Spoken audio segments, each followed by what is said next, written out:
Tonight we begin with a question that sounds simple enough. What does it take to become an astronaut? You've seen the movies, you've watched the documentaries, you've scrolled past those Instagram posts of Earth from the International Space Station, all swirling blues and greens in that impossibly thin veil of atmosphere that's apparently the only thing between us and the infinite void. It looks peaceful up there, doesn't it? Serene, like the ultimate escape from traffic jams and taxes and that coworker who microwaves fish in the break room. Picture yourself floating weightlessly, doing backflips in zero gravity, sipping recycled water from a pouch while contemplating the cosmos. Sounds magical, right? Forget everything you think you know. Forget the romance. Forget the glory. Forget that childhood dream where you imagined yourself planting flags on distant worlds while inspirational music swells in the background. Because tonight we're going to walk through exactly what it would be. Like if you, the person watching this right now with your comfortable chair and your climate-controlled room and your unlimited access to fresh air, actually tried to become an astronaut. And let me be clear from the start, you wouldn't last a day. Not even close. Not because you're not smart enough or brave enough, though let's be honest, you're probably not either of those things in the way you'd need to be. No, you wouldn't last, because being an astronaut is nothing like what you imagine. It's not a career. It's not an adventure. It's a systematic destruction of everything that makes you human, followed by a rebuild into something that can survive in an environment literally designed to kill you in about 15 different ways simultaneously. The selection process alone would chew you up and spit you out before you even got close to a launch pad. But we'll get to that next. First, let's talk about what happens to your body the moment you leave Earth's atmosphere, because understanding what you're signing up for is important. Your body, right now, is perfectly calibrated for life at sea level with one standard atmosphere of pressure pressing down on you from all directions.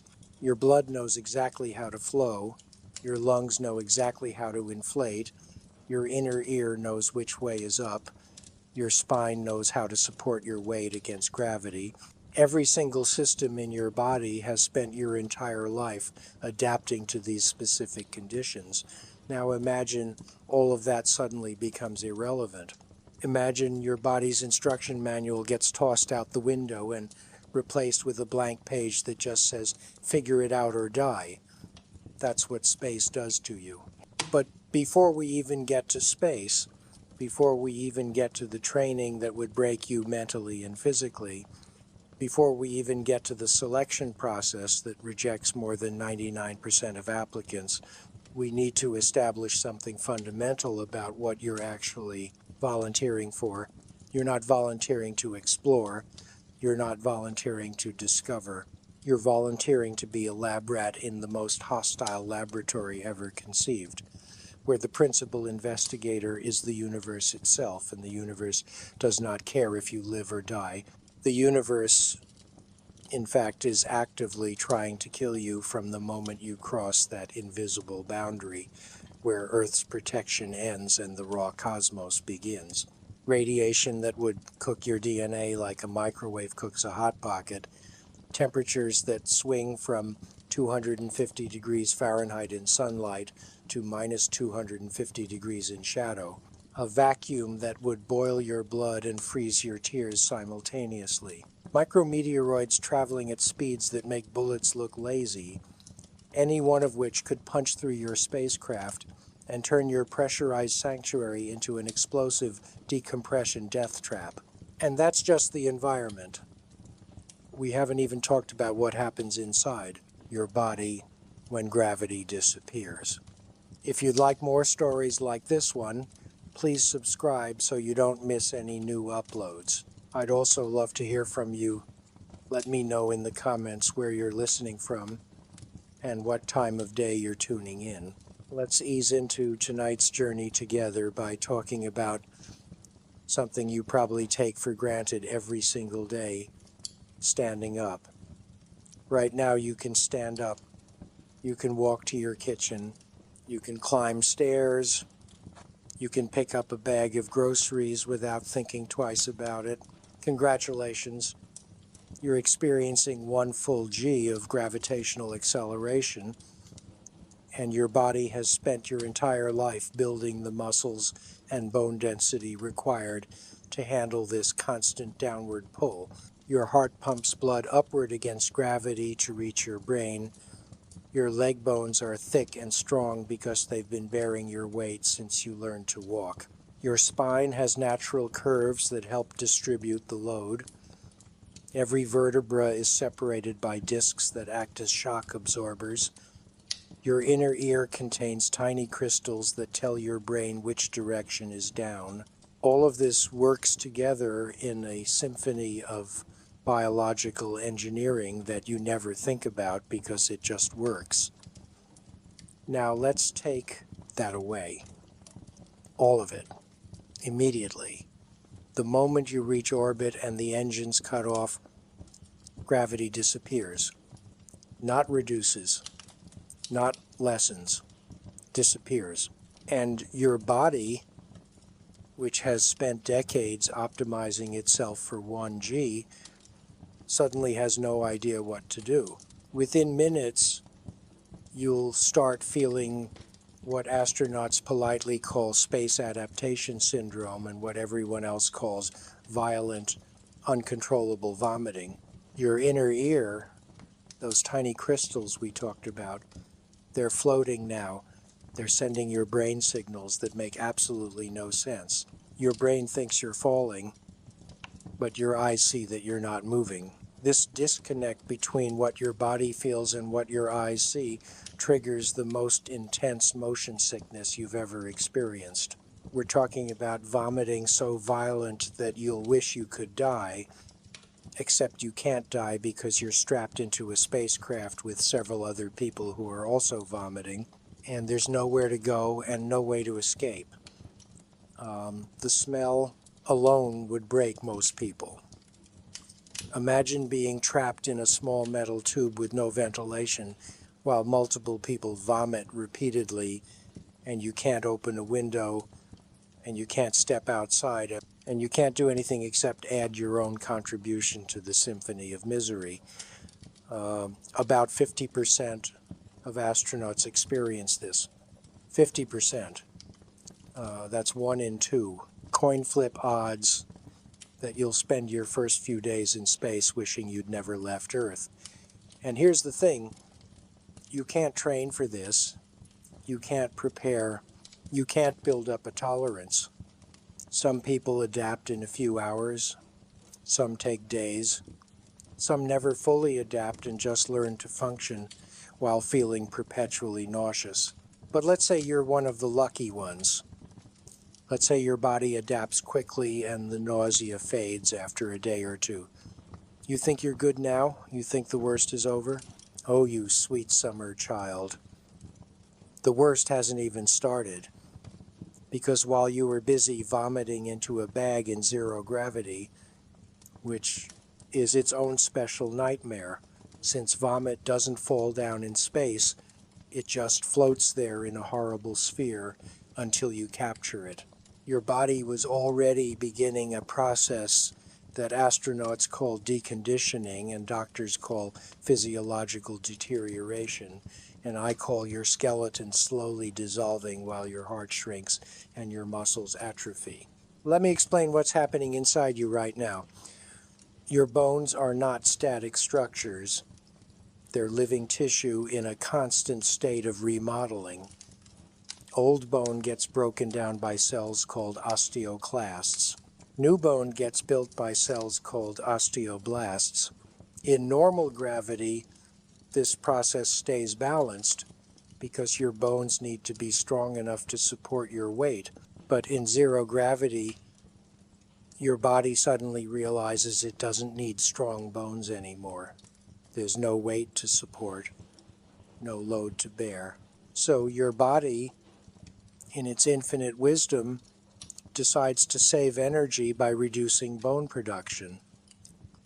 The osteoclasts keep breaking down old bone, but the osteoblasts slow down their construction work. The result? You start losing bone density, about 1 to 2% per month. That might not sound like much until you realize that postmenopausal women who experience some of the most rapid bone loss on Earth lose about 1 to 2% per year. You're losing bone 12 times faster than that. Your skeleton is literally dissolving. Calcium leaches out of your bones and floods your bloodstream and gets filtered by your kidneys, which weren't designed to handle this much calcium, and you start developing kidney stones. Let's talk about muscles now, because while your bones are busy dissolving, your muscles have decided to join the party. You know how you're supposed to use it or lose it? That's not just a motivational poster slogan. That's basic physiology.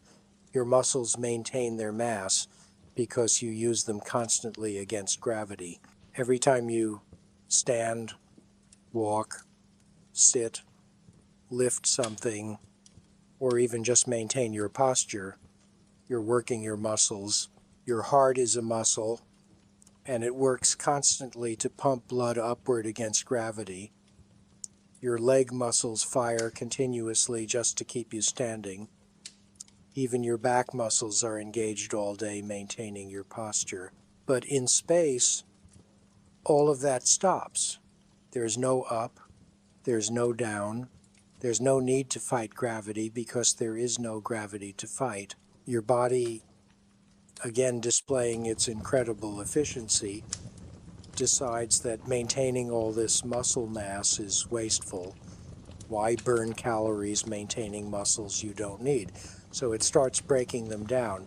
Astronauts on the International Space Station, despite exercising 2 to 3 hours every single day with specially designed resistance equipment, still lose about 20% of their muscle mass over a 6-month mission. 20%. Even with 2 to 3 hours of exercise daily. Let that sink in for a moment. These are people who exercise more in one day than you probably do in a week, and they're still losing muscle mass at an alarming rate. Now imagine what would happen to you, the person who considers walking to the refrigerator a workout. Your muscles would atrophy so fast you'd be able to watch yourself deflate. Your legs, which you don't need for walking anymore because you just float everywhere, would become thin and weak. Your back muscles would waste away. Your core would deteriorate. And here's the really fun part. When you eventually return to Earth, if you return to Earth, you won't be able to stand. Astronauts returning from long-duration missions can't walk. They can't support their own body weight. They have to be carried out of the spacecraft on stretchers. Some can't even sit up without assistance. Their hearts, which have spent months in an environment where they don't need to work hard to pump blood, struggle to supply blood to the brain when standing. They experience orthostatic intolerance, which is a fancy medical term for I stood up and now I'm passing out. They're dizzy, they're weak, they're nauseous. They're essentially invalids who need weeks or months of rehabilitation just to return to normal function. And that's after a 6-month mission. We're talking about people who spent half a year in space. Now consider what NASA and other space agencies are planning. Missions to Mars. A trip to Mars takes about 7 months each way. That's 14 months of travel time, plus however long you spend on the surface. You're looking at a mission duration of 2 to 3 years minimum. 2 to 3 years of bone loss, 2 to 3 years of muscle atrophy, 2 to 3 years of your body slowly falling apart. Current research suggests that astronauts would lose so much bone density on a Mars mission that they might never fully recover. They might return to Earth with bones so weak they'd be at constant risk of fractures for the rest of their lives. Their hearts might be so weakened that they'd struggle with cardiovascular problems forever. They might never regain their full muscle mass. In other words, a trip to Mars might permanently disable you. You'd see Mars, sure. You'd get to be one of the first humans to walk on another planet. You'd go down in history, and then you'd spend the rest of your life with the bones of an 80-year-old, even if you're only 30. But hey, at least you'd have cool stories to tell while you're sitting in your wheelchair with your compression stockings on, trying not to break a hip. We haven't even talked about radiation yet. Oh, you thought we were done with the ways space tries to kill you? We're just getting started. Here on Earth, you're protected from cosmic radiation by two things: the atmosphere and the magnetosphere. The atmosphere is thick enough to absorb most of the high-energy particles constantly bombarding our planet from deep space. The magnetosphere, generated by Earth's molten core, deflects charged particles from the sun. Together, they create a protective bubble that keeps you safe from radiation that would otherwise shred your DNA like a paper shredder on overdrive. In space, you don't have that protection. The International Space Station orbits within Earth's magnetosphere, so astronauts there get some protection, but they're still exposed to radiation levels about 10 times higher than on Earth's surface. On a trip to Mars, you'd be completely exposed. No magnetosphere, no thick atmosphere, just you, your spacecraft's thin aluminum hull, and the raw cosmos. Cosmic rays would pass through your body constantly, damaging your DNA, increasing your risk of cancer, potentially causing cataracts, possibly damaging your brain and central nervous system. We don't even fully understand all the effects yet because no human has been exposed to deep space radiation for that long. You're starting to see the picture now, aren't you? Being an astronaut isn't like being a pilot or a deep-sea diver or even a soldier in a war zone. All of those jobs are dangerous, sure, but they're dangerous in environments where humans can at least survive temporarily without technology. A pilot can eject and parachute to safety. A diver can swim to the surface in an emergency. A soldier can take cover behind a rock. But an astronaut is completely, utterly, 100% dependent on technology every single second they're in space. There is no safety net, there is no backup plan, there is no just tough it out. If your spacecraft fails, you die. If your spacesuit fails, you die. If your life support fails, you die. You're living inside a bubble of artificial Earth, and the moment that bubble pops, you have about 15 seconds of consciousness before you pass out, and about 90 seconds total before you're dead. 15 seconds. That's how long you'd stay conscious. If suddenly exposed to the vacuum of space, your blood wouldn't boil immediately like the movies show. That's a myth. But the air in your lungs would expand rapidly and you'd be forced to exhale. If you held your breath, your lungs would rupture, the moisture on your tongue and eyes would start to boil because water boils at body temperature in a vacuum. You'd swell up like a balloon as the gases dissolved in your bodily fluids came out of solution. You wouldn't explode, but you'd puff up to about twice your normal size. You'd be conscious for all of this, by the way. You'd feel it happening. You'd be aware that you were dying, and there would be nothing you could do about it. After about 15 seconds, the lack of oxygen to your brain would cause you to pass out. After about 90 seconds, you'd be dead. That's how hostile space is. That's how thin the margin of safety is.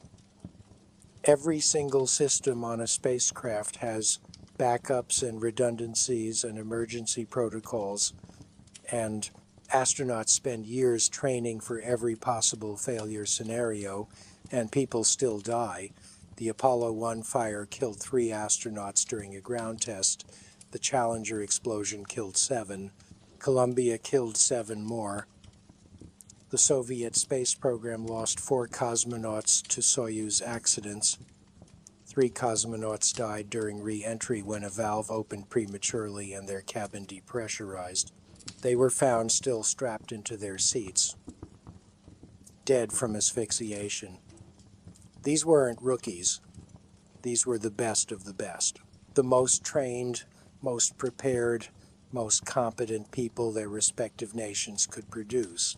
And they still died because space is fundamentally hostile to human life. And all it takes is one failure, one mistake, one unexpected problem, and you're gone. So when I say you wouldn't last a day as an astronaut, I'm not being dramatic, I'm being literal. The selection process would eliminate you almost immediately.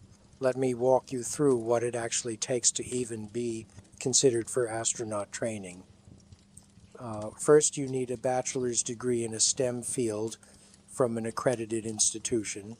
Engineering, physics, biology, mathematics, something quantitative and rigorous. Your liberal arts degree doesn't count. Your business degree doesn't count. Your communications degree definitely doesn't count. You need to have proven that you can handle complex technical material and advanced mathematics. But a bachelor's degree is just the bare minimum. Most astronaut candidates have master's degrees or doctorates. They're not just educated, they're experts in their fields. They've published research papers. They've made original contributions to human knowledge. They're already at the top of their profession before they even apply. But education isn't enough. You also need at least 3 years of related professional experience, or at least 1,000 hours of pilot and command time in jet aircraft. 1,000 hours. That's not flying lessons at your local airport. That's military fighter jet experience. That's being trusted with multi-million-dollar aircraft in high-stakes situations. That's being so good at flying that the military gave you one of their most expensive and dangerous toys and trusted you not to crash it. Or, if you're not a pilot, you need 3 years of professional experience doing something directly related to spaceflight, working at NASA, working for a defense contractor, doing actual meaningful work that contributes to space exploration. Your 3 years as a middle manager at a tech startup don't count. Your time teaching high school science doesn't count. Your job as a software engineer making phone apps doesn't count. You need to have already dedicated your career to space or military aviation before you even apply. Still with me? Still think you qualify? Okay. Let's add more requirements. You need to pass a NASA space physical. This isn't your standard annual checkup where the doctor tells you to lose weight and lay off the donuts. This is an exhaustive medical examination that looks at every single aspect of your health. Your blood pressure needs to be perfect. Your vision needs to be correctable to 20/20. Your hearing needs to be excellent. You can't have any history of serious illness or injury, no chronic conditions, no medications that might interact poorly with the stress of spaceflight, no psychological issues, no history of anxiety or depression. You need to be in perfect health. Let's dig deeper into that physical examination, because this is where your dreams of space would almost certainly die. NASA's long-duration spaceflight physical is one of the most comprehensive medical evaluations any human can undergo. They're not just checking if you're healthy. They're checking if you're capable of surviving in the most hostile environment humans have ever ventured into, And if you're stable enough mentally and physically to be trusted with billion-dollar equipment and the lives of your crewmates, first they'll do a complete medical history going back to your birth. Every illness you've ever had, every injury, every medication, every surgery, that time you broke your arm in 3rd grade, they want to know about it. That minor car accident when you were 19, they want to know if you hit your head. That prescription for antidepressants you took for 6 months during a rough patch, disqualified. Sorry. Mental health medications are generally an automatic no because NASA needs to know that you can handle the psychological stress of space without chemical assistance. They'll do a complete physical exam, blood pressure, heart rate, temperature, the usual stuff. But then they'll go deeper. They'll do a complete cardiac workup with an echocardiogram to examine your heart's structure and function. They'll put you on a treadmill and stress test your cardiovascular system to see how it responds to intense exercise. They'll do pulmonary function tests to measure your lung capacity and efficiency. They'll examine your eyes with equipment so precise they can detect microscopic changes in your retinas. They'll test your hearing across a full range of frequencies. They'll do neurological exams to check your reflexes, coordination, and cognitive function. They'll take blood samples and test for everything: complete blood count, metabolic panel, lipid panel, hormone levels, disease markers, genetic predispositions. They'll examine your immune system function because you need to be able to fight off infections in an environment where your immune system is compromised by space itself. That's right. Space weakens your immune system too. We haven't even talked about that yet. In microgravity, your immune cells don't function as well. White blood cells become less effective at fighting pathogens. Your body's inflammatory response changes. Astronauts on the ISS frequently develop rashes, experience reactivation of dormant viruses like shingles, and are more susceptible to infections. Your body's ability to heal wounds is compromised, so NASA needs to make sure your immune system is robust enough to handle being actively sabotaged by the environment you'll be living in. They'll take dental x-rays and do a complete oral examination because the last thing NASA needs is for you to develop a toothache in space. There are no dentists on the ISS. If you develop a serious dental problem, there's no emergency room to visit. Your crewmates would have to extract your tooth using the limited medical supplies on board. And wouldn't that be a fun way to spend your afternoon? Floating in zero gravity while your colleague, who is not a dentist, yanks your infected molar out with pliers. So every filling needs to be solid, every cavity needs to be filled, every potential problem needs to be addressed before you launch. Because once you're up there, you're stuck with whatever dental situation you have. They'll do imaging studies, x-rays of your entire skeleton, looking for old fractures, bone abnormalities, anything that might indicate weakness. MRI scans of your brain and spine checking for lesions, tumors, structural abnormalities, anything that might cause problems under the stress of launch or the changes induced by microgravity. CT scans if they see anything concerning. They'll examine your musculoskeletal system in detail, joint flexibility, muscle strength, any old injuries that might have left you with weakness or limited range of motion. They'll check your spine vertebra by vertebra because back problems are common in space. Without gravity compressing your spine, the discs between your vertebrae expand and your spine lengthens. Astronauts grow about 2 inches taller in space. That sounds fun until you realize it causes severe back pain for many astronauts because the muscles and ligaments aren't used to your spine being that long. They stretch and strain and it hurts. So NASA needs to make sure your spine is healthy enough to handle that kind of stress. They'll do psychological evaluations, multiple interviews with psychologists who are trained to identify people who might crack under pressure. They'll give you personality tests, stress tests, cognitive tests. They'll ask you about your childhood, your relationships, your coping mechanisms. They'll want to know how you handle failure, frustration, isolation, boredom, and fear. They'll put you in scenarios and watch how you respond.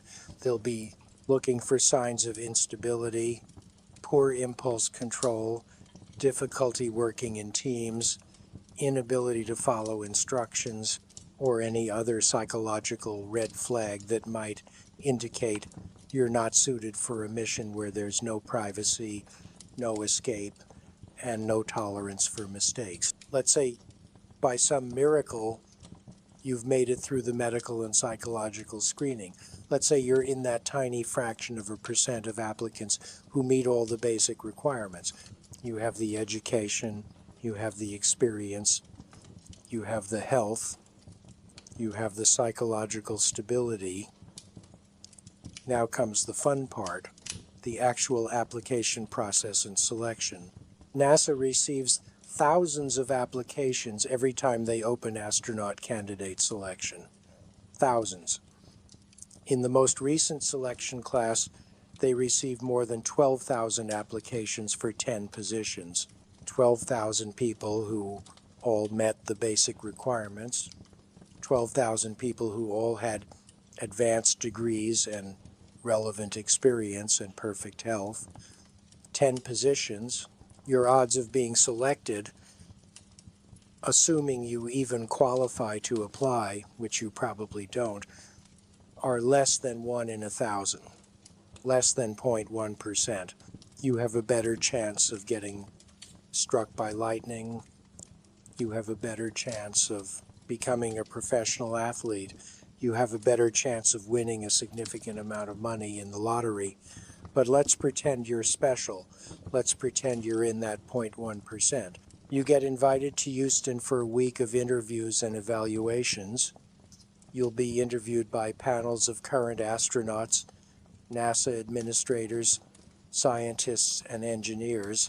They'll grill you about your experience, your technical knowledge, your problem-solving abilities. They'll give you hypothetical scenarios and ask you how you'd respond. Your spacecraft is losing pressure. Your crewmate has a medical emergency. Your mission is going wrong in 17 different ways. What do? They'll watch how you think under pressure. They'll evaluate your communication skills because an astronaut who can't clearly explain technical problems is useless. They'll observe how you interact with other candidates because space missions require teamwork, and someone who rubs people the wrong way isn't going to survive months in close quarters with a small crew. They'll put you through physical tests, swimming tests while wearing a flight suit, because if you splash down in the ocean after re-entry, you need to be able to swim. Timed runs, fitness evaluations. They'll watch your technique, your efficiency, your endurance. They're not looking for Olympic athletes, but they're looking for people who are fit enough to handle the physical demands of training and spaceflight.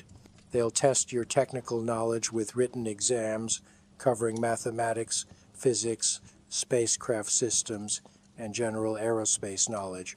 These aren't easy tests. These are tests designed to separate people who kind of know their stuff from people who really know their stuff. You need to demonstrate that you can learn complex technical material quickly and retain it under pressure. After a week of this, you'll go home and wait. NASA will review all the candidates, compare notes, debate, discuss, and eventually select a class of astronaut candidates. If you're selected, congratulations, you've won the lottery. You've beaten odds that would make Vegas bookies weep. You're now an astronaut candidate. Notice that word, candidate. You're not an astronaut yet, not even close. Now comes 2 years of the most intense training you've ever experienced. Training that will push you to your limits and beyond. Training that will break you down and rebuild you. Training that will make you question why you ever wanted this in the first place.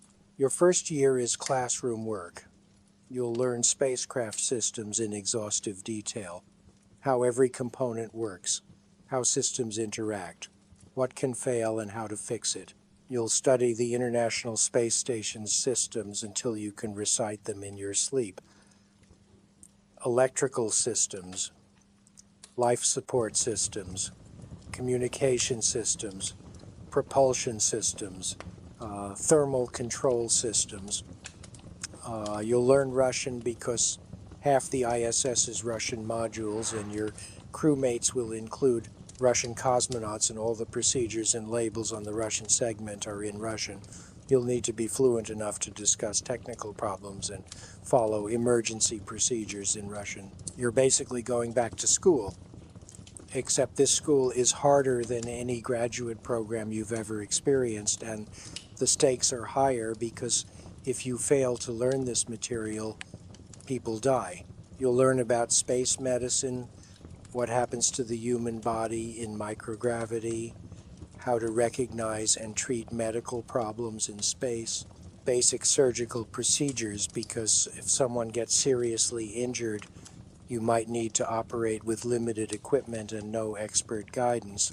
You'll practice on medical simulators and cadavers until you're comfortable cutting into flesh and blood while floating in zero gravity. You'll learn about spacesuits, how they work, how to maintain them, how to repair them, how to put one on in an emergency. Spacesuits are not clothes. They're a miniature spacecraft. They have life support systems, cooling systems, communication systems. They're complex pieces of technology, and if yours fails during a spacewalk, you have minutes to get back inside before you die. Let's talk about spacewalks for a moment, because this is where the reality of being an astronaut gets really visceral. You've seen footage of astronauts floating serenely outside the station, working on repairs with Earth hanging gorgeous and blue beneath them. It looks peaceful. It looks magical. It looks like the closest thing to flying that a human can experience.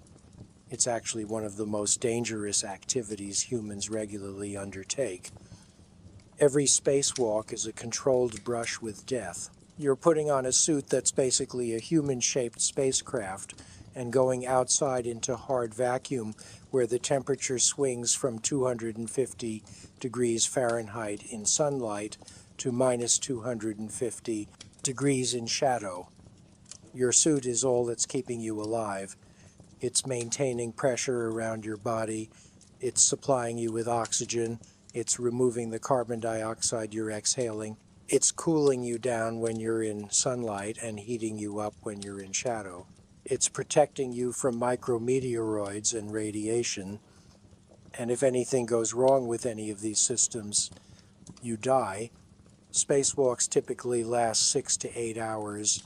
6 to 8 hours in a suit so stiff and bulky that every movement requires significant physical effort. Your hands get exhausted from squeezing the gloves closed to grip tools. Your shoulders ache from holding your arms up. Your fingers go numb from the pressure points in the gloves, and you can't scratch an itch. You can't adjust anything. You can't wipe sweat from your eyes. You're locked in this suit for the duration of the spacewalk, and you just have to deal with whatever discomfort arises. Astronauts have reported getting water in their helmets during spacewalks. Not a little condensation. Significant amounts of water building up and floating around inside their helmets in zero gravity. Water covering their faces, getting in their noses, making it difficult to breathe. And there's nothing they can do except continue. working and hope it doesn't get worse, because aborting a spacewalk takes time, and there might not be time if there's an emergency. Luca Parmitano, an Italian astronaut, nearly drowned during a spacewalk in 2013 when water started filling his helmet. He couldn't see, he couldn't breathe properly, he couldn't communicate clearly.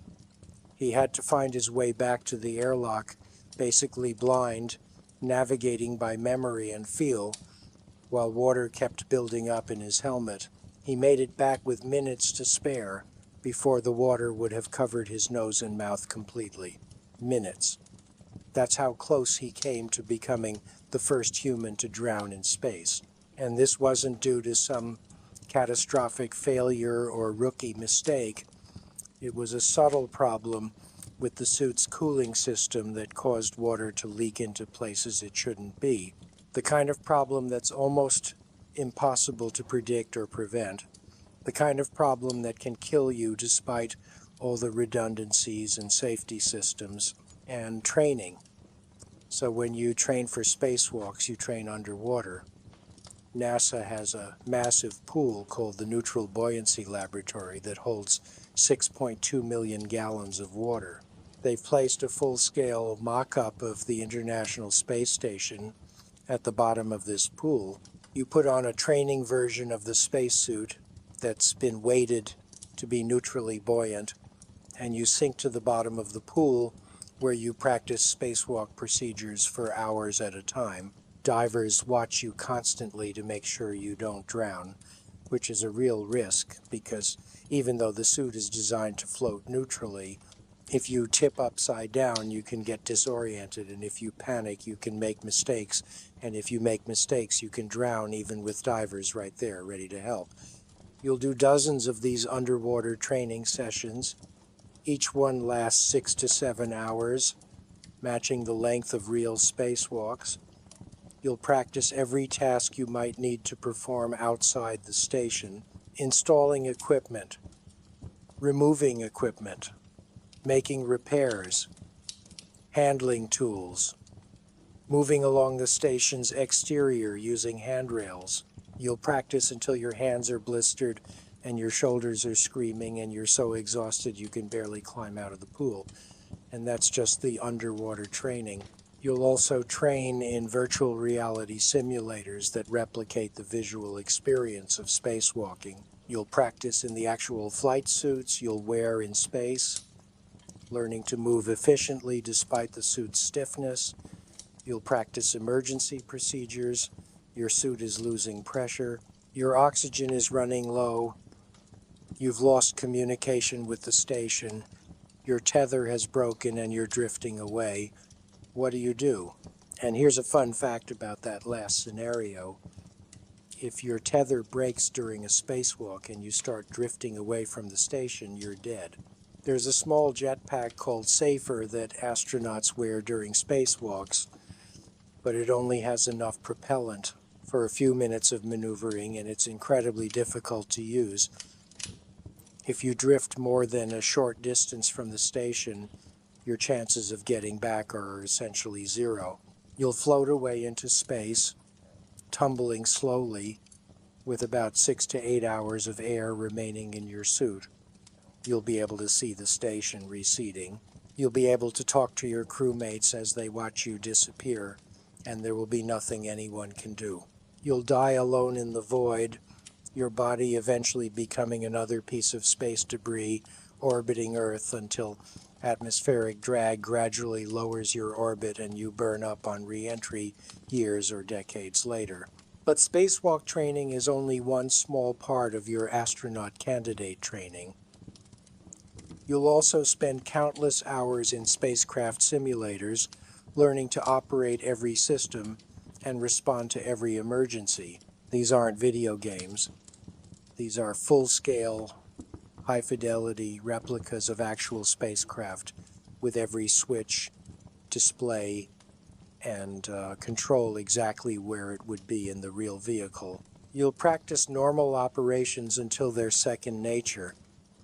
Launch procedures, orbital maneuvers, docking with the station, re-entry and landing, You'll practice until you can go through the procedures in your sleep, because in an emergency you might need to go through them while exhausted or stressed or injured, or while multiple other things are going wrong simultaneously, and then they'll start throwing failures at you.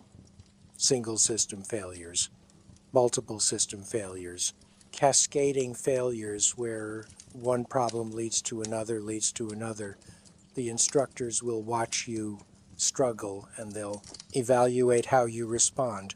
Do you panic? Do you freeze? Do you make the situation worse?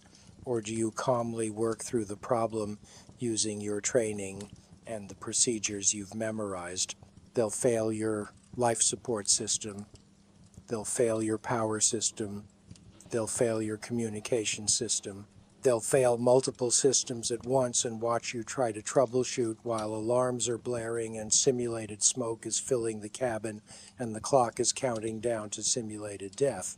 They'll simulate fires because fire in space is terrifying. On Earth, fire creates hot gases that rise due to convection, pulling cool air in from below to feed the combustion. In space, there's no convection. There's no up or down. Fire burns in a sphere, consuming the oxygen around it, creating toxic gases that don't rise away but just accumulate. A fire in a spacecraft is a race against time. You need to put it out immediately or it will fill your cabin with smoke and toxic gases and you will die. There's no opening a window. There's no stepping outside. You're trapped in a sealed metal tube with a fire and you need to extinguish it using the limited firefighting equipment on board while wearing a breathing mask and trying not to panic. The Apollo 1 fire showed what happens when fire breaks out in a spacecraft. 3 astronauts died in less than 30 seconds. The fire was so hot and the spacecraft interior was so flammable that they didn't have time to open the hatch. They died of asphyxiation and smoke inhalation before the flames even reached them. And that was during a ground test with emergency crews standing by outside. In space, there are no emergency crews. There's no one coming to save you. You either put the fire out or you die. So you'll practice fire response procedures until you can execute them perfectly under stress. You'll practice leak procedures because a leak in your spacecraft is another race against time. Your cabin pressure is dropping. Air is escaping into space. You need to find the leak and seal it before you run out of breathable air. You'll tear through lockers looking for emergency repair supplies while pressure alarms are screaming and your ears are popping from the pressure change and you're trying to remember where the leak detection equipment is stored and how to use it and whether you should put on your pressure suit first or try to find the leak first, and if you make the wrong choice, you die. You'll practice ammonia leak procedures because the ISS uses liquid ammonia in its cooling system, and if there's a leak, ammonia vapor can enter the habitable modules, and that's bad news. Ammonia is toxic. It will damage your lungs and eyes. It will kill you if you breathe enough of it. So you need to evacuate the affected module immediately, seal it off, put on breathing masks, and hope the atmosphere scrubbers can remove the ammonia before it spreads to the rest of the station. And here's the fun part. You can't actually smell ammonia in concentrations that are immediately dangerous because it quickly saturates your olfactory receptors and you become nose blind to it. So you might not even know there's an ammonia leak until you're already being poisoned. You'll practice collision avoidance procedures because the ISS has to dodge space debris regularly. Orbital debris from dead satellites, paint flecks, tools dropped during spacewalks, fragments from anti-satellite weapons tests. There are millions of pieces of debris in orbit, moving at speeds up to 17,500 miles per hour.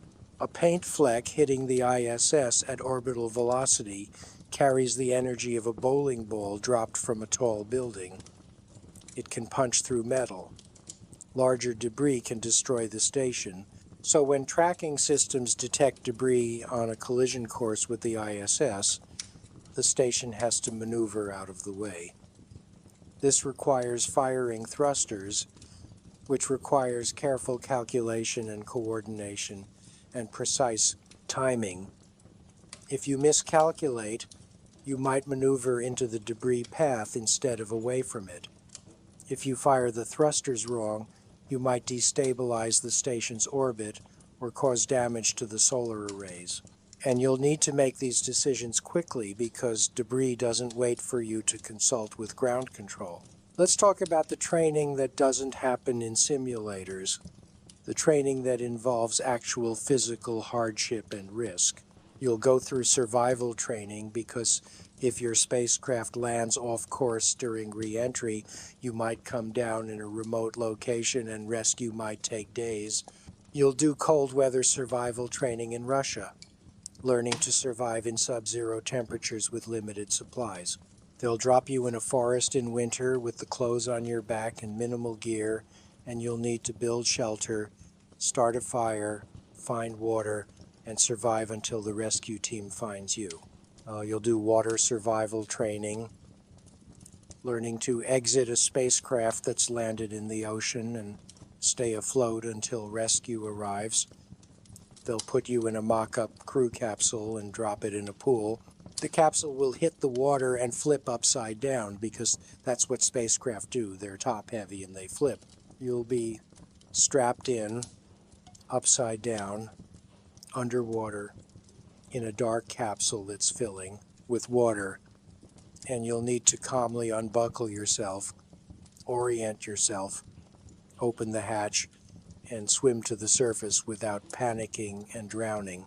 They'll do this over and over until you can do it automatically. Even when you're disoriented and scared, you'll do desert survival training, learning to survive in extreme heat with no water.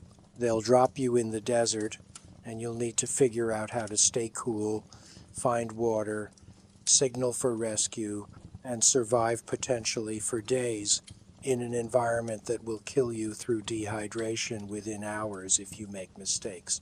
You'll do jungle survival training in places where the humidity is suffocating, the insects are relentless, and everything is either trying to poison you or eat you. You'll learn which plants are edible and which will kill you.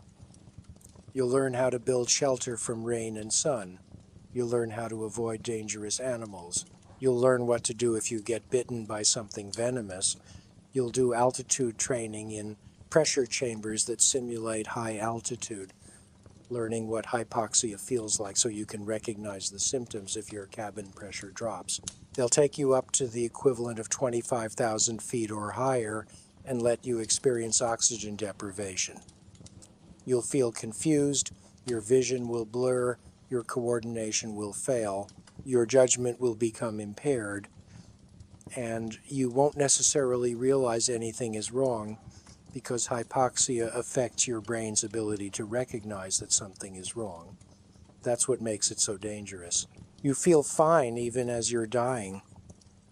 So they train you to recognize the subtle signs, the tingling in your fingers, the slight breathlessness, the way colors start to look different.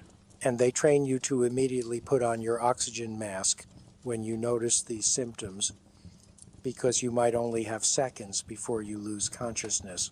You'll do high G training in centrifuges that simulate the acceleration forces of launch and re-entry. They'll spin you until you're experiencing 3 or 4 or even 6 times your normal body weight. Your face will sag, your chest will feel compressed, your arms will become too heavy to lift. The blood will pool in the lower part of your body, leaving your brain oxygen-starved. You might gray out, losing peripheral vision as your eyes don't get enough blood flow. You might black out entirely, losing consciousness as your brain shuts down from lack of oxygen. And you'll need to demonstrate that you can remain conscious and functional under these conditions using muscle tensing techniques that help keep blood flowing to your brain. You'll tense your leg muscles and core muscles, grunting and straining to force blood upward against the G-forces. It's exhausting and uncomfortable, and you'll do it over and over until you've proven you can handle the acceleration forces of launch without passing out. You'll do parabolic flights in aircraft that fly a series of steep climbs and dives to create brief periods of weightlessness. These flights are called vomit comets for good reason. The repeated transitions between normal gravity and zero gravity and then high gravity at the bottom of each parabola make most people violently nauseous. You'll float around the padded interior of the aircraft for 20 to 30 seconds at a time, practicing maneuvering in zero gravity, learning to orient yourself when there's no up or down, and probably vomiting into a bag at some point, because most people do. You'll learn to operate the station's robotic arm, a complex piece of machinery with multiple joints that needs to be controlled with precision to capture visiting cargo spacecraft or move equipment around the exterior of the station. Learning to operate this arm takes hundreds of hours of practice because it's not intuitive. You're controlling a 50-foot robotic arm from inside the station, watching through cameras that give you a limited view, trying to grab a spacecraft that's moving relative to the station. And if you make a mistake, you could damage the arm, damage the station, or send the cargo spacecraft careening away into space. You'll practice until you can do it smoothly and confidently.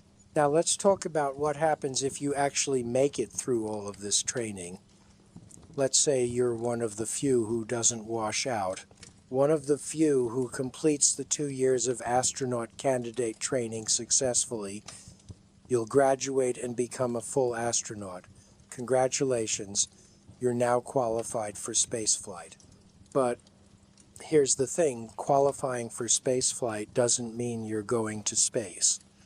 Not even close. NASA has more astronauts than flight opportunities. Way more. There are dozens of active astronauts and only a handful of flights per year. You might wait years for a flight assignment. Some astronauts never fly. They spend their entire careers training, supporting other missions from the ground, doing public relations, and hoping for a flight assignment that never comes. Eventually they leave NASA, their dream of space unfulfilled. But let's say you're lucky. Let's say you get assigned to a mission. Now comes mission-specific training. This is another year or more of intensive preparation for your specific mission. You'll train with your specific crew. You'll learn the specific experiments you'll be conducting. You'll practice the specific procedures unique to your mission. You'll travel to different countries to train on different spacecraft components because the ISS is an international project. You'll go to Russia to train on Soyuz spacecraft systems. You'll go to Japan to train on the Japanese module. You'll go to Europe to train on the European module. You'll spend months learning spacecraft systems and procedures in foreign languages with foreign instructors in foreign countries. You'll be away from your family constantly. The divorce rate among astronauts is high. The stress on relationships is immense. You're gone for weeks or months at a time. When you're home, you're exhausted. Your attention is focused on your training and your upcoming mission. Your spouse and children become secondary priorities, not by choice, but by necessity.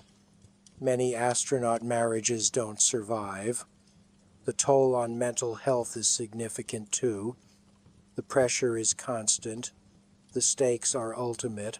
You're training for a mission where mistakes can kill not just you, but your crewmates. You're being watched and evaluated constantly. Any sign of weakness, any failure in training, any indication that you might not be able to handle the mission, and you could be pulled from the flight, years of training wasted, your dream deferred or destroyed. So you push through exhaustion, You push through stress, you push through pain and fear and doubt. You keep going because this is what you've worked for your entire life. This is the pinnacle of your career. This is your chance to go to space, and you're not going to let anything stop you. Finally, launch day approaches. You've completed all your training. You've said goodbye to your family, knowing there's a real possibility you might not come back. The space program is safer than it used to be, but it's still dangerous. Rockets still explode. Spacecraft still fail. People still die. You know this. Your family knows this. But you're going anyway because this is what you've chosen. This is what you've dedicated years of your life to achieving. You'll go through pre-flight quarantine to minimize the risk of getting sick before launch. You'll be isolated from everyone except your crewmates and essential personnel who have also been medically screened. You can't afford to catch a cold or the flu before launch because illness in space is miserable and there's no going to the doctor. So you spend your last days on Earth in isolation, living in sterile rooms, seeing your family through glass windows or on video calls. On launch day, you'll wake early. You'll eat a light breakfast because you might be vomiting it up in a few hours when you reach orbit. You'll put on your launch suit, a complex piece of protective equipment with its own life support in case the spacecraft cabin loses pressure during launch. You'll be driven to the launch pad where your rocket is waiting, fueled and ready. Standing next to a fully fueled rocket is a surreal experience. It's enormous, hundreds of feet tall, filled with explosive propellants, enough energy to throw you into orbit at 17,500 miles per hour, or enough energy to explode in a massive fireball if anything goes wrong. You're going to strap yourself to this barely controlled explosion and ride it to space. You'll take an elevator to the top of the rocket and crawl through the hatch into the spacecraft. The capsule is small, cramped. You'll be packed in with your crewmates, strapped into seats designed to support your body during the violent acceleration of launch. You can't move. You can barely breathe deeply. You're going to spend the next several hours in this position. You'll go through final communications checks. You'll verify that all your systems are functioning. Then you'll wait. You'll lie there on your back, looking up through the spacecraft windows at the sky, and you'll wait while final launch preparations are completed. The countdown will proceed. 10 minutes to launch, 5 minutes, 1 minute, and then you'll hear the engines ignite. The sound is unlike anything you've ever experienced. It's not just loud. Loud doesn't begin to describe it. It's a physical force. A wall of sound so intense it shakes your entire body at the molecular level. The rocket engines ignite with a roar that would deafen you if you weren't wearing a helmet. Even through the helmet and the spacecraft hull and all the insulation, the sound is overwhelming. It's not just in your ears, it's in your chest, in your bones, in your teeth. The entire spacecraft vibrates so violently you can't see clearly. Everything blurs. Your vision shakes. You can feel the thrust building as millions of pounds of propellant burn and convert to exhaust gases that shoot out of the rocket nozzles at thousands of miles per hour. The acceleration is gradual at first. You feel yourself being pressed back into your seat as the rocket lifts off the launch pad. 1G, 1.5G, 2G. The weight on your chest increases steadily. Breathing becomes harder. Your arms feel heavy. Your head feels like it weighs 50 pounds. And the acceleration keeps building. 3G, 4G. You're experiencing 4 times your normal body weight. If you weigh 150 pounds on Earth, you now effectively weigh 600 pounds. Your chest is compressed. Drawing breath requires conscious effort. You have to actively fight to inhale against the weight, pressing down on you. Your vision starts to narrow as blood pools in the lower part of your body. You use the techniques you learned in training, tensing your leg and core muscles, grunting to force blood back up to your brain. If you pass out during launch, that's bad. That means you can't respond to emergencies. That means you're dead weight if something goes wrong. So you stay conscious through sheer force of will. The vibration is intense. The rocket is barely holding itself together under the stresses of launch. Every structural component is being pushed to its design limits. The spacecraft shakes and rattles and feels like it's going to tear itself apart. You can hear creaks and groans from the structure. Metal flexing, bolts straining. This is normal. This is expected. But it doesn't feel normal when you're inside experiencing it. It feels like you're riding a bomb that's about to explode. And you kind of are. Rockets have failed during launch. They've exploded. They've broken apart. They've veered off course and had to be destroyed by range safety officers who triggered destruct charges. Every astronaut who has ever launched has known there's a real chance the rocket might fail. A real chance they might die in the next few minutes. You can't think about that now. You focus on your displays. You monitor your systems. You go through your procedures. You do your job because that's what you trained to do, and thinking about the possibility of imminent death doesn't help anyone. The solid rocket boosters burn for about 2 minutes, providing most of the initial thrust. When they separate, there's a bang and a jolt as explosive bolts fire and the boosters fall away. The acceleration drops suddenly. You feel like you're falling for a moment, even though you're still accelerating upward. It's just that the acceleration has decreased, and your body interprets the change as falling. Then the main engines throttle up and the acceleration resumes. It's smoother now without the solid boosters, but it's still intense. The G-forces continue building as the rocket burns propellant and becomes lighter. The lighter the rocket, the faster it accelerates with the same thrust. By the time main engine cutoff approaches, you're experiencing maximum G-forces. Your body is being crushed into the seat. Your vision is tunneling. You're grunting and straining to stay conscious. And then suddenly the engines cut off. The acceleration stops instantly. The noise stops. The vibration stops. Everything stops. And you're floating. Your arms drift up in front of you. Your body tries to float up against the straps holding you down. Anything that wasn't secured is now floating around the cabin. You've reached orbit. You're in space. You're weightless. And immediately your body starts to rebel. Remember that space adaptation syndrome we talked about? That violent motion sickness? Yeah, it's happening right now. Your inner ear is sending signals to your brain that make no sense. You feel like you're falling and spinning and tumbling all at the same time, even though you're strapped into your seat, not moving. Your stomach lurches. Nausea hits you like a freight train. Within minutes, you're vomiting into a bag, trying to control the mess in zero gravity where vomit doesn't fall down but just floats there in horrible globules until you capture it. You're not alone. Your crewmates are probably experiencing the same thing. The spacecraft cabin becomes a nightmare of floating vomit bags and miserable astronauts trying to complete their post-launch procedures while fighting the urge to throw up again.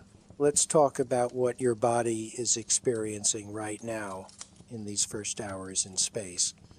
Your cardiovascular system is going haywire. On Earth, your heart has to work against gravity to pump blood up to your brain. Your blood vessels constrict and dilate to regulate blood pressure. Your body has sophisticated mechanisms to ensure blood goes where it needs to go despite gravity constantly trying to pull it down. In microgravity, all of that becomes unnecessary. Blood that normally pools in your legs suddenly redistributes throughout your body. Your upper body and head receive more blood than they're used to. Your face becomes puffy. Your sinuses become congested. You feel like you have a head cold.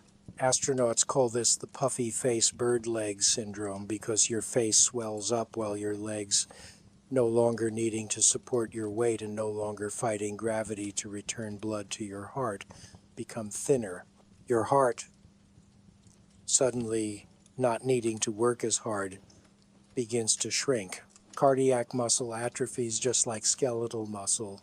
Your heart rate changes, your blood pressure changes, your entire cardiovascular system recalibrates for an environment without gravity.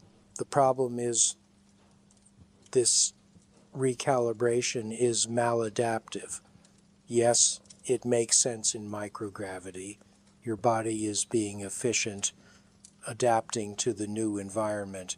But you're going to return to Earth eventually, and when you do, your cardiovascular system will be poorly adapted for life with gravity.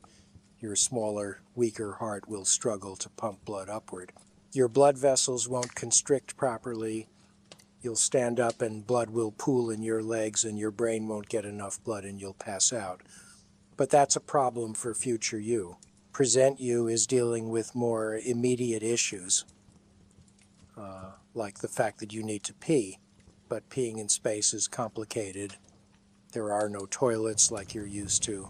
There's a waste collection system that uses airflow to pull urine and feces away from your body and into collection containers.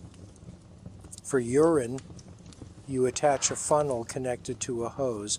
The funnel needs to create a seal against your body. If it doesn't seal properly, urine escapes and floats around the cabin in droplets, which is exactly as disgusting as it sounds. You need to position yourself correctly, create the seal, relax your bladder muscles, and urinate into the system while floating in zero gravity. It's awkward. It's uncomfortable. And if you do it wrong, you create a biohazard situation that you and your crewmates have to clean up. For solid waste, there's a small toilet with a hole about 4 inches in diameter. You need to position yourself over this hole precisely, too far forward or backward or to either side, and you miss. You secure yourself with foot restraints and thigh bars. There's a camera positioned to show you where you're aimed because you can't see what you're doing. You watch yourself on a video screen to make sure you're positioned correctly. Then you do your business while airflow pulls the waste away into a collection bag. The whole process is undignified and uncomfortable and nothing like the simple private act of using a bathroom on Earth. And here's a fun detail. You can't just throw away the waste bags. They're stored on the spacecraft because there's nowhere to throw them away. Everything stays on board until the spacecraft returns to Earth or a cargo ship takes it away. So those bags of human waste just accumulate. The smell is managed by the air filtration system, but it's never perfect. The ISS has a distinctive smell that every astronaut mentions. It's a combination of antiseptic cleaning supplies, recycled air, off-gassing materials, and yes, the faint underlying odor of human waste that never completely goes away despite the best efforts of the air scrubbers. You're living in that smell now, 24 hours a day for the next several months. You'll get used to it eventually. Your nose will adapt and you'll stop noticing it consciously, but it's always there. A reminder that you're living in a sealed metal tube with limited life support and waste management capabilities. Your sense of taste changes in space, too. Food tastes bland. Partly this is because of the congestion from fluid shift making your sinuses stuffy. Partly it's because smell is a huge component of taste, and when everything smells like recycled air and cleaning supplies and faint waste odor, food doesn't taste like much. Astronauts constantly request hot sauce and spicy foods because those are the only things with enough flavor to break through the blandness. The food itself is nothing like eating on Earth. Most of it is freeze-dried or thermostabilized. You add hot water to freeze-dried food and wait for it to rehydrate. Thermostabilized food comes in pouches that you heat up. Fresh food is rare and doesn't last long because there's no refrigeration beyond small coolers. The resupply ships bring fresh fruit and vegetables occasionally, but they're consumed quickly. Most of your diet is processed, preserved food eaten from pouches and containers you eat while floating, which means food particles escape and float around. Crumbs are forbidden because they can get into equipment or be inhaled. So bread doesn't exist on the ISS. Tortillas instead. Everything is sticky or in pouches or designed not to create crumbs. Let's talk about sleep in space, because this is where things get psychologically difficult. On Earth, you lie down in a bed, gravity pulls you against the mattress, you feel the pressure of the bed supporting your body. This pressure is comforting. It's what your brain associates with rest and safety. In space, there is no lying down, there is no bed. There is no pressure against your body. You sleep in a sleeping bag attached to a wall. You float inside this bag, secured by a few straps to keep you from drifting around the cabin and bumping into equipment. Your arms float up in front of you. Your head floats. Everything floats. There's no pressure, no sense of support. Your brain doesn't like this. Your brain thinks you're falling. Even though you're not falling, even though you're in stable orbit, your brain interprets the lack of pressure and the floating sensation as falling. This triggers stress responses. Your heart rate increases. Adrenaline is released. Your body prepares for the impact that never comes. This makes it very difficult to sleep, especially in your first days in space. You're exhausted from launch and the stress and the physical changes your body is undergoing, but you can't relax enough to fall asleep because your brain keeps screaming that you're falling. Eventually, exhaustion wins and you pass out. But the sleep isn't restful. You wake up frequently. You have stress dreams about falling. You never feel fully rested. Some astronauts take sleep aids, medications to help them fall asleep and stay asleep despite their brain's protests. But medications have side effects, and side effects in space can be unpredictable because your body's physiology is altered. So there's a balancing act between getting enough sleep to function and not becoming dependent on sleep aids. The ISS operates on Greenwich Mean Time. This means your sleep schedule is dictated by UTC, not by natural circadian rhythms or sunlight. Speaking of sunlight, you're experiencing a sunrise and sunset every 90 minutes, because that's how long it takes the ISS to orbit Earth. 90 minutes. One orbit. You watch the sun rise over the curve of Earth, brilliant and blinding. 45 minutes later, you watch it set. 45 minutes after that, it rises again. And this plays havoc with your circadian rhythm. Your body doesn't know when it should be awake or asleep. You're supposed to be sleeping, but the sun is rising again. You're supposed to be working, but your body thinks it's night because you've seen 6 sunsets in the last 9 hours. The crew compartments have window shades to block the light, but light still leaks in from other parts of the station. The ISS is never fully dark. There are always indicator lights, equipment displays, emergency lighting. It's more like sleeping in a dim office building than sleeping in a dark bedroom. And it's noisy. The life support systems run constantly. Fans circulate air, pumps move coolant, equipment hums and whirs. There's a constant background noise that never stops. You can hear your crewmates moving around in other modules, talking, working. Privacy is minimal. The crew compartments are tiny closets, barely large enough for a sleeping bag and a few personal items. The walls are thin. Sound carries. You can hear everything happening throughout the station. This lack of privacy and constant noise and interrupted sleep cycle wear on you psychologically.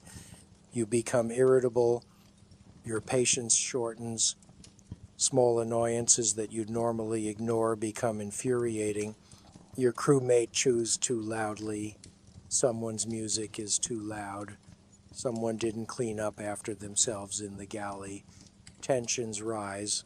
This is normal, this is expected. This is why astronaut selection places such emphasis on psychological stability and ability to work in teams, because living in close quarters with a small group of people in a stressful environment for months inevitably creates conflict. You're trained to recognize the tensions and manage them. You have regular psychological check-ins with specialists on the ground. You have private communication channels where you can talk to a psychologist about stress and interpersonal conflicts. You have protocols for resolving disputes. But knowing that tension is normal doesn't make it any less uncomfortable to experience. You're stuck in a small space with these people. You can't leave. You can't take a walk to clear your head. You can't go to a different room and shut the door. You're together constantly, and you have to find a way to work together effectively despite the stress and the irritation and the personality conflicts. Some crews gel immediately and work together seamlessly. Some crews struggle with interpersonal dynamics throughout the mission. You don't really know which kind of crew you'll have until you're up there living it. All the team-building exercises and simulation training in the world can't perfectly predict how people will interact under real mission conditions. Now let's talk about the work you'll be doing, because you're not in space to float around and take Instagram photos. You're there to work. Your days are scheduled down to 5-minute increments. Wake up at a specific time.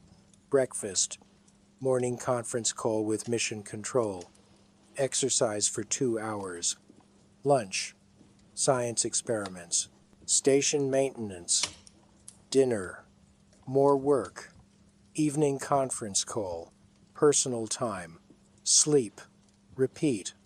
6 days a week with 1 day off for rest and personal tasks. The science experiments are numerous and varied.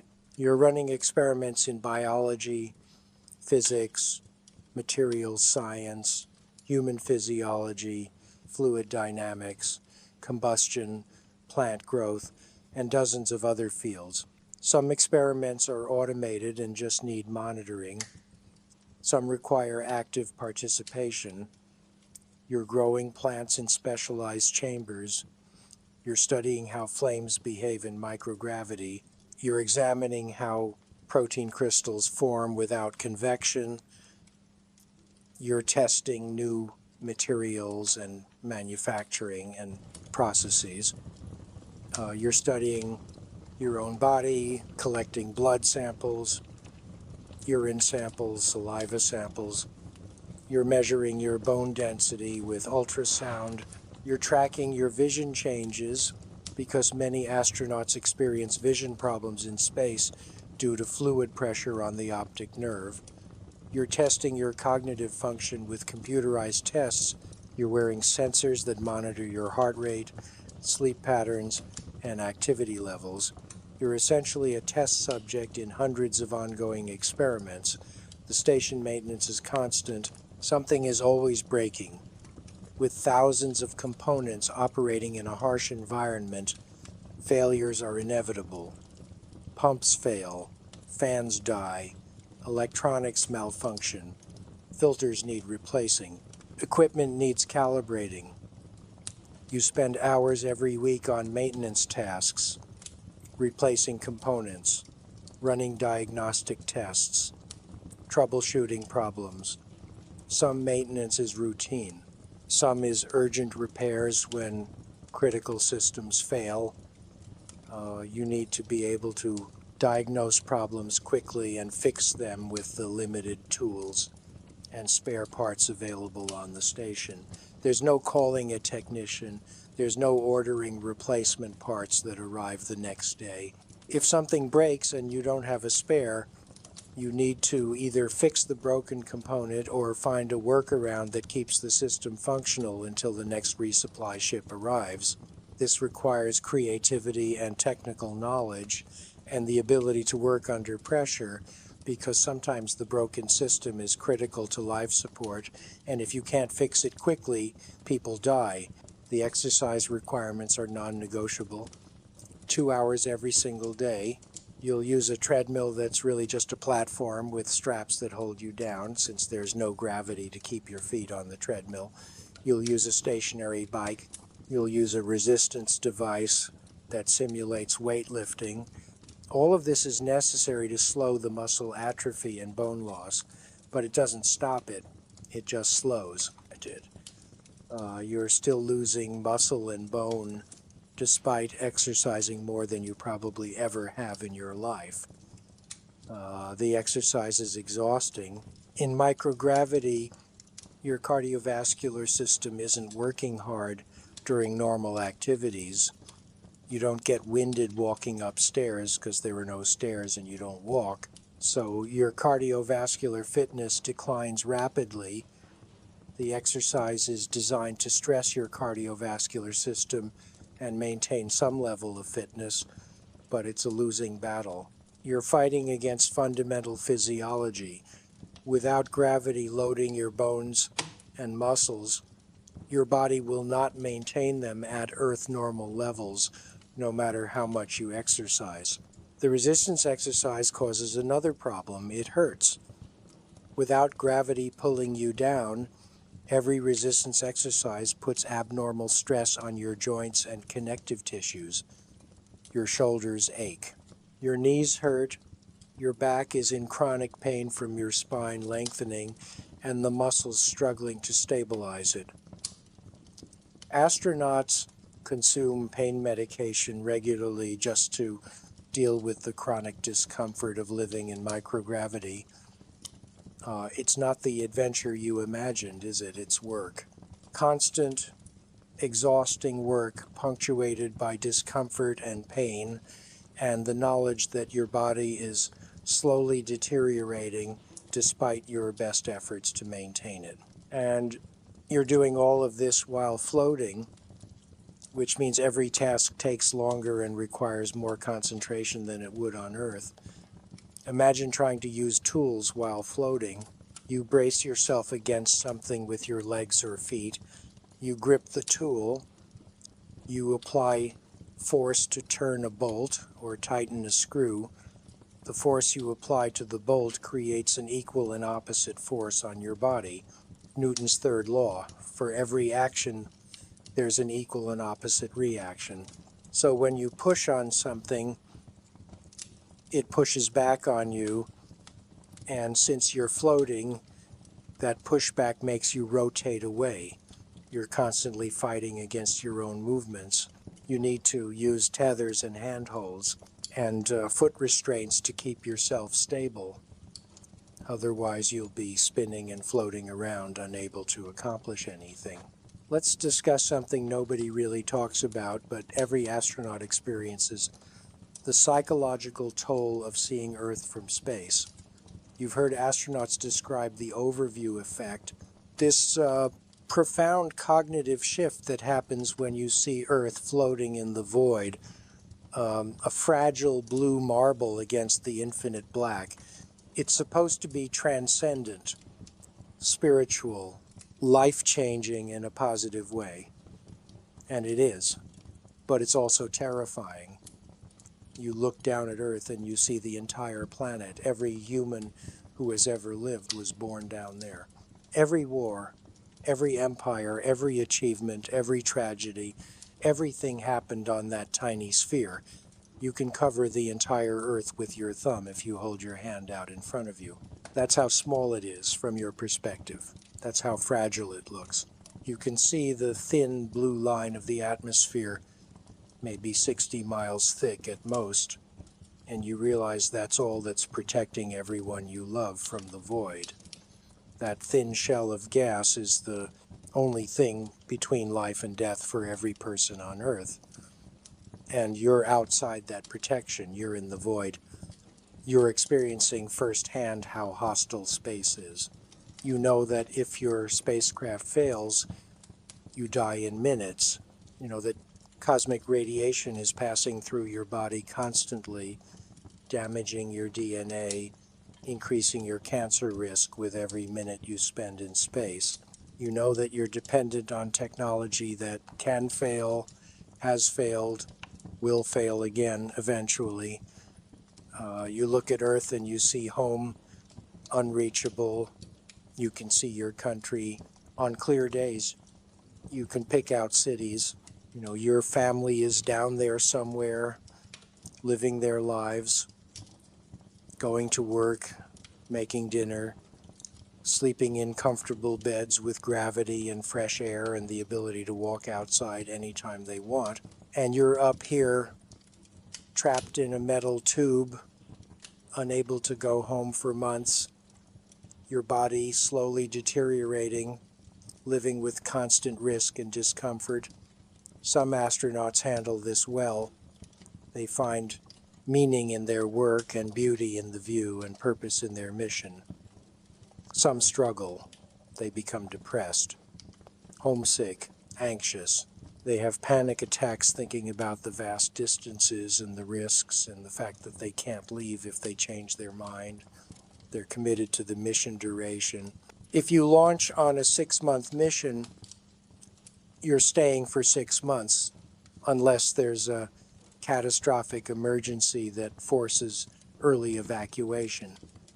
You can't just say you've had enough and want to go home. There are limited seats on the Soyuz capsules docked to the station. They're for emergencies and scheduled crew rotations only. You're staying up here for the planned duration, whether you want to or not. The isolation is profound. Yes, you can communicate with Earth. You can make phone calls. You can send emails. You can video chat with your family. But there's a delay. Not a huge delay, but enough to make conversation feel slightly off. And you can't touch anyone. You can't hug your partner. You can't hold your children. You can see them on a screen and talk to them, but you can't physically be with them. You're more alone than any human in normal circumstances can understand. Even prisoners in solitary confinement are on Earth, breathing the same air, under the same sky as everyone else. You're in orbit, separated from every human except your crewmates, living in an environment that would kill you instantly if not for technology. The people on the ground, mission control, your family, your friends, they try to understand, but they can't. They're on Earth where everything is normal. They have problems that seem trivial from your perspective. They complain about traffic, about their jobs, about the weather, and you're floating in a metal tube above the atmosphere where there is no weather, where your daily routine involves collecting your own urine for scientific analysis and worrying about whether the toilet will work properly and trying to sleep while floating, and wondering if today will be the day something fails catastrophically. The perspective shift is jarring. You can't relate to normal human problems anymore, and they can't relate to your experience. You're in different worlds, literally and psychologically. This creates a distance that's hard to bridge. Astronauts returning from long missions often report feeling disconnected from people, struggling to relate to everyday concerns, missing the intensity and purpose of being in space. It's a form of reverse culture shock. You leave Earth for months, adapt to a completely alien environment and lifestyle, and then you're expected to come back and readjust to normal life like nothing happened, like you didn't just spend months defying gravity and risking your life and seeing things that 99.999% of humans will never see. Let's talk about what happens if someone gets seriously sick or injured in space. On Earth, if you have a medical emergency, you call for help. An ambulance arrives in minutes. Paramedics stabilize you. You're transported to a hospital where doctors and nurses and specialists and sophisticated medical equipment can treat you. In space, none of that exists. The ISS has a medical kit about the size of a couple of large suitcases. It contains basic medications, bandages, diagnostic equipment like a portable ultrasound, some surgical instruments, and emergency supplies. That's it. No MRI, no CT scanner, no X-ray beyond what the ultrasound can show, no surgical suite, no blood bank, no way to perform complex procedures. If you get sick, your crewmates treat you using the supplies on board and guidance from doctors on the ground. If you need surgery, one of your crewmates performs it with video guidance from Earth using the limited instruments available while you're both floating in zero gravity, which makes controlling bleeding extremely difficult because blood doesn't flow down and pool in wounds. It floats around in spheres. If you have a stroke or heart attack, there's minimal care available beyond supportive treatment and hoping you survive until a crew rotation can bring you home.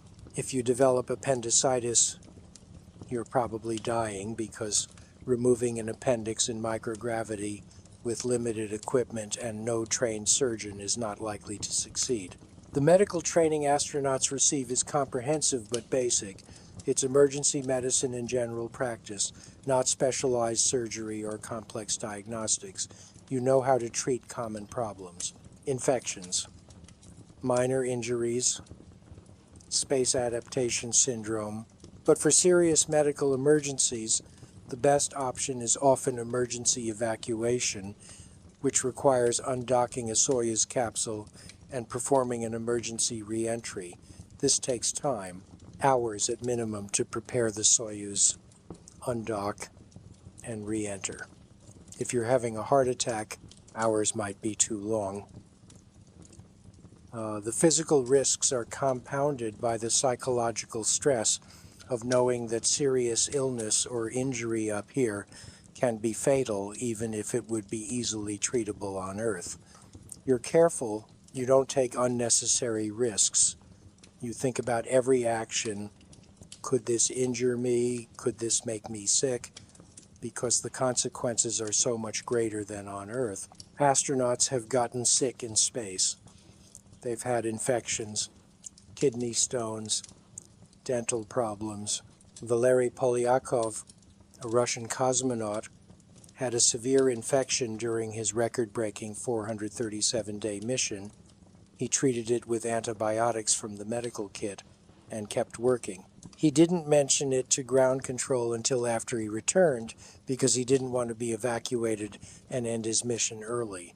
That's the level of dedication and risk tolerance required. You have a serious medical problem and you might choose to tough it out rather than abort the mission you've trained years for. Mental health emergencies are also possible.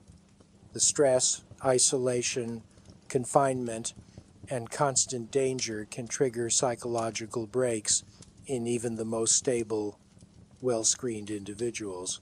Astronauts have experienced severe depression, anxiety attacks, and stress-related psychological problems in space. There are protocols for this. Increased contact with psychological support on the ground, medication if appropriate, crew support and monitoring, in extreme cases, emergency evacuation. But minor psychological problems are managed on station because evacuation is complicated and expensive and interrupts mission operations. So unless you're actively psychotic or suicidal, you're staying up there and working through your issues with the resources available. The Soviet space program had an incident where a cosmonaut became so depressed and unmotivated during a long mission that he essentially stopped working. He was still functional and not in immediate danger, so they left him up there for the planned mission duration. He just floated around doing minimal tasks while his crewmates picked up the slack. When he returned, he left the space program. That's an extreme example, but it illustrates the reality that psychological problems in space have to be managed with limited resources and no easy way to extract someone who's struggling. You're expected to be resilient, to cope with stress, to maintain your mental health despite the challenges, and most astronauts do. They're selected partly for their psychological strength, but selection isn't perfect. Screening can't predict every possible response to the unique stresses of spaceflight. Sometimes people break, sometimes the mission is too much, and when that happens, everyone just has to cope as best they can until the scheduled return. Now let's discuss something even more unsettling. What happens if someone dies in space? It's rare, thankfully. The only deaths in space occurred during the Soyuz 11 disaster in 1971, when 3 cosmonauts died during re-entry due to a cabin depressurization. But it's possible. Accidents happen, medical emergencies happen, the older astronauts get, and some astronauts continue flying into their 50s and 60s, the higher the risk of sudden cardiac death or stroke. So what's the protocol if someone dies on the ISS? The answer is there really isn't a detailed protocol because it hasn't happened yet, and NASA doesn't like to publicize plans for such morbid scenarios. But based on available information and common sense, here's what would likely occur. First, the crew would attempt resuscitation. CPR in microgravity is difficult because you need to brace yourself to compress the chest, and pushing on the chest creates an equal and opposite force that pushes you away. But there are procedures and equipment designed to help. If resuscitation fails and the person is confirmed dead, the body would need to be stored. The ISS doesn't have a morgue.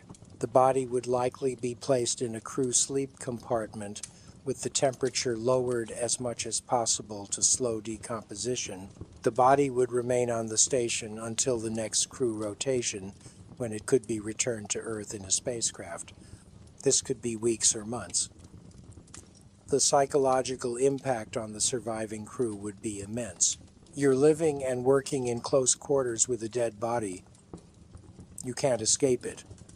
You can't leave.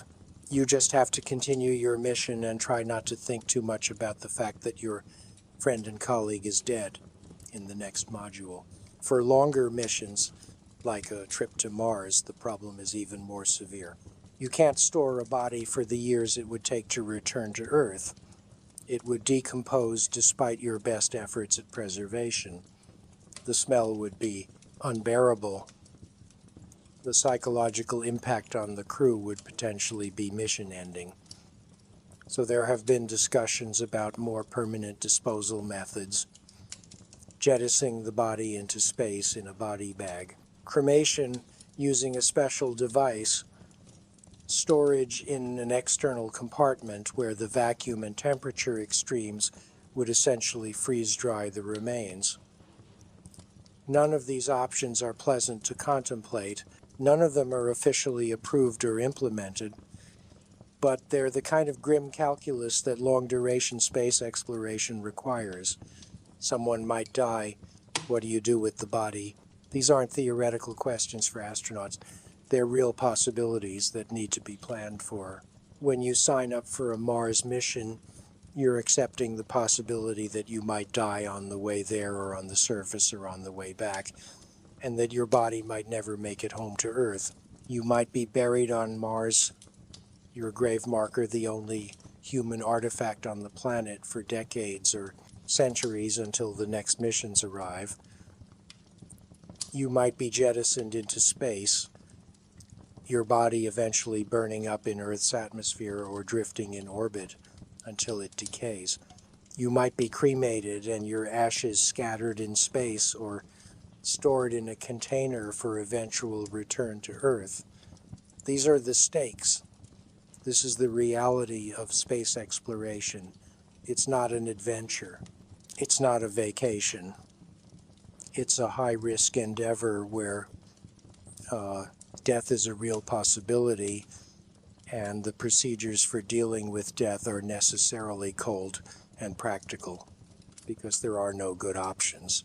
Let's talk about coming home, because that's assuming you survive and complete your mission successfully. Re-entry is violent. You're traveling at 17,500 miles per hour in orbit. You need to slow down enough to drop out of orbit and fall back to Earth.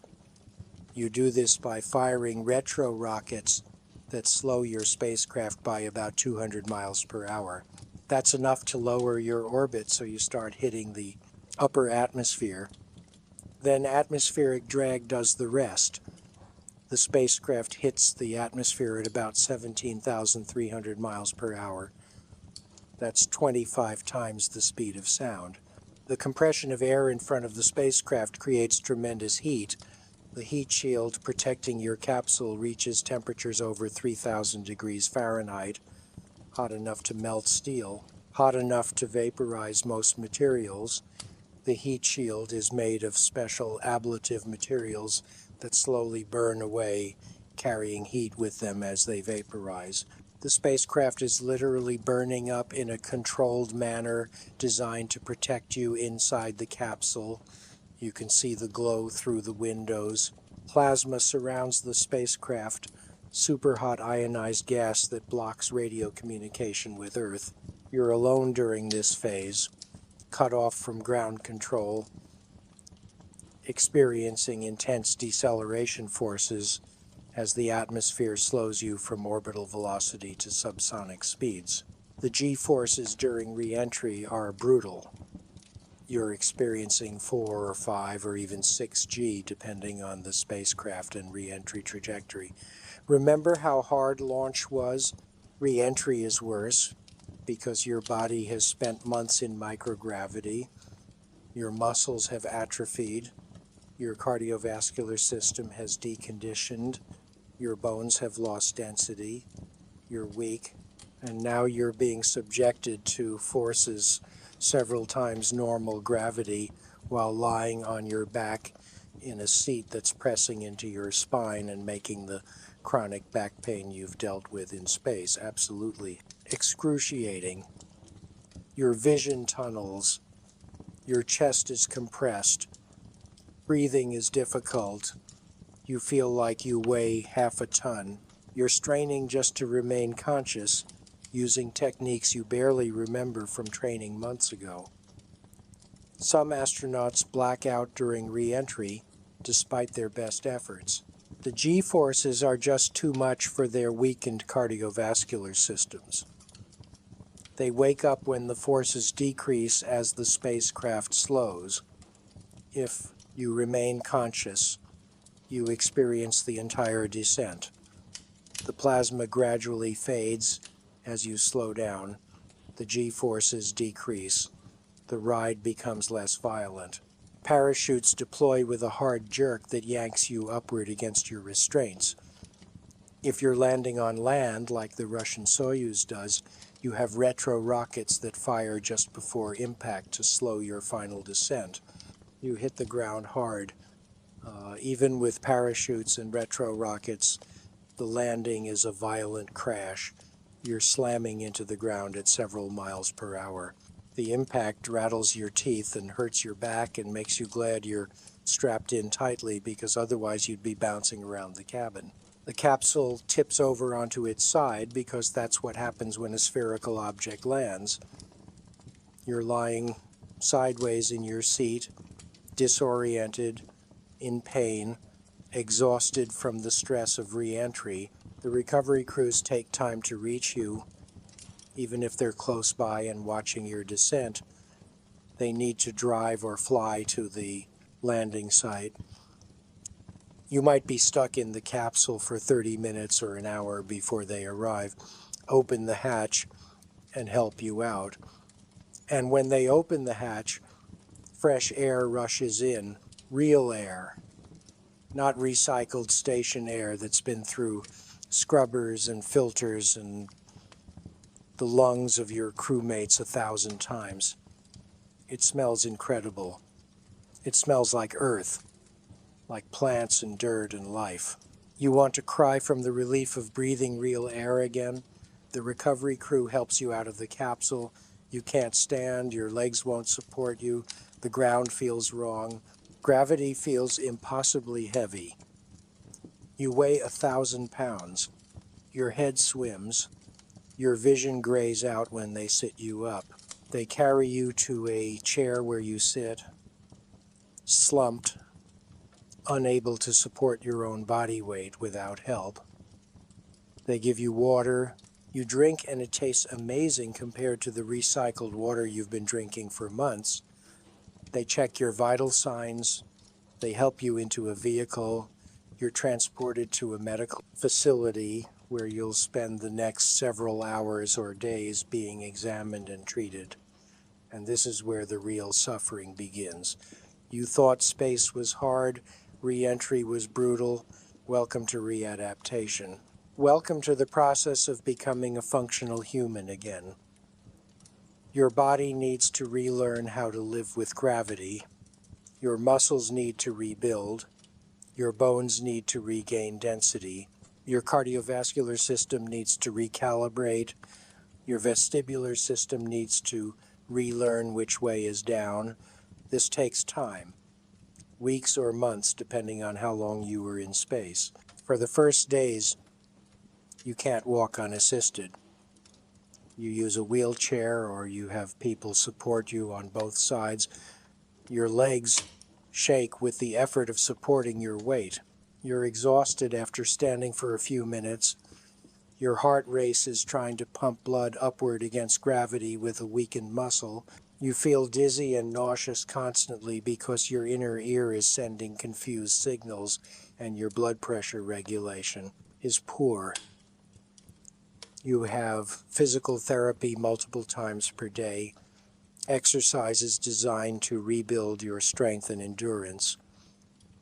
Walking on a treadmill with support, simple strength training with light weights that feel impossibly heavy, balance exercises because your balance is shot, your proprioception, your sense of where your body is in space, is completely confused. You drop things constantly because your hand-eye coordination is off. You misjudge distances. You stumble over obstacles you should easily clear. You're clumsy and weak and frustrated because you used to be capable and now you can barely function. The back pain persists for weeks. Your spine slowly compresses back to its normal length and the process is painful. The muscles and ligaments that stretched in space now need to tighten up again and they ache constantly. You need pain medication and physical therapy and massage and time. Your bone density doesn't fully recover. Studies show that astronauts who spent 6 months in space never regain 100% of their pre-flight bone density, even after years of recovery. You have slightly higher fracture risk for the rest of your life. Your vision might not recover either.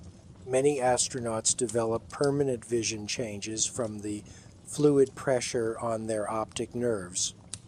They need glasses or stronger prescriptions after their missions.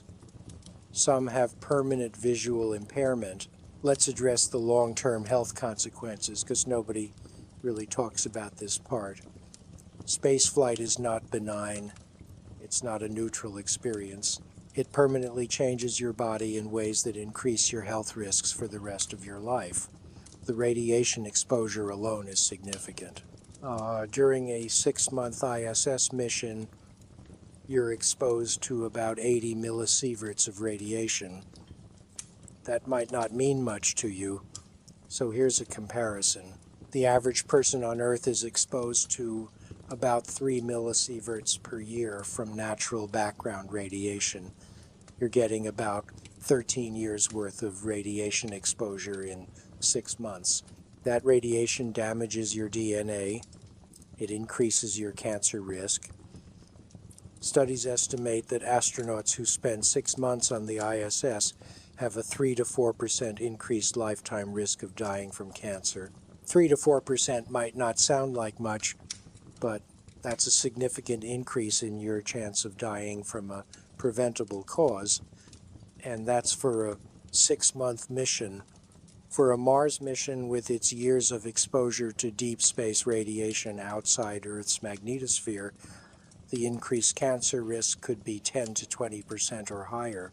You might go to Mars and return successfully, but you've essentially signed up for a significant chance of dying from cancer 20 or 30 years later as a result.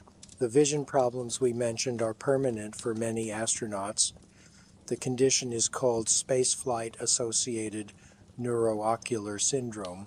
The fluid shift and increased intracranial pressure can cause changes to the optic nerve, flattening of the eyeball, and other structural changes that don't fully reverse after return to Earth. Some astronauts need surgery to correct vision problems caused by spaceflight. The bone density loss doesn't fully recover. You're left with weaker bones permanently, higher fracture risk, higher risk of osteoporosis as you age. If you're already at risk for bone problems due to age or genetics, spaceflight exacerbates those risks significantly. The psychological impacts can be lasting too.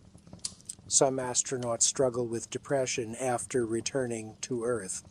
The intensity and purpose of being in space, the unique experience of seeing Earth from orbit, the camaraderie with your crew in a high-stakes environment, all of that is gone when you return to normal life. You go from being at the pinnacle of human achievement, doing something that fewer than 600 people in history have done, to being an ex-astronaut dealing with normal life and mundane problems. The transition is jarring. Some astronauts describe feeling empty or purposeless after returning. Like nothing they do on Earth will ever match the significance of what they did in space. They struggle to find meaning in normal activities. They have trouble connecting with people who can't understand what they experienced. Some develop post-traumatic stress from the dangerous situations they encountered or the constant stress of living in a life-threatening environment for months. And here's something most people don't consider. Relationships often don't survive. The divorce rate among astronauts is high. You're gone for months or years during training and missions. You're changed by the experience in ways your partner can't fully understand. You've been through something profound and transformative, and they weren't there. You've become a different person in some fundamental ways, and your relationship is based on who you were before. The stress on families is immense. Children grow up while you're gone. Your partner has to manage everything alone. You miss birthdays, anniversaries, holidays, important life events. And when you return, you're not the same person who left. You're dealing with physical recovery and psychological readjustment, and you're not fully present for your family because you're struggling with your own issues. Many astronaut marriages don't survive the strain. So let's tally up what you've signed up for if you become an astronaut. Years of grueling training that pushes you to your limits. Months in space living in uncomfortable, dangerous conditions. Your body slowly deteriorating despite your best efforts to maintain it. Constant discomfort and pain. Isolation from everyone except your crewmates. The stress of knowing that any mistake or equipment failure could kill you. the psychological impact of seeing Earth from space and realizing how fragile it all is, the violent, painful re-entry, the weeks or months of difficult recovery where you can barely function, the permanent health consequences including increased cancer risk, weakened bones, and possibly impaired vision, the psychological struggles of readjusting to normal life, the relationship difficulties and possible divorce. And for what? So you can say you went to space, so you can have a unique experience that few people will ever have, so you can contribute to scientific knowledge and human space exploration. Those are noble goals. Those are worthwhile reasons. But be honest with yourself. Are they worth the price? Are they worth the suffering and the risk and the permanent damage to your body and relationships? Here's the truth that nobody wants to acknowledge. The truth that space agencies downplay and recruiters gloss over and movies ignore completely. Being an astronaut is not aspirational. It's not something most people should want. It's not a career that leads to happiness or fulfillment for most people who pursue it. It's a calling for a very specific type of person who values achievement and exploration and pushing human boundaries above personal comfort, health, and relationships. It's for people who can accept significant personal sacrifice for the advancement of human knowledge. It's for people who can live with risk and discomfort and pain because the mission is more important than their individual well-being. That's not most people. Most people want to be comfortable, want to be healthy, want to maintain relationships, want to live long lives without unnecessary health risks. And there's nothing wrong with that. That's normal and reasonable and healthy. Wanting to be an astronaut, when you really understand what it entails, is arguably not healthy. It's prioritizing achievement over well-being. It's accepting suffering for glory. It's trading years of your life and your long-term health for a brief period of intense, meaningful experience. Some people make that trade willingly and don't regret it. Many astronauts say that despite the difficulties and the suffering and the health consequences, they do it again. The experience was worth it. The sense of achievement and purpose was worth it. Being part of humanity's exploration of space was worth it. But some astronauts do regret it. They leave the space program physically damaged, psychologically scarred, divorced, and struggling to find meaning in normal life. They traded everything for a mission that didn't ultimately fulfill them the way they hoped it would, and you won't know which kind of astronaut you'll be until after you've already made the trade. You won't know if the experience will be worth the cost until you've already paid the cost and it's too late to get a refund. That's the gamble. That's the reality underneath the glamour and the romance and the inspirational music. Being an astronaut is a brutal, punishing, life-altering experience that permanently changes you physically and psychologically, and you're gambling that those changes will be worth it. For most people, they wouldn't be. For most people, the cost is too high, the suffering is too great, the risks are too significant, the long-term consequences are too severe. For most people, seeing pictures of Earth from space is enough. Reading about space exploration is sufficient. Following missions from the comfort of their homes, where they can stand up without assistance and breathe fresh air and sleep in comfortable beds and see their families every day, is plenty. And there's wisdom in that. There's no shame in acknowledging that space is hostile and dangerous, and that you're not willing to sacrifice your health and relationships to experience it firsthand. In fact, that's probably the smart choice, the rational choice, the choice that most people should make. But here's the thing about humans. We're not always rational. We don't always make the smart choice. We're drawn to challenges, to achievements, to experiences that push us beyond our limits. We're curious about what's out there beyond our atmosphere. We want to explore. We want to discover. We want to be part of something bigger than ourselves. And that drive, that curiosity, that need to explore, despite the dangers, is what pushes human civilization forward. It's why we crossed oceans, not knowing what was on the other side. It's why we climbed mountains that killed most who tried. It's why we explored polar regions where the environment was actively trying to kill us. It's why we developed aviation, even though the early attempts ended in fiery crashes. It's why we keep pushing into space, despite the risks and the costs and the suffering. Because some people are willing to make the sacrifice. Some people value the achievement more than their comfort. Some people need to explore even knowing the price. Those people become astronauts. Those people are the ones who can genuinely say they do it again despite everything. Those people are rare, very rare. And you're probably not one of them. Not because you're not brave or smart or capable, but because you're a normal person with normal priorities and normal desires for comfort and health and relationships. And that's okay. That's good, actually. Civilization needs normal people who stay on Earth and live normal lives and do normal jobs. We can't all be astronauts. We shouldn't all be astronauts. The vast majority of humanity will live their entire lives on Earth's surface, breathing normal air, experiencing normal gravity, maintaining normal bone density, and never seeing Earth from space. And their lives will be full and meaningful and valuable despite never leaving the planet. So when I say you wouldn't last a day as an astronaut, I'm not insulting you. I'm acknowledging reality. The selection process would eliminate you. The training would break you. The space environment would damage you.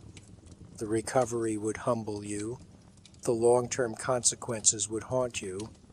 And you'd probably regret the whole thing, because being an astronaut isn't like being a pilot or a doctor or a soldier. Those are difficult, demanding professions, but they're fundamentally compatible with being human. Being an astronaut requires you to survive in an environment that's fundamentally incompatible with human life. It requires you to accept that your body will be damaged, your health will be compromised, your relationships will suffer, your psychological well-being will be challenged, all for the sake of spending a few months or years doing something that fewer than 600 people in human history have done. Is that worth it? For a few people, yes. For you, probably not, and there's no shame in that answer. Let's circle back to something we glossed over earlier but needs deeper examination. The selection process itself, and why it would chew you up before you even got close to training. We talked about the basic requirements, the degree, the experience, the health screening, but we didn't really dig into the actual interview process and what they're looking for, because understanding this will make it clear why you specifically wouldn't make the cut. NASA conducts what they call a highly competitive selection process.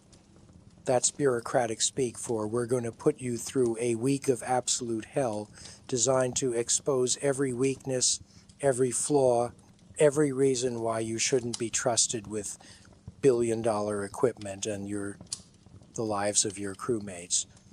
You arrive in Houston with dozens of other candidates. Everyone in that room has advanced degrees. Everyone has relevant experience. Everyone passed the medical screening. Everyone thinks they have a shot. Most of them are wrong. The week starts with technical interviews where panels of current astronauts and NASA engineers grill you about your expertise. If you're a pilot, they'll ask about specific aircraft systems and emergency procedures and flight scenarios.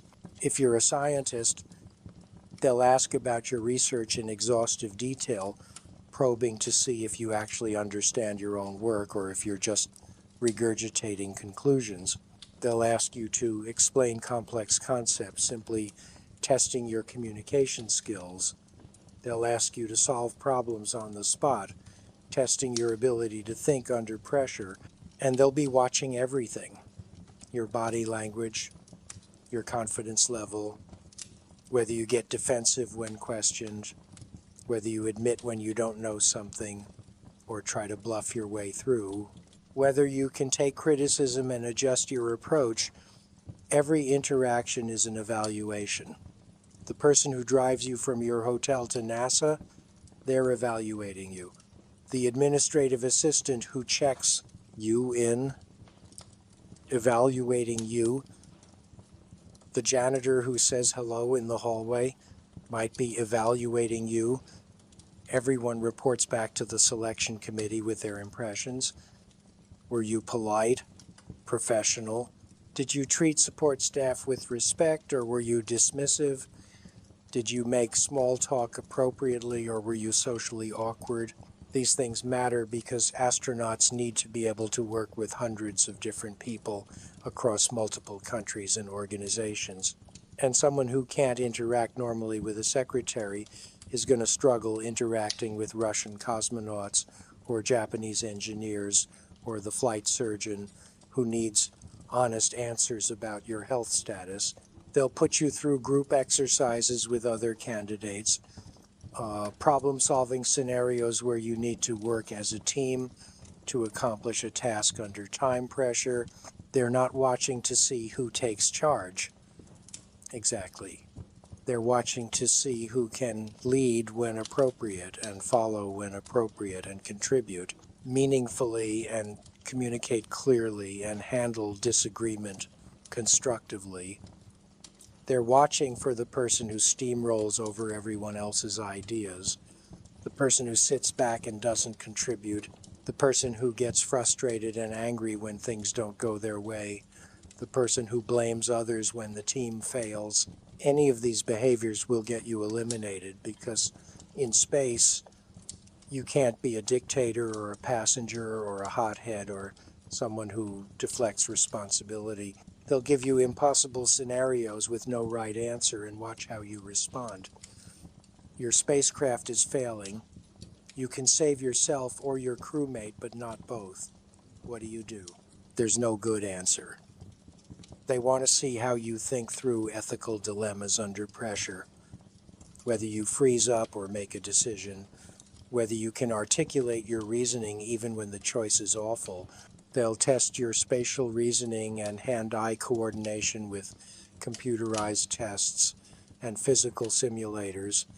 They'll put you in a chair that rotates in multiple axes and see if you can maintain orientation and complete tasks while being spun around. They'll test your ability to learn new skills quickly by teaching you a procedure once and then asking you to perform it from memory. They'll evaluate your physical fitness not just with standard exercises but with functional tasks. Can you climb a ladder while carrying equipment? Can you work overhead with your arms raised for extended periods? Can you fit through tight spaces? Can you maintain fine motor control while exhausted? And through all of this, they're watching for the intangibles, the qualities that separate good candidates from astronaut material. Do you have the right kind of confidence? Confident enough to make decisions and take action, but not so overconfident that you ignore risks or dismiss concerns. Can you project calm under stress when everything is going wrong in a simulation? Do you panic or do you methodically work through the problem? Do you have situational awareness? Do you notice when things are going wrong before they become critical? Do you communicate clearly and concisely, especially under stress when every word matters? Here's what they're really looking for, and here's why you don't have it. They want someone who is simultaneously incredibly competent and deeply humble. Someone who knows they're among the best in their field, but also knows that space doesn't care about your credentials or your ego. Someone who can make life or death decisions without hesitation, but also defer to others when they have better expertise or information. This combination is rare. Most highly competent people have egos to match their abilities. They're used to being the smartest person in the room. They're used to their opinions being valued and their decisions being trusted. Put a room full of these people together and you get conflict, clashing egos, struggles for dominance, inability to work as a cohesive team. NASA has learned through decades of experience that raw competence isn't enough. You need competence plus emotional intelligence plus humility plus a dozen other psychological factors that are hard to quantify, but easy to spot when they're missing. And you're missing at least several of them. Maybe you're competent, but you have ego problems. You don't like being questioned. You get defensive when someone points out a mistake. You have trouble admitting when you don't know something. These are normal human traits, but they're disqualifying for astronauts. Or maybe you're humble but not quite competent enough. You're good at your job, but you're not exceptional. You're in the 95th percentile of your field, but they're looking for 99th percentile. You're smart, but you're not brilliant. You work hard, but you don't have that extra gear that lets you perform at a high level even when exhausted and stressed. Or maybe you have both competence and humility, but you lack the psychological resilience. You've never been in a truly high-stakes life or death situation. You don't know how you'll respond under that level of stress. You think you'll be calm and rational, but you might freeze or panic or make poor decisions. And there's no way to know until you're actually in that situation, which is too late if you're already in space. The selection committee is trying to predict your behavior in situations you've never experienced based on your responses to simulations and hypotheticals and their gut feeling about your character. It's an imperfect process. Sometimes they select people who seem perfect but struggle in actual spaceflight. Sometimes they reject people who might have been great astronauts. But their track record is pretty good because they've refined the process over 60 plus years and thousands of candidates. They know what works, they know what fails, and they're very good at spotting the people who won't make it. You're one of those people. I don't know you personally, but statistically, you're not astronaut material. The odds are overwhelming. Fewer than 1 in 1,000 qualified applicants get selected. That means there are 999 people who met all the basic requirements, who were smart and educated and experienced and healthy, who still weren't good enough. You're almost certainly one of the 999, and that's assuming you even qualify to apply in the first place, which you probably don't. Most people reading this don't have the educational background or the professional experience or the physical health or the psychological profile that meets NASA's minimum standards. They're eliminated before they even start. But let's say by some miracle you make it through selection. You're one of the 10 or 12 people chosen for the astronaut candidate class. You beat odds of 1 in 1,000 or worse. You're joining the most elite group of professionals in the world. Congratulations. Now comes the part where they break you down and rebuild you. The first few weeks of astronaut candidate training are orientation. You meet your classmates. You tour the facilities. You get briefed on what the next 2 years will entail. It sounds manageable, challenging but doable. You're excited, you're motivated, you're ready to work harder than you've ever worked in your life.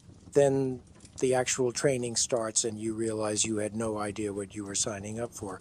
The classroom instruction is graduate level material in multiple technical disciplines: spacecraft systems, orbital mechanics, life support systems, propulsion, power generation, communication systems. You're learning how every component of the ISS works in detail sufficient to troubleshoot and repair problems. This isn't the life support system provides oxygen. This is the oxygen generation system, uses electrolysis to split water molecules. The hydrogen is vented overboard through the vacuum vent system. The oxygen is added to the cabin atmosphere at a rate controlled by the major constituent analyzer, which monitors partial pressures. And if the OGS fails, you can use backup oxygen supplies from the Progress vehicles or activate the solid fuel oxygen generator candles, which contain sodium chlorate that releases oxygen when heated, though you need to monitor for chlorine gas contamination. You're learning this level of detail for hundreds of systems, and you're learning it fast because there's too much material to cover at a leisurely pace. You're drinking from a fire hose of technical information, trying to absorb it all, trying to remember it all, because you'll be tested and you need to pass the tests, and even more importantly, you'll need to actually know this material when you're in space and something breaks, and ground control is telling you to check the electron unit, and you need to know what that is and where it is and how it works and how to troubleshoot it without having to look everything up in a manual. You're studying for hours every night after training sessions. You're exhausted, but you can't afford to fall behind, because if your performance drops, if you start failing tests, if you can't keep up with the material, you'll be cut from the program. NASA doesn't graduate everyone who starts astronaut candidate training. Some people wash out, some people quit, some people are asked to leave because they're not meeting the standards. The pressure is constant and intense and it never lets up. You're also learning Russian, not casual conversational Russian. Technical Russian. You need to be able to discuss spacecraft malfunctions and emergency procedures in Russian, because that's the language used in the Russian segment of the ISS and during Soyuz operations. You're in language classes several hours a week, learning vocabulary that doesn't exist in everyday Russian. How do you say pressure equalization valve in Russian? How do you say the manual docking system is not responding in Russian? You're learning this while also learning everything else, while also staying in top physical condition, while also preparing for the various survival training courses you'll attend. The physical training is relentless. You're exercising daily to maintain the fitness level required for spaceflight. You're doing cardiovascular training and strength training and flexibility training. You're practicing in the neutral buoyancy laboratory, spending 6 hours at a time underwater in a spacesuit analog, working until your hands are blistered and your shoulders are screaming and you're so tired you can barely climb out of the pool. And then you're expected to study that evening and be ready for classroom training the next morning. The schedule doesn't care that you're exhausted. The schedule doesn't care that you're sore and tired and mentally drained. The schedule is what it is, and you need to keep up or you need to leave. You're traveling constantly for different training modules. You fly to Russia for Soyuz training. You fly to different NASA centers for specialized instruction. You fly to survival training locations. You're living out of a suitcase, sleeping in hotels, away from your family and friends for weeks at a time. The relationships you had before you started training begin to strain. Your partner is supportive but frustrated that you're never home, and when you are home, you're exhausted and distracted. Your friends stop inviting you to things because you always have to decline. You're missing birthdays and weddings and holidays because training doesn't stop for personal events. You're sacrificing your personal life for this goal, and you haven't even gone to space yet. You're still just a candidate, still in training, still proving yourself worthy. Some of your classmates struggle more than others. Someone isn't picking up the technical material fast enough. Someone else has trouble with the Russian language. Someone struggles with the underwater training because they're not comfortable in water. Someone gets injured during physical training and has to take time off to recover and then work extra hard to catch up. You watch these struggles and you're sympathetic but also relieved it's not you. You're keeping up. You're meeting the standards.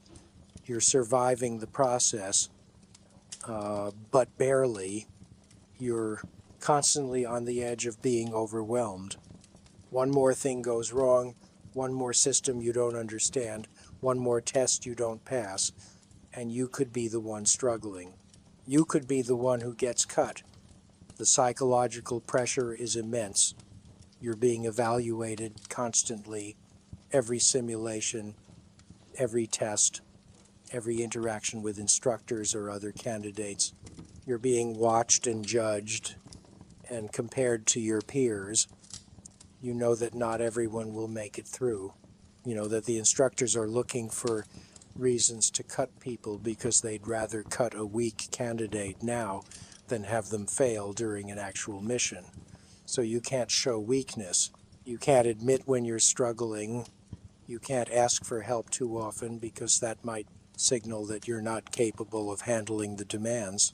You need to project competence and confidence even when you're drowning in information and stress and exhaustion. This is what breaks most people who wash out, not the technical material, though that's challenging. Not the physical demands, though those are significant. It's the unrelenting psychological pressure of knowing you're being constantly evaluated, and one bad day, one poor performance, one moment of weakness could end your dream. It's the stress of maintaining peak performance across multiple domains simultaneously while being away from your support systems and dealing with the isolation and the knowledge that most of your classmates are going to make it, and if you don't, you'll be the failure who couldn't cut it. Let's talk about the specific training that would break you psychologically. The survival training courses are designed to push you to your limits and see how you respond when you're cold, hungry, tired, uncomfortable, and stressed. The winter survival training in Russia is particularly brutal. They fly you out to a remote location in the middle of winter. It's well below zero. The kind of cold that hurts exposed skin in seconds. The kind of cold that makes breathing painful. They give you minimal supplies, some basic tools, limited food and water, the clothes you're wearing and whatever cold weather gear they provide, which is intentionally less than ideal. Then they simulate a spacecraft landing in this remote location and leave you there. You need to survive for 2 or 3 days with your crew until rescue arrives. You need to build shelter using materials you can scavenge from the simulated spacecraft wreckage and the surrounding environment. You need to start a fire in sub-zero temperatures with wind and snow, making everything difficult. You need to melt snow for water. You need to ration your limited food. You need to stay warm enough to avoid frostbite and hypothermia. And you need to do all of this while working as a team with your crewmates, because the scenario assumes you've just returned from space and your bodies are weakened and you can't do this alone. The first night is the worst. You're cold despite your best efforts with the shelter and fire. The cold seeps into your bones. You can't get warm. You're wearing every piece of clothing you have and you're still shivering. You try to sleep, but you can't because you're too cold and uncomfortable. You lie there in the dark, miserable, counting the hours until morning. You start to understand what actual survival situations feel like. This isn't camping, this isn't an adventure. This is being genuinely uncomfortable and borderline unsafe. And the discomfort doesn't end when you want it to. You can't tap out. You can't say you've had enough and go back to a warm building. You're stuck there until the training exercise ends. Your instructors are monitoring you from a distance to ensure you don't actually die, but they're not going to rescue you just because you're cold and miserable. That's the point. They want to see how you handle prolonged discomfort and stress. Do you stay focused on the tasks that keep you alive? Do you maintain team cohesion and morale? Do you give up and become a liability that your crewmates have to carry? The water survival training has its own challenges. They put you in a pool in a mock-up Soyuz capsule. The capsule is dropped into the water and flips upside down because that's what Soyuz capsules do when they land in water. They're not designed for water landings, but if the landing is off target, you might end up in a lake or river or ocean, and you need to be able to escape. You're strapped into your seat, wearing a flight suit that becomes heavy. When waterlogged, the capsule hits the water and immediately inverts. You're upside down, underwater, in a dark capsule that's filling with water. You need to unbuckle yourself without dropping on your head. You need to orient yourself in the confined space. You need to open the hatch, which requires operating the mechanism while underwater and disoriented. Then you need to exit the capsule and swim to the surface without panicking. They drill this over and over. Capsule flips, you escape. Capsule flips, you escape. They make it harder each time. The water is colder, the lighting is dimmer. They add smoke to reduce visibility. They add failure scenarios where the hatch mechanism doesn't work properly and you need to use the backup. They time you to ensure you can escape quickly enough that you wouldn't drown in a real scenario. And the whole time, you're fighting your body's panic response. Your body knows you're underwater and running out of air and trapped in a confined space. Your body wants to panic and thrash and gasp for air. You need to override those instincts and calmly work through the escape procedure. Most people panic the first few times they fail the escape. They run out of air and the safety divers have to extract them. It's humiliating and terrifying, and you have to go back and do it again until you can execute the escape perfectly, even when your body is screaming at you to panic. The high-altitude chamber training is psychologically difficult in a different way. They put you in a chamber that simulates high altitude by reducing the air pressure. They take you up to the equivalent of 25,000 feet or higher. At this altitude, there's not enough oxygen in the air to support consciousness for more than a few minutes. You're wearing an oxygen mask that provides supplemental oxygen. Then they tell you to remove your mask. You're sitting there breathing air that doesn't have enough oxygen. Within 30 seconds to 2 minutes, depending on your physiology, you start experiencing hypoxia symptoms. Your vision changes, colors look different, your peripheral vision narrows, your fingers tingle, you feel slightly drunk or high, your thinking becomes fuzzy, you might feel euphoric, you might not realize anything is wrong even as you're dying from lack of oxygen. This is what makes hypoxia so dangerous. It impairs your judgment, including your judgment about whether you're impaired. The instructors are watching you carefully. They're asking you questions. What's your name? What's 2 plus 2? Can you touch your nose? They're watching for the moment when you can no longer answer correctly or perform simple tasks. That's when they know the hypoxia is affecting your brain function. Then they tell you to put your mask back on. And here's the scary part. Some people don't.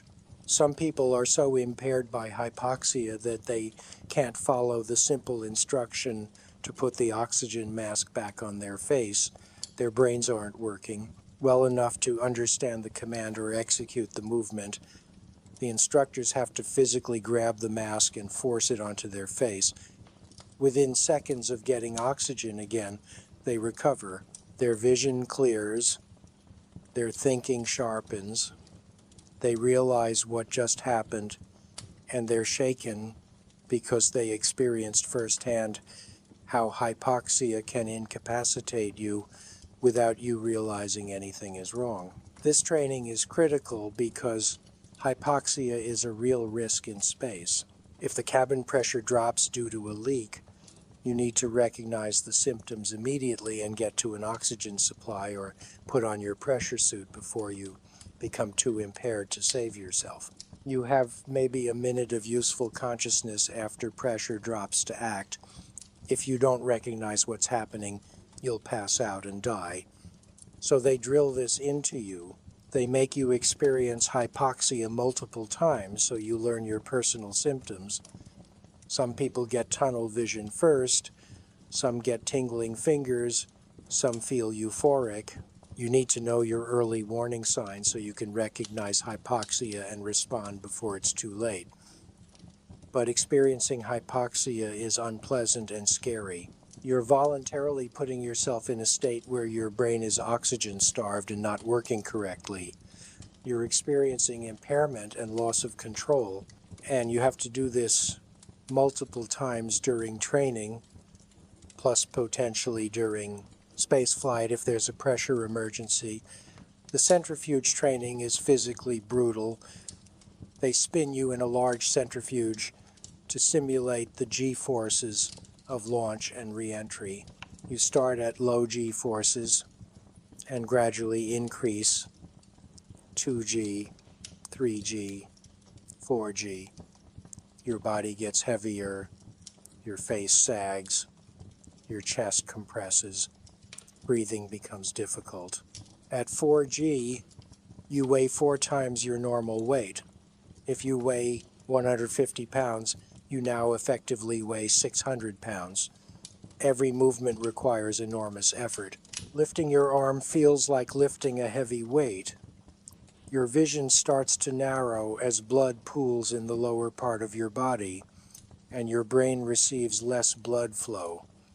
This is called graying out. Your peripheral vision fades to gray, then to black. If the G-forces continue increasing, or if you don't use proper muscle tensing techniques, you'll black out completely.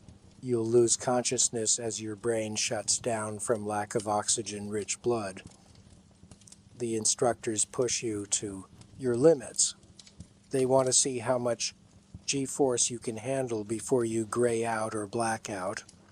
They want to see if you can use the anti-G straining maneuver effectively to stay conscious. This involves tensing your leg and core muscles and doing what's essentially a repeated grunt that forces blood up toward your brain. It's exhausting and uncomfortable, and you have to maintain it for the entire high G portion of the simulation. Some people can't handle the G-forces. They black out at 3 or 4G. They're not necessarily eliminated from the program because there are techniques in training that can improve G tolerance. But if you consistently can't stay conscious during simulated launch and re-entry forces, that's a problem.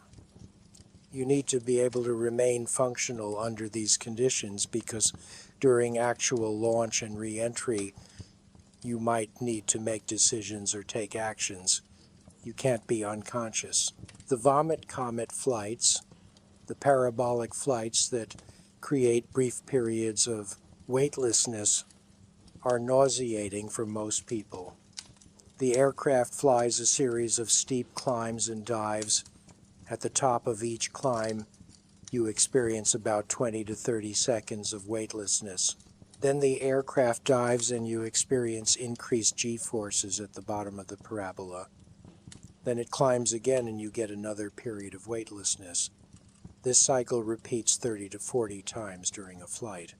The constant transitions between normal gravity, zero gravity, and high gravity wreak havoc on your vestibular system.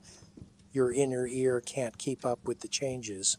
Most people become nauseated within the first few parabolas. Many people vomit, hence the nickname Vomit Comet. You're trying to practice maneuvering in zero gravity while fighting the urge to throw up. You're floating around the padded interior of the aircraft, doing simple tasks, learning to control your movement when there's no up or down. And every 25 or 30 seconds, Gravity returns and you fall to the floor.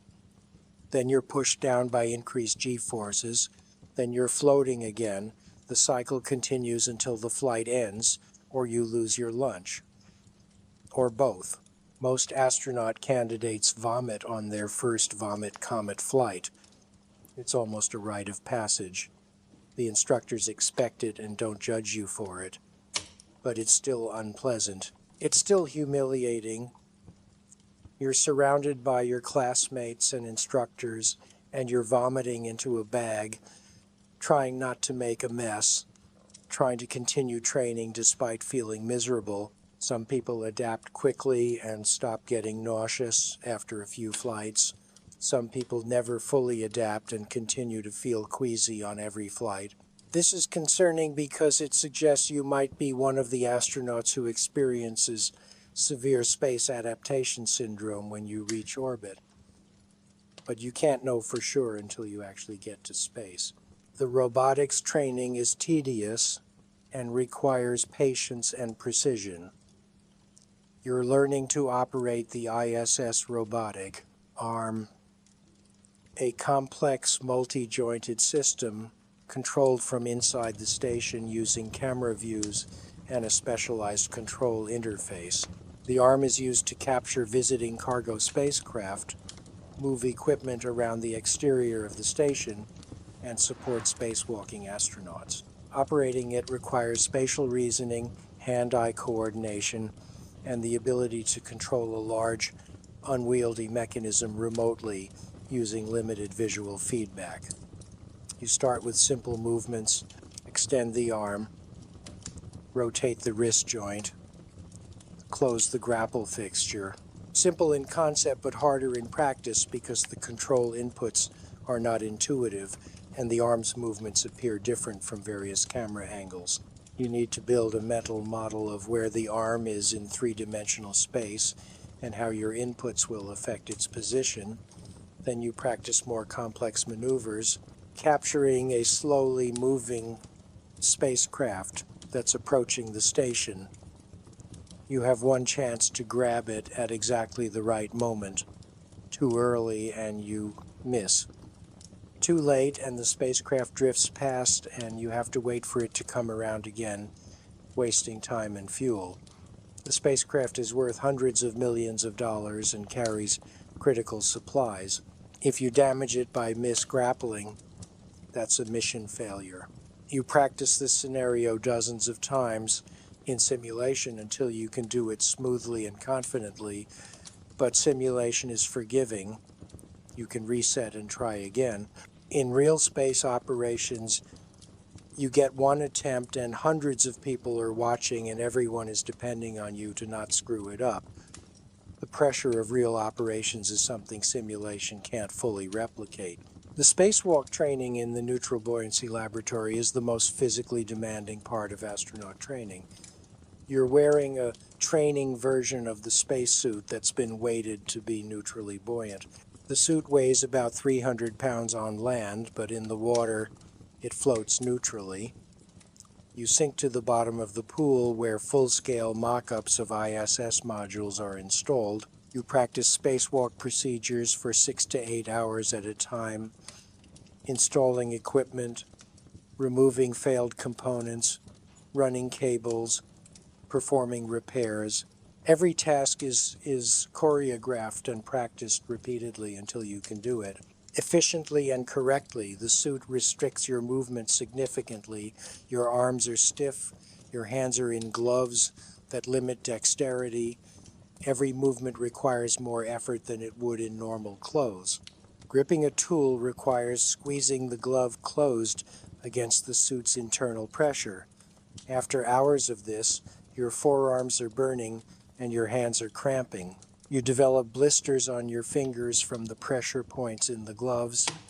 Some astronauts lose fingernails from the repeated trauma of working in the gloves.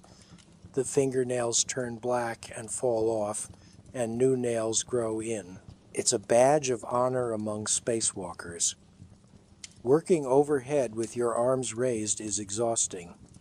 Your shoulders ache after a few minutes. But spacewalk tasks often require you to work overhead for extended periods. You need to build the endurance to handle it. You push through the pain and fatigue because during a real spacewalk, you can't stop when your shoulders hurt. The work needs to be done. The mission depends on it.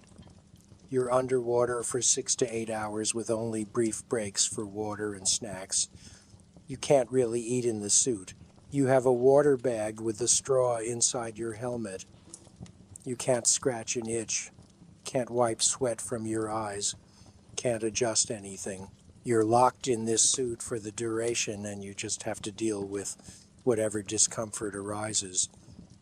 Divers are positioned around you constantly for safety. If something goes wrong, if you signal distress, they'll get you out. But their presence is also a reminder that this training is dangerous. You could drown if the suit floods or if you panic or if something goes seriously wrong. It hasn't happened during training, but the potential is always there. After a 6-hour session in the pool, you're exhausted, physically drained, mentally drained from concentrating for hours on complex tasks. You climb out of the pool and they help you out of the suit and you can barely stand. Your legs shake, your shoulders and arms feel like jelly, your hands hurt, and you need to do this again tomorrow and the next day and the day after that. Multiple sessions per week for months until you've practiced every spacewalk procedure you might need to perform. The Russian training at Star City is culturally challenging. In addition to the technical demands, you're immersed in a different culture with different procedures and different expectations.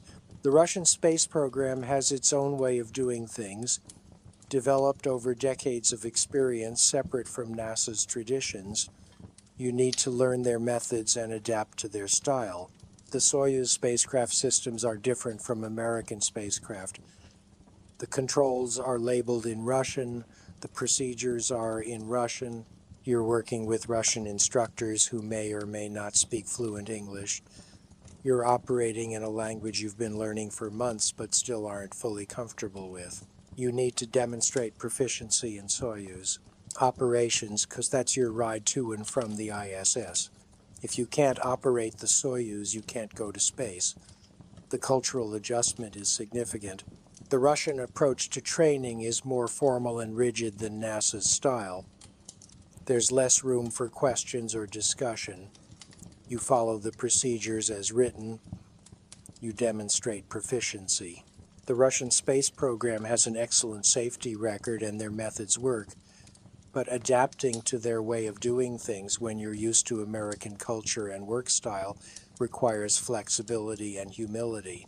You're living in Russia for weeks or months at a time during various training phases, away from home, away from your support system, eating unfamiliar food, dealing with language barriers in everyday life, trying to stay connected with family and friends back home despite time zone differences and limited communication opportunities.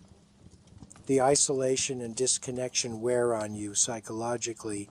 This is all before you've gone to space. This is just training, just preparation, and it's already harder than almost anything you've done in your life. It's already pushing you to your limits. It's already straining your relationships and testing your commitment, and you haven't experienced any of the real hardships yet. You haven't felt your body deteriorate in microgravity, haven't experienced the discomfort of living in a confined space for months, haven't dealt with actual equipment failures where people's lives depend on your ability to troubleshoot and repair under pressure. This is just training, but training is where most people who wash out of the astronaut program fail. Not because they couldn't handle spaceflight, but because they couldn't handle the years of grueling preparation required before spaceflight. They couldn't maintain peak performance across multiple demanding domains simultaneously. They couldn't handle the stress and pressure and evaluation. They couldn't sacrifice their personal lives for the program. They realized that the cost was too high and the goal, while noble, wasn't worth what they were giving up to achieve it. Let's examine the psychological evaluation in more depth, because this is where the selection process gets really invasive and where many qualified candidates are quietly eliminated. The psychological screening isn't just about ruling out mental illness. It's about identifying personality traits and psychological patterns that might cause problems during long-duration spaceflight. You'll sit down with psychologists for hours of interviews. They'll ask about your childhood, your relationships with your parents, your friendships growing up, your romantic relationships, your marriages and divorces if applicable, your relationship with your children.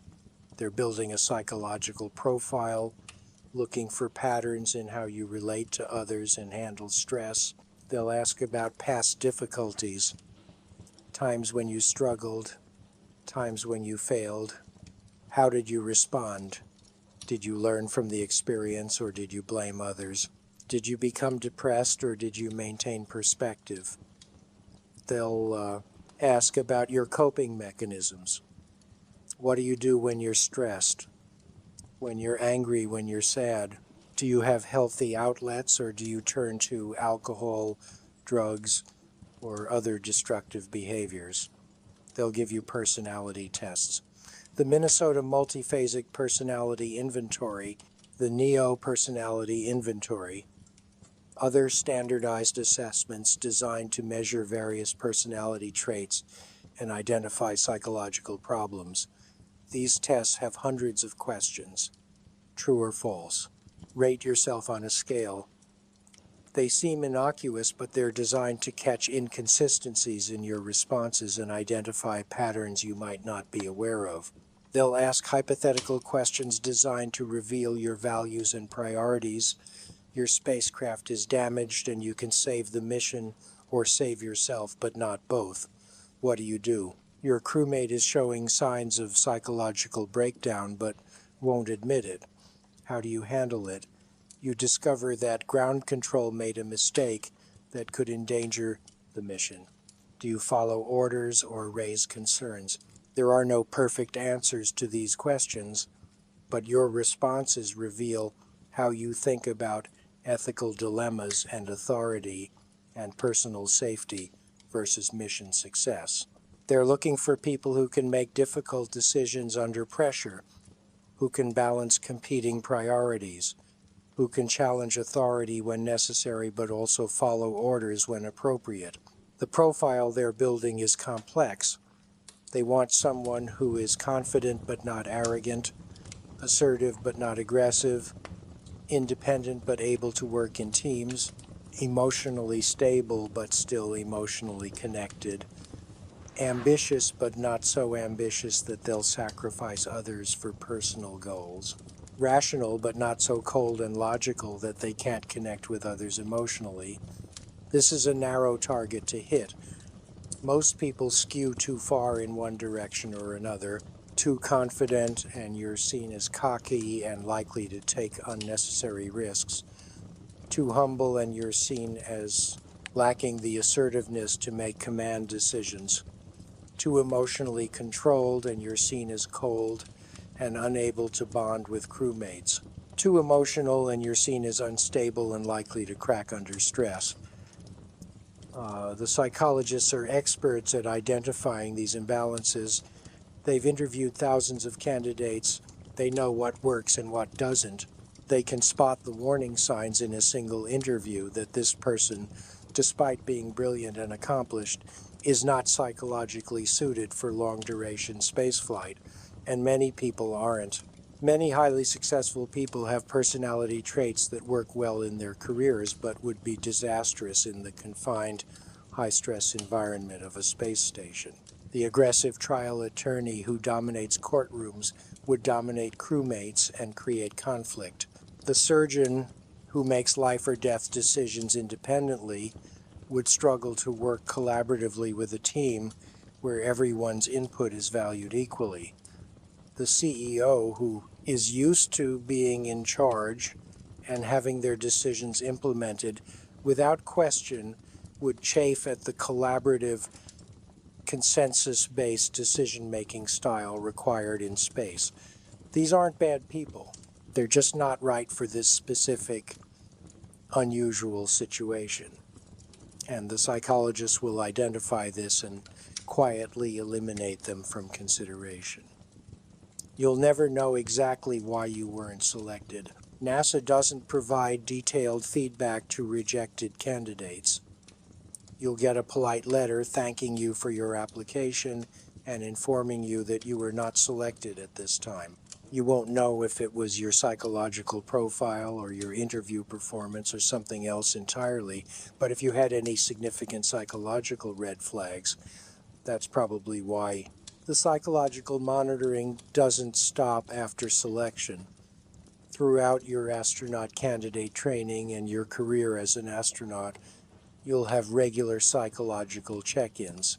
They're watching for changes, signs of stress, relationship problems, substance abuse, depression, anxiety, anything that might indicate you're struggling psychologically. If problems are identified early, they can provide support and resources, counseling, stress management training, work-life balance adjustments. But if the problems are severe or persistent, you can be grounded. Removed from flight status, your career as an astronaut effectively over. This happens more often than NASA publicly acknowledges. Astronauts who are grounded for medical reasons and psychological problems count as medical reasons are quietly reassigned to other duties. Training support, public relations, engineering roles. They remain NASA employees, but they're no longer flying. Their dream of space is over. Living with this level of monitoring and evaluation is stressful in itself. You're always aware that you're being watched, that any sign of weakness or struggle might end your career. So you learn to hide problems, to project an image of stability and competence, even when you're struggling internally. This is psychologically unhealthy, but it's the reality of being an astronaut. You can't afford to be fully honest about your struggles because honesty might end your career. There's a concept in psychology called the right stuff, popularized by Tom Wolfe's book about the early astronauts. It refers to the ineffable combination of skills, traits, and attitudes that make someone suitable for spaceflight. It's competence plus courage plus coolness under pressure plus physical fitness plus emotional stability plus a dozen other factors that are hard to define but that selection committees recognize when they see it. Most people don't have the right stuff, not because they're deficient, but because the right stuff is an unusual combination of traits that don't commonly occur together. It's being smart enough to understand complex technical systems, but practical enough to fix things with duct tape and improvisation.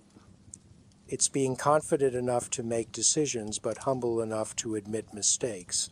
It's being ambitious enough to pursue this extremely competitive career, but selfless enough to prioritize the mission and the crew over personal glory. Finding people who possess all these traits in the right balance is difficult. That's why astronaut selection is so competitive. NASA is looking for a very specific type of person, and that person is rare. You're probably not that person, not because there's anything wrong with you, but because you're statistically unlikely to possess this exact combination of traits. You might have many of them. You might even have most of them. But having 90% of the right stuff isn't good enough. You need 100% because the margins in space are too thin to tolerate weaknesses. A flaw in your personality or psychology or physical capability that would be minor and manageable on Earth might be fatal in space. Someone who struggles with claustrophobia can avoid elevators and small rooms on Earth. In space, you're living in a confined tube with no escape. That claustrophobia could trigger panic attacks that endanger yourself and your crewmates. Someone who has trouble sleeping can take sleep aids and adjust their schedule on Earth. In space, sleep deprivation accumulates and cognitive impairment sets in, and you start making mistakes that could kill people. Someone who copes with stress by exercising outdoors and spending time in nature can't do that in space. There's no outdoors, there's no nature. Your coping mechanisms don't work and you need different ones. Someone who needs personal space and alone time to recharge is not going to get that on the ISS. You're never truly alone. Your crewmates are always there. There's minimal privacy. If you're someone who needs solitude to maintain your mental health, you're going to struggle. The selection process is trying to identify people who won't just survive in space, but who will thrive, who will maintain their psychological and physical health despite the challenges, who will continue to perform at a high level even when they're uncomfortable and homesick and their body is slowly deteriorating. This is a very high bar, and most people can't clear it. Let's talk about something we haven't fully addressed: the boredom. You might think that being in space is constantly exciting and stimulating. You're floating in zero gravity, you're seeing Earth from space, you're doing science experiments. But the reality is that much of life on the ISS is routine and tedious. You're doing the same experiments you've done dozens of times before. You're performing the same maintenance tasks. You're exercising on the same equipment every single day. You're eating similar meals on rotation. You're following the same schedule day after day. The view of Earth is spectacular, but after you've seen a few dozen sunrises and orbited the planet a few hundred times, even that becomes routine. You still appreciate it, but it's not the constant source of wonder and excitement that it was initially. The science experiments are interesting from a research perspective, but the actual tasks are often repetitive. You're running the same protocols, collecting the same types of samples, recording the same types of data. It's important work, but it's not thrilling. Much of it is actually quite boring. The maintenance work is definitely boring.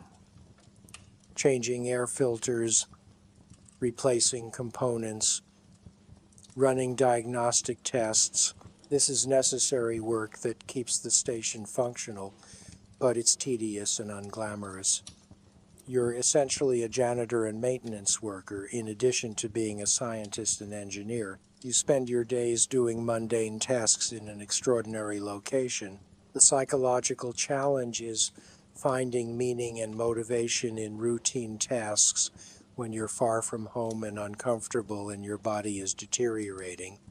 You need to maintain your performance and attitude even when the work is boring and you'd rather be home. Some astronauts struggle with this.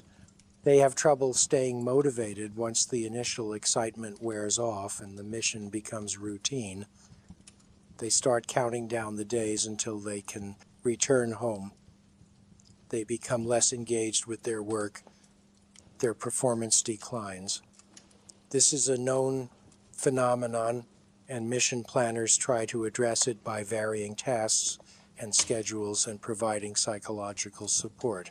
But ultimately, you need to be someone who can find satisfaction in routine work done well, who can maintain discipline and motivation even when you're bored, who can focus on the larger purpose of the mission rather than the tedium of daily tasks. Here's something that might surprise you. Astronauts don't just work, they also have to be public figures and ambassadors for space exploration.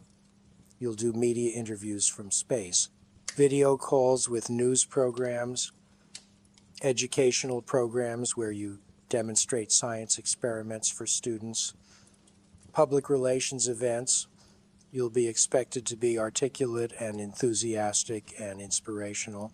You'll need to explain complex technical concepts in simple terms for general audiences. You'll need to handle questions gracefully, even when they're stupid or repetitive. You'll need to maintain a positive, upbeat persona even when you're tired and sore and dealing with chronic back pain and missing your family. This public-facing role is part of the job. NASA's funding comes from taxpayers. The space program needs public support. Astronauts are the public face of that program. You're not just a scientist or engineer. You're also a spokesperson, an educator, and inspiration figure. Some astronauts enjoy this aspect of the job. They're natural communicators who like sharing their experiences and inspiring others. Some astronauts find it draining. They'd rather focus on their technical work and not deal with media obligations. But it's part of the package. If you're not comfortable with public speaking and media interaction, that's a mark against you in selection. They want astronauts who can represent the program well. The social media aspect has become significant in recent years. Astronauts are expected to maintain social media presence, posting photos from space, sharing experiences, engaging with followers. This is part of public outreach and education, but it's also another task on your already packed schedule. Another thing you need to do well. The pressure to perform publicly while dealing with the private struggles of spaceflight creates cognitive dissonance. You're posting beautiful photos of Earth and saying how amazing the experience is while privately dealing with back pain and sleep deprivation and homesickness and the knowledge that your body is slowly breaking down, and you're projecting enthusiasm and wonder while feeling stressed and uncomfortable and missing your family. This emotional labor is exhausting. Maintaining the gap between your public persona and your private experience takes psychological energy. And you can't let the mask slip. You can't post on social media about how much your back hurts or how you're counting down the days until you can go home. That would undermine the inspirational narrative that NASA wants to project. So you keep up the positive front. You talk about the incredible experience and the beautiful views and the important science. And it's not that these things aren't true. They are true. But they're not the complete truth. The complete truth includes the suffering and discomfort and risk. But that's not what the public wants to hear, and it's not what NASA wants you to share. Let's discuss the financial aspect, because being an astronaut is not lucrative. Government astronauts are paid on the general schedule pay scale. As an astronaut candidate, you start at around GS-12 or GS-13, which is approximately $75,000 to $100,000 per year, depending on location and experience. As a full astronaut, you can progress to GS-14 or GS-15, topping out around $160,000 per year. That's a decent salary. It's above the national average, but it's not impressive compared to what you could earn in the private sector with similar qualifications. Someone with a PhD in engineering or physics and years of experience could earn significantly more working for tech companies or aerospace contractors. Someone with military fighter pilot experience could transition to commercial airlines and potentially earn more. You're not becoming an astronaut for the money.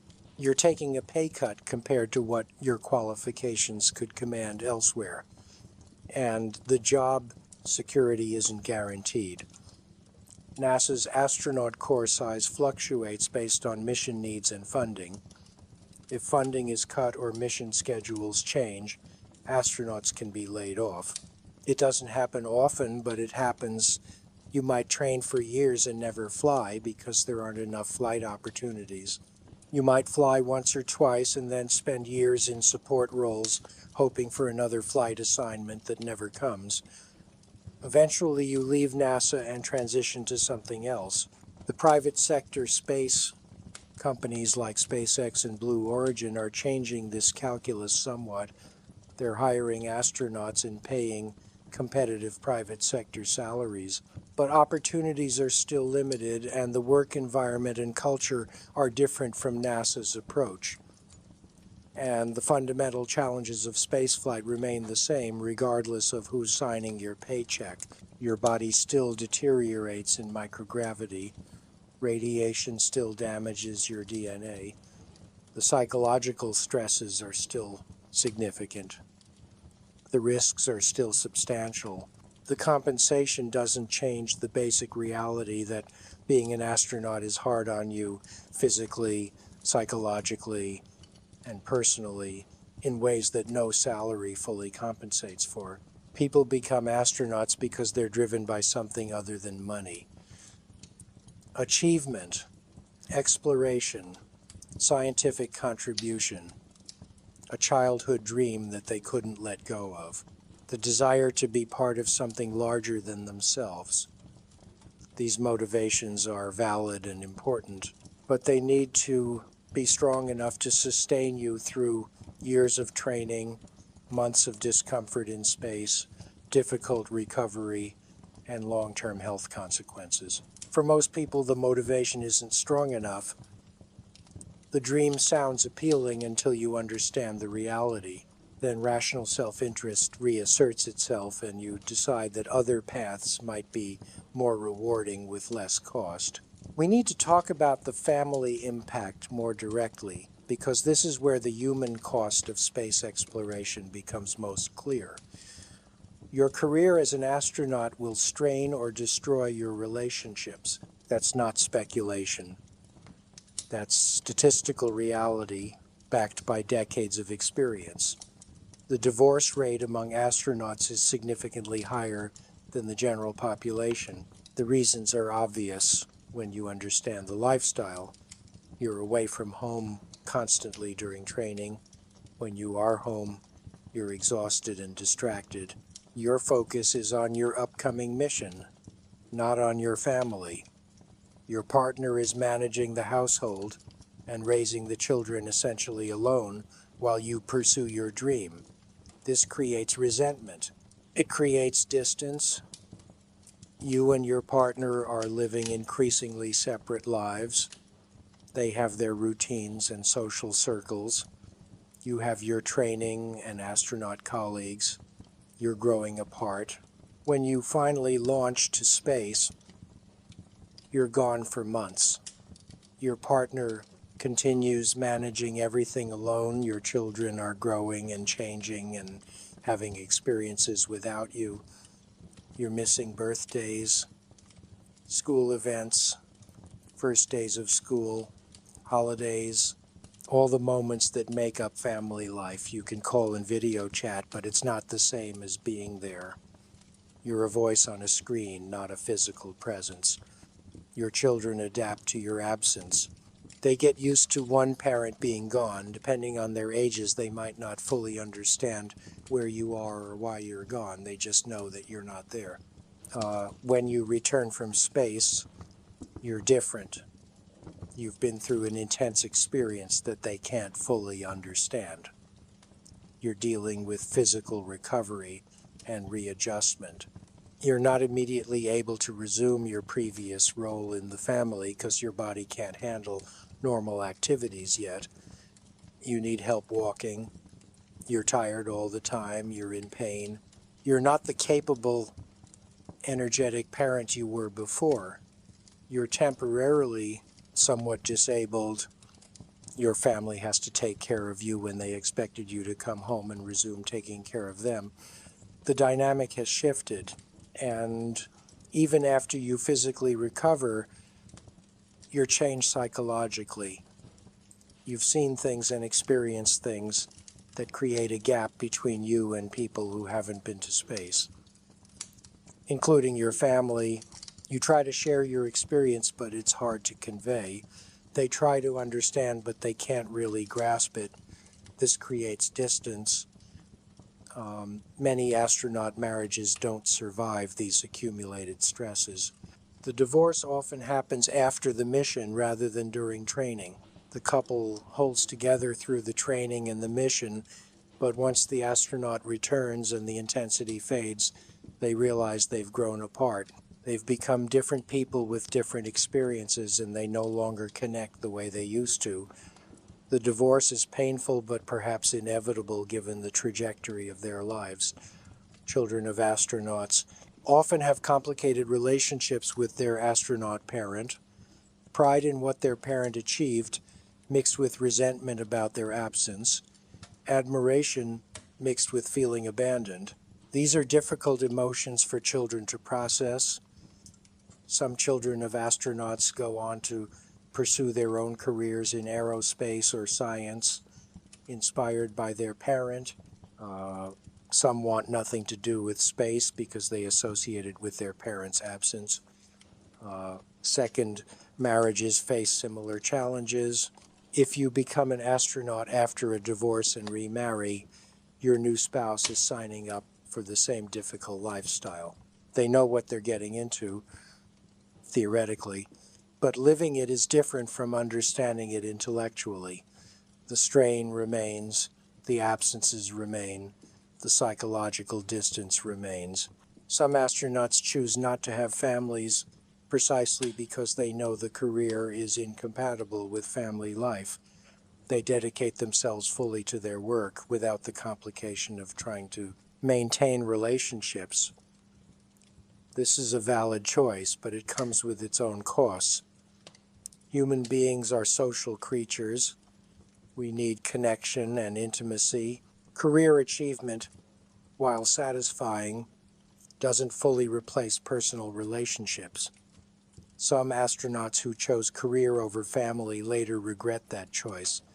They achieve their goals, but they're alone. They have impressive accomplishments, but no one to share their later years with.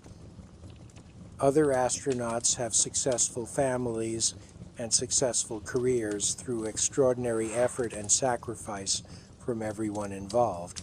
Supportive spouses who fully embrace the lifestyle, children who are resilient and adaptable, strong communication and intentional effort to maintain connection despite the distance and absences. These families exist, but they're the exception, not the rule. And even in successful astronaut families, there are costs and challenges that normal families don't face. So when you're considering whether being an astronaut is worth it, you need to factor in the likely cost to your personal relationships. Are you willing to risk your marriage? Are you willing to be an absent parent? Are you willing to potentially sacrifice family for career? These aren't theoretical questions. These are real trade-offs that astronauts make. For some people, the answer is yes. The goal is important enough that they're willing to accept these costs. For most people, the answer is no.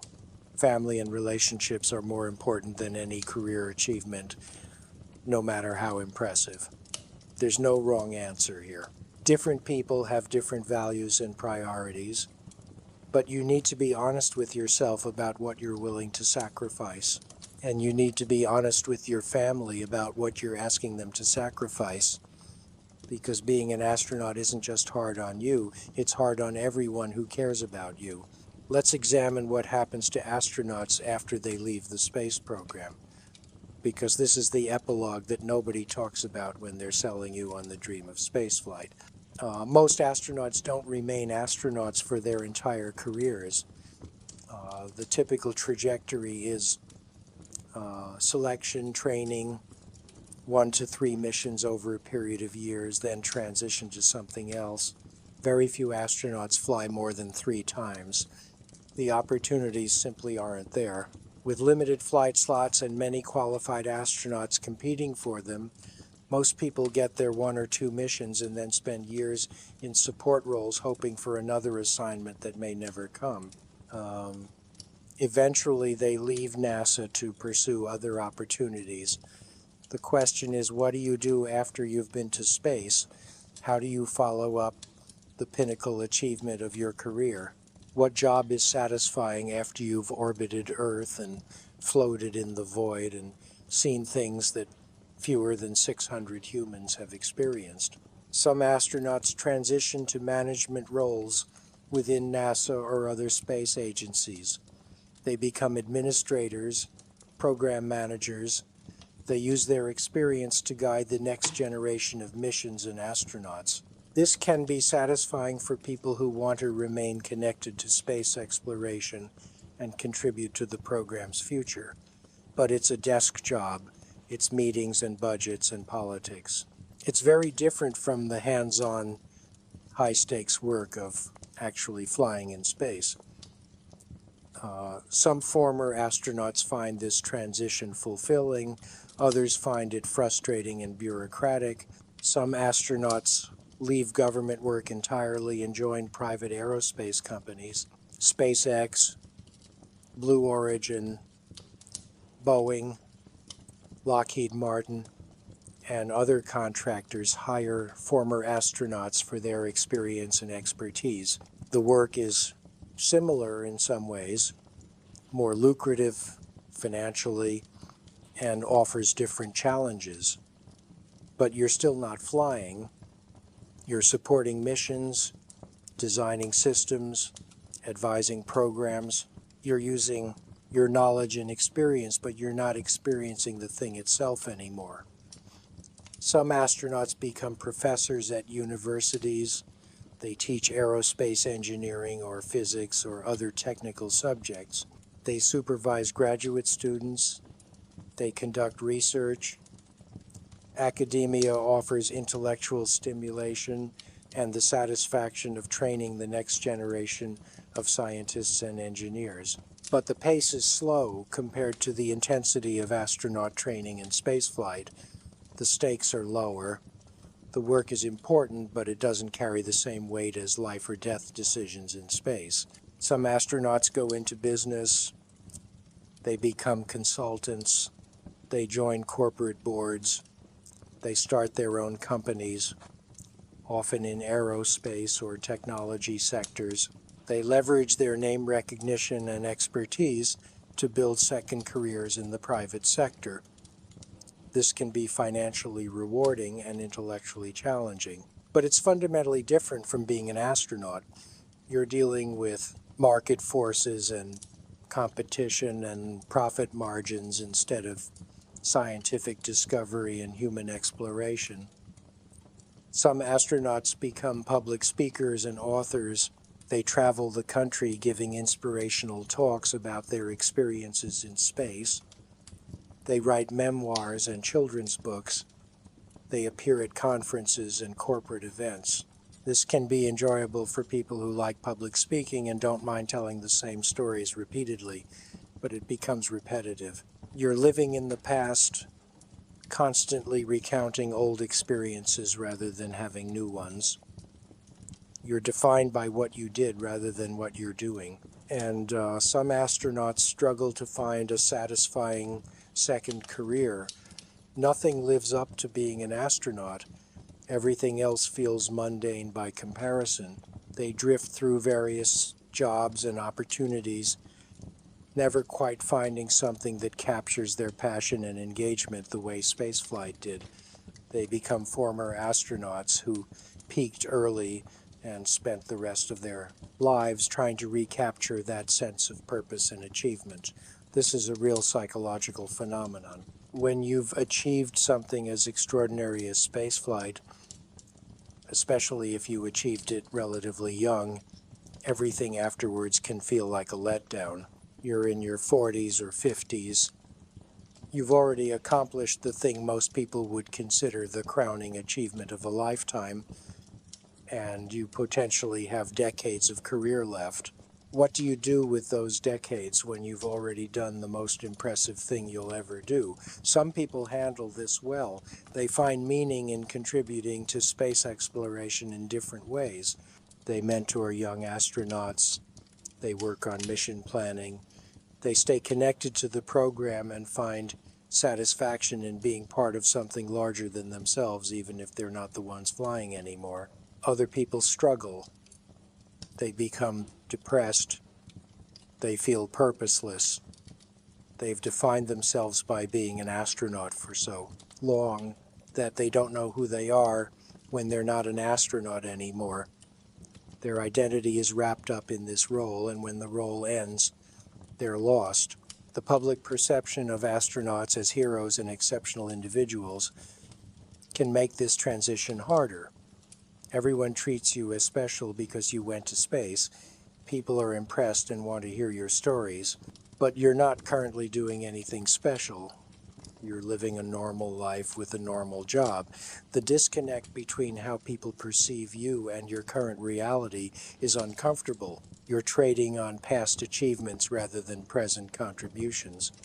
This can feel hollow. Let's talk about something we've danced around but haven't directly confronted: the mortality rate of astronauts and what that tells us about the risks of this career. 18 astronauts have died during space missions or training accidents. That's 18 out of fewer than 600 people who have been to space. That's a 3% fatality rate. 3%. Think about that for a moment. If your doctor told you that a surgical procedure had a 3% chance of killing you, would you proceed unless it was absolutely necessary? Would you voluntarily take a 3% risk of death for any reason other than dire medical necessity? Most people wouldn't. Most people would consider 3% an unacceptably high risk for an elective activity. But that's the historical fatality rate for astronauts. And these aren't random accidents. These are deaths that occur despite extensive safety measures, rigorous training, and sophisticated technology designed to protect astronauts. Despite humanity's best efforts to make spaceflight safe, 3% of the people who have attempted it have died. The numbers are actually worse when you look at specific programs during specific time periods. The Apollo program lost 3 astronauts during a ground test. The Space Shuttle program lost 14 astronauts in 2 disasters, 14 deaths out of 355 individuals who flew on the shuttle over 30 years. That's nearly a 4% fatality rate for shuttle astronauts specifically. The Soviet and Russian space programs lost 4 cosmonauts during missions. Their overall safety record is similar to NASA's, maybe slightly better depending on how you calculate it. But the point is that spaceflight is dangerous across all programs and all nations. The engineering and procedures vary, but the fundamental risks remain. Now, you might argue that modern spaceflight is safer than the early days. The Apollo era was the Wild West of space. Exploration, we were figuring things out as we went. Safety standards were less rigorous. Technology was less reliable. The shuttle, while innovative, had design flaws that we didn't fully appreciate until disasters revealed them. Modern spacecraft like the Crew Dragon and Soyuz incorporate lessons learned from decades of experience.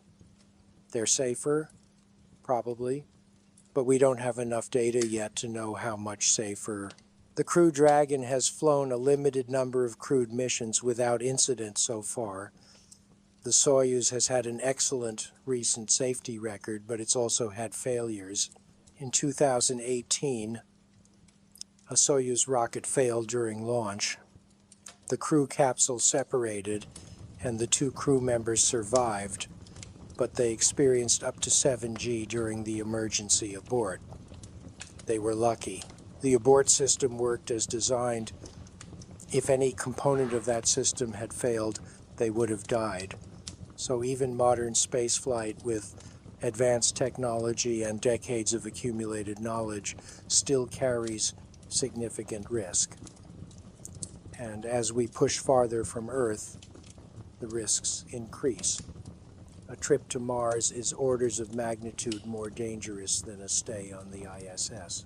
You're farther from Earth, which means Rescue is impossible if something goes catastrophically wrong. You're exposed to deep space radiation for years. You're relying on life support systems that need to function perfectly for the entire journey because there's no resupply and no coming home early if something breaks. The probability of a fatal failure during a Mars mission is much higher than for an ISS mission. Estimates vary, but some studies suggest that the crew of a Mars mission might have a 10 to 20% chance of not surviving the journey. 10 to 20%. Would you get on a plane if the flight attendant announced that there was a 10 to 20% chance the plane would crash? Of course not.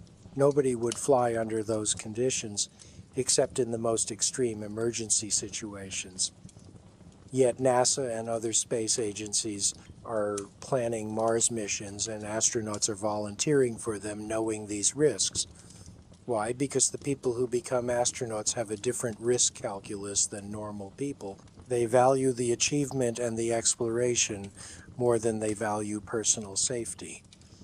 They're willing to accept risks that most people would consider insane because the goal is worth it to them. This is not normal. This is not healthy from a pure self-preservation standpoint. This is a psychological profile that accepts danger in pursuit of achievement. It's the same psychology that drives people to climb Mount Everest, knowing that approximately 4% of climbers die in the attempt. It's the same psychology that drove early polar explorers to venture into environments that killed most who tried. It's the same psychology that drives people to pursue any high-risk endeavor where the achievement is more important than safety. Is this heroic? Arguably, yes. These people are advancing human knowledge and capability at personal risk. They're doing things that benefit humanity even though they might die in the process. That's a form of heroism. Is it also somewhat irrational? Also, yes. From a pure cost-benefit analysis standpoint, risking your life to go to space or Mars is not a rational choice. The personal cost, if things go wrong, is the ultimate cost, death. And the benefit, while significant for humanity collectively, is limited for you personally. You get the experience and the achievement, assuming you survive. But if you don't survive, you get nothing. You're dead. Was the experience worth dying for? That's a question each person has to answer for themselves. But the fact that people do answer yes to that question, the fact that astronauts volunteer for missions knowing the risks, tells you something about the psychology required to pursue this career. You need to value achievement over safety. You need to be willing to die for the mission, not in a suicidal way, but in an accepting, calculated risk way. You understand the dangers and you proceed anyway because the goal justifies the risk in your mind. Most people don't have this psychology. Most people value their lives and their safety above abstract achievements. That's normal and healthy. That's the psychology that keeps most humans alive. We avoid unnecessary risks. We prioritize survival. That's why most people wouldn't last as astronauts even if they had the technical qualifications and physical capabilities. They wouldn't be willing to accept the risks. They'd get to the point in training where the reality of those risks becomes clear and they'd reconsider whether this is really what they want to do with their life. There's a moment in every astronaut candidate's training, usually during a particularly intense or dangerous training scenario, where the reality hits them. This could kill me. This career I'm pursuing could end with me dying in a rocket explosion or suffocating in space or burning up during re-entry. This is not theoretical. This is real. People have died doing exactly what I'm training to do. For some candidates, this realization is motivating. It sharpens their focus. It makes them train harder and take the preparation more seriously. These are the people who make it through and become astronauts. For other candidates, This realization is the beginning of the end. They start questioning whether they really want this, whether the achievement is worth the risk, whether they're willing to die for this goal. And gradually, sometimes quickly, they realize the answer is no, they're not willing to die for this. They want to live. They have families and friends and other goals and dreams. Dying in space would mean giving all of that up. Is being an astronaut worth potentially missing their children growing up? Worth potentially leaving their spouse widowed? Worth potentially dying in their 30s or 40s when they could have lived another 50 years? For most people, when framed that starkly, the answer is no. It's not worth it. And they leave the program. They find other careers that are fulfilling without carrying a 3% risk of death. This is the rational choice. This is the choice that prioritizes longevity and family and all the things that make life worth living over a singular achievement that might kill you. But the people who become astronauts don't make the rational choice. They make the choice that prioritizes the mission. And that fundamental difference in values and psychology is why you wouldn't make it as an astronaut. Not because you're not smart enough or brave enough in a conventional sense, but because you're not willing to value achievement over survival the way astronauts do. You're not willing to make that particular trade. And that's not a failing. That's normal. That's healthy. That's the psychology that will allow you to live a long, full life surrounded by people you love, which is arguably a better outcome than dying gloriously in pursuit of space exploration.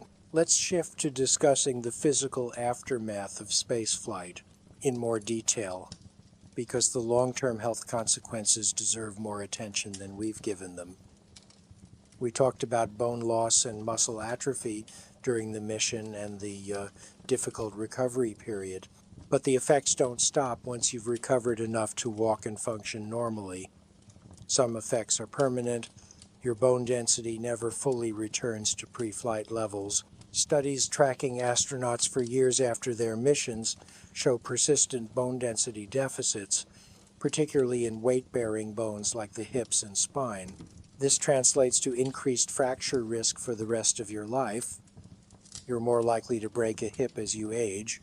You're at higher risk for vertebral compression fractures. Your skeletal system has been permanently weakened by your time in space. The radiation exposure is cumulative. Every day you spend in space, you're accumulating radiation dose that increases your lifetime cancer risk. You can't undo this exposure. The damage to your DNA persists.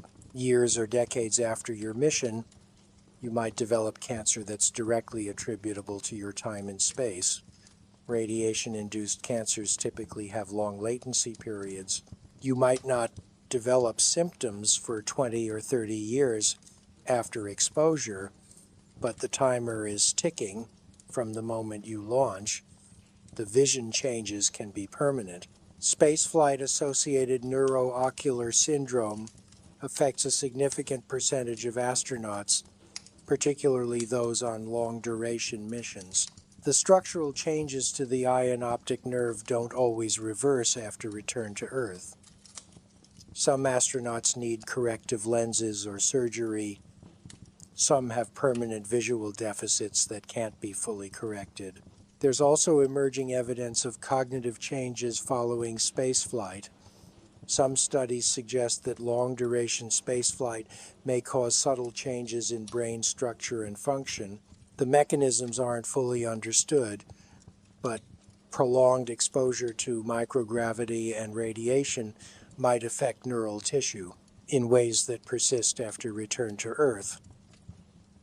We don't have enough long-term data yet to know the full extent of these effects or how they might manifest as astronauts age. Will they have higher rates of dementia or cognitive decline? Will they experience other neurological problems? We don't know. The astronaut corps is relatively young as a population group. Most are in their 40s to 60s now, We'll learn more about the long-term neurological effects as this population ages and develops age-related conditions. The cardiovascular system also shows persistent changes. Your heart has adapted to microgravity by becoming smaller and less powerful. While it regains some function after return to Earth, it may not fully return to pre-flight capacity. Some studies suggest that astronauts have altered cardiovascular responses to stress even years after their missions. Their hearts don't respond to exercise or postural changes quite the same way they did before spaceflight. The clinical significance of these changes is unclear. Does this increase risk of heart disease or heart failure? Does it affect longevity? We don't have definitive answers yet. But the cardiovascular system has been permanently altered by the experience of spaceflight in ways that we're still studying and don't fully understand. The immune system changes might persist as well. During spaceflight, your immune function is suppressed. White blood cells don't work as effectively. Your body's ability to fight infections is compromised. Most of this recovers after return to Earth, but some studies suggest there might be lasting effects on immune function. Astronauts might have altered immune responses that persist for months or years after missions. Again, the long-term implications aren't fully understood. There's also psychological wear that doesn't show up on medical scans, but affects quality of life. Post-traumatic stress from dangerous situations experienced in space, depression related to the difficulty of readjusting to normal life, anxiety about health effects that might manifest in the future. These psychological burdens are real, even if they're not always acknowledged or treated. Many astronauts push through these issues without seeking help because of the culture of toughness and the fear that admitting psychological struggles might affect their career prospects. So you have a population of people who experienced significant trauma and stress but don't always get appropriate psychological support. The long-term consequences of this can include chronic anxiety, depression, relationship problems, and reduced quality of life. When you add up all these long-term health effects, you're looking at a career that permanently damages your body in multiple ways. You're trading years of your life, quite possibly for the experience of going to space. If the radiation exposure increases your cancer risk by 10%, and that cancer develops in your 50s instead of your 70s, you've effectively traded 20 years of life for your spaceflight career. If the bone density loss leads to debilitating fractures in your 60s that severely impact your mobility and quality of life, you're paying a price decades after the fact for decisions you made when you were younger. These are not hypothetical scenarios. These are real outcomes that real astronauts experience. We just don't talk about them much because they're inconvenient truths that complicate the heroic narrative around space exploration. It's easier to focus on the achievements and the inspiration and the advancement of human knowledge than to acknowledge that we're permanently damaging the bodies of the people who make those achievements possible. Is it worth it? That depends entirely on your values and what you consider a worthwhile trade. For some people, the experience of going to space and contributing to human exploration is worth the long-term health consequences.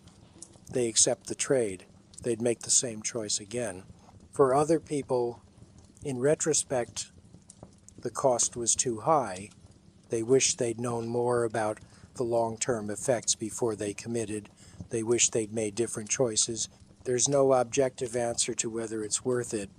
It's a deeply personal question that each person has to answer based on their own values and priorities. But you should answer it with full knowledge of what you're trading. You're not just trading a few months of discomfort in space. You're trading long-term health. You're increasing your risk of serious diseases. You're accepting permanent damage to your body. You're potentially shortening your lifespan. In exchange, you get an extraordinary experience and the satisfaction of contributing to human space exploration. Is that trade worth it for you? Be honest with yourself. Don't let the romance and the inspiration and the childhood dreams cloud your judgment. Look at the actual costs and benefits clearly and make a rational decision. For most people, when they look at it honestly, the answer is no. The costs are too high. The trade isn't worth it. They'd rather have their health and their normal life expectancy than the achievement of going to space. And that's a perfectly valid choice. There's no shame in valuing your health and longevity over achievement. In fact, that's probably the wise choice for most people. The people who make the opposite choice, who decide the achievement is worth the health costs, are unusual. They have a different value system than most people, and that's fine. We need some people who are willing to make that trade because that's how humanity advances. But we don't need everyone to make that trade. Most people should prioritize their health and their families and their longevity. Most people should not become astronauts. Let's discuss the specific ways that everyday life becomes difficult for former astronauts due to their long-term health effects. We've talked about increased fracture risk from reduced bone density. What does this mean practically? It means being more cautious about activities that could involve falls or impacts. Skiing, ice skating, contact sports, even hiking on rough terrain become riskier. A fall that might give a normal person a bruise could give a former astronaut a broken bone. It means being more careful as you age. Normal age-related bone loss compounds the space-induced bone loss. By your 70s or 80s, your bones might be fragile enough that you're at risk of fractures from minor incidents. Stepping off a curb wrong, slipping in the shower, the kinds of minor mishaps that happen to everyone become potentially serious injuries. The vision changes affect daily activities. If you need glasses or stronger prescriptions because of spaceflight-associated neuroocular syndrome, that's a permanent inconvenience. If you have visual field defects or contrast sensitivity problems that can't be fully corrected, that affects your ability to drive at night, read small print, or do other visually demanding tasks. The cardiovascular changes might limit your exercise tolerance.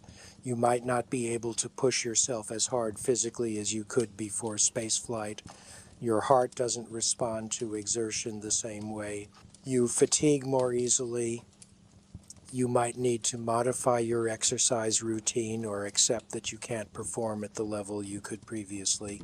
The back problems that many astronauts develop from spinal elongation in space can persist for years. Chronic back pain affects your ability to sit for long periods, lift heavy objects, or engage in physical activities.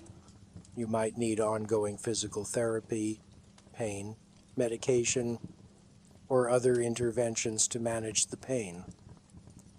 Some former astronauts have had back surgery to address disc problems or other structural issues that developed or worsened during spaceflight. The psychological effects impact relationships and daily life. If you're dealing with depression or anxiety or post-traumatic stress, that affects your mood, your ability to connect with others, your enjoyment of activities, and your overall quality of life. You might need therapy or medication to manage these conditions.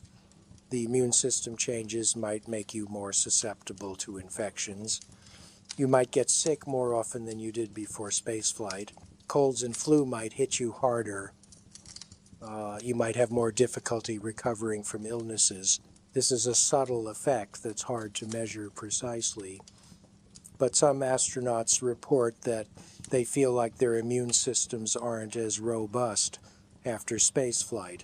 The cumulative effect of all these changes is that your body is older and more worn than it should be for your chronological age. A 50-year-old former astronaut might have the bone density of a 65-year-old, the cardiovascular capacity of a 55-year-old, and chronic pain issues that normally develop in older individuals. You've accelerated your aging in certain ways through your time in space. You're dealing with age-related health issues earlier than your peers who didn't go to space. This affects your quality of life in the years and decades after your spaceflight career ends. You're living with consequences of decisions you made when you were younger and in peak physical condition. At the time, accepting some long-term health risks seemed like a reasonable trade for the achievement, but living with those consequences day after day, year after year, might feel different than you anticipated. Some former astronauts handle this gracefully. They accept the consequences as part of the price they paid for an extraordinary experience. They don't regret their choices. They manage their health issues and maintain a positive outlook. Other former astronauts struggle. They're frustrated by their physical limitations. They resent the pain and the health problems. They wish they'd known more about the long-term effects before they committed. They feel like the trade wasn't as favorable as they thought it would be. Both reactions are valid. There's no right way to feel about the long-term consequences of spaceflight.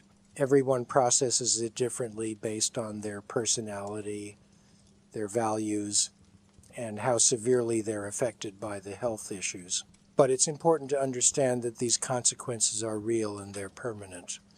This is not a temporary sacrifice that you make for a few years and then resume normal life.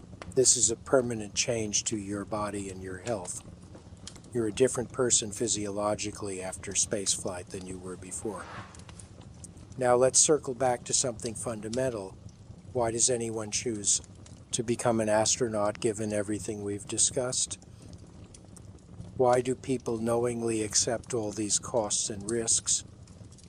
The answer is complex and varies by individual, but there are some common themes. For many astronauts, there's a sense of calling. This isn't just a career choice, it's something they feel compelled to pursue despite the costs. They can't imagine not trying to go to space. The pull is too strong. This is not rational. This is emotional and psychological. It's a drive that overrides rational cost-benefit analysis. There's also the sense of being part of something larger than yourself. Space exploration is one of humanity's grandest endeavors. Being an astronaut means contributing directly to expanding human presence beyond Earth. For people who value that kind of contribution, the personal costs are secondary to the larger mission. There's the challenge aspect. Some people are drawn to difficult, demanding pursuits. They want to test themselves against the hardest challenges they can find. They want to prove they can succeed where most people would fail. Becoming an astronaut and going to space represents an ultimate challenge that appeals to people with this psychology. There's the experience itself. Seeing Earth from space is described by every astronaut who's done it as a profound, life-changing experience. The overview effect, the cognitive shift that comes from seeing Earth as a whole floating in space, is something that can't be fully conveyed to people who haven't experienced it. For some people, having that experience is worth whatever costs come with it. There's the achievement and recognition. Being an astronaut carries prestige. You're part of an elite group. You've done something that fewer than 600 people in human history have done. For people who value achievement and recognition, this is extremely motivating. And there's childhood dreams. Many astronauts wanted to go to space from a young age. That dream shaped their entire lives. They chose their education and their career path specifically to become an astronaut. Abandoning that dream would feel like abandoning a core part of their identity. So they pursue it despite the cost, because not pursuing it would be even more painful than the sacrifices required to achieve it. These motivations are powerful. They're strong enough to overcome rational objections about health risks and personal costs. They're strong enough to sustain people through years of brutal training and months of discomfort in space and difficult recovery and long-term health consequences. But here's the critical question. Do you have these motivations? Are you driven by a sense of calling so strong it overrides concern for your health and relationships? Do you value contributing to space exploration above your personal well-being? Are you drawn to extreme challenges for their own sake? Do you think seeing Earth from space would be worth permanent damage to your body? Do you need the achievement and prestige of being an astronaut to feel fulfilled? Did you have childhood dreams of space that still drive you today? If you can honestly answer yes to most or all of these questions, then maybe you have the psychological makeup to pursue becoming an astronaut despite all the costs we've discussed. Maybe you're one of the rare individuals who truly values achievement over comfort and mission over personal safety. But if you're hesitating on any of these questions, if you're thinking that sounds important, but I also value my health and my family and my comfort, then you're probably not going to make it as an astronaut. And that's completely okay. The vast majority of humanity doesn't have the specific psychological profile required to pursue this career. We value different things. We have different priorities. We make different choices about how to spend our limited time alive. Those choices are valid and valuable. We don't all need to be astronauts. In fact, we shouldn't all be astronauts. Society needs people in all kinds of roles. We need teachers and doctors and engineers and artists and builders and caregivers and thousands of other professions that make civilization function. These careers don't carry the prestige of being an astronaut, but they're no less important. They're actually more important in aggregate because society couldn't function if everyone pursued spaceflight and no one did the mundane but essential work of keeping civilization running. So when I say you wouldn't last a day as an astronaut, I'm not denigrating you or your capabilities. I'm acknowledging that you're probably a normal person with normal priorities who values health and relationships and comfort and longevity. These are good values. These are healthy values. These are the values that most people should have. The people who don't have these values, who are willing to sacrifice health and relationships for achievement, are the outliers. They're the ones who become astronauts. They're necessary for space exploration to continue, but they're not representative of humanity as a whole, and most people shouldn't aspire to be like them. You should aspire to be the best version of yourself based on your own values and priorities. If that means pursuing a career that's challenging but not life-threatening, that allows you to maintain your health and relationships, that provides satisfaction without requiring you to risk your life, that's excellent. That's what most people should be doing. The world needs competent, fulfilled people in normal careers much more than it needs additional astronauts. There are currently fewer than 100 active astronauts worldwide across all space agencies. There are billions of people in other professions.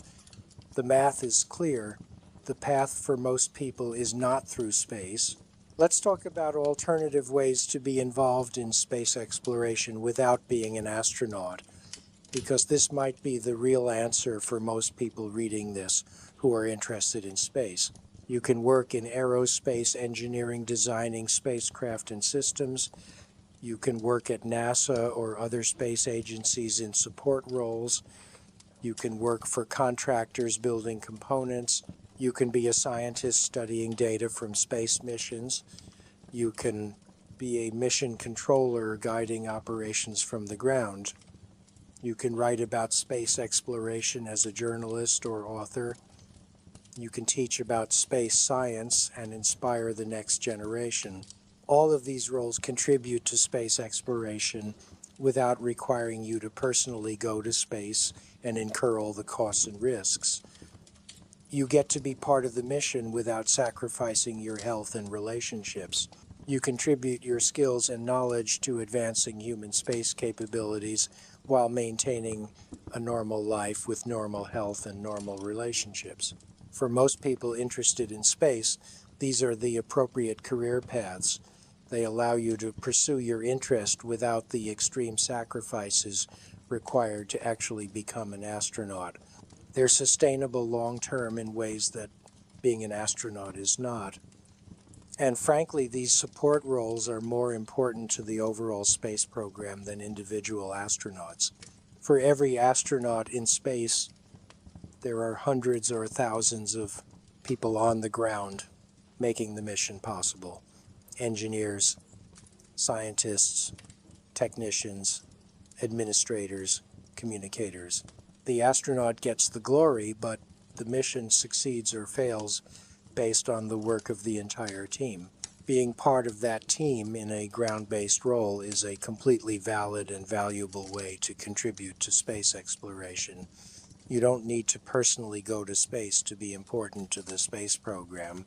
In fact, you're probably more valuable to the program in a role that doesn't destroy your body and cut your career short due to health issues.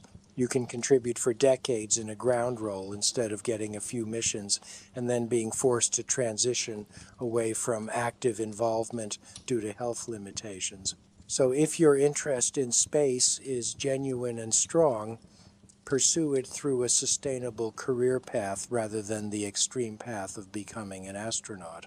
You'll contribute more over the long term and you'll maintain your health and relationships while doing it.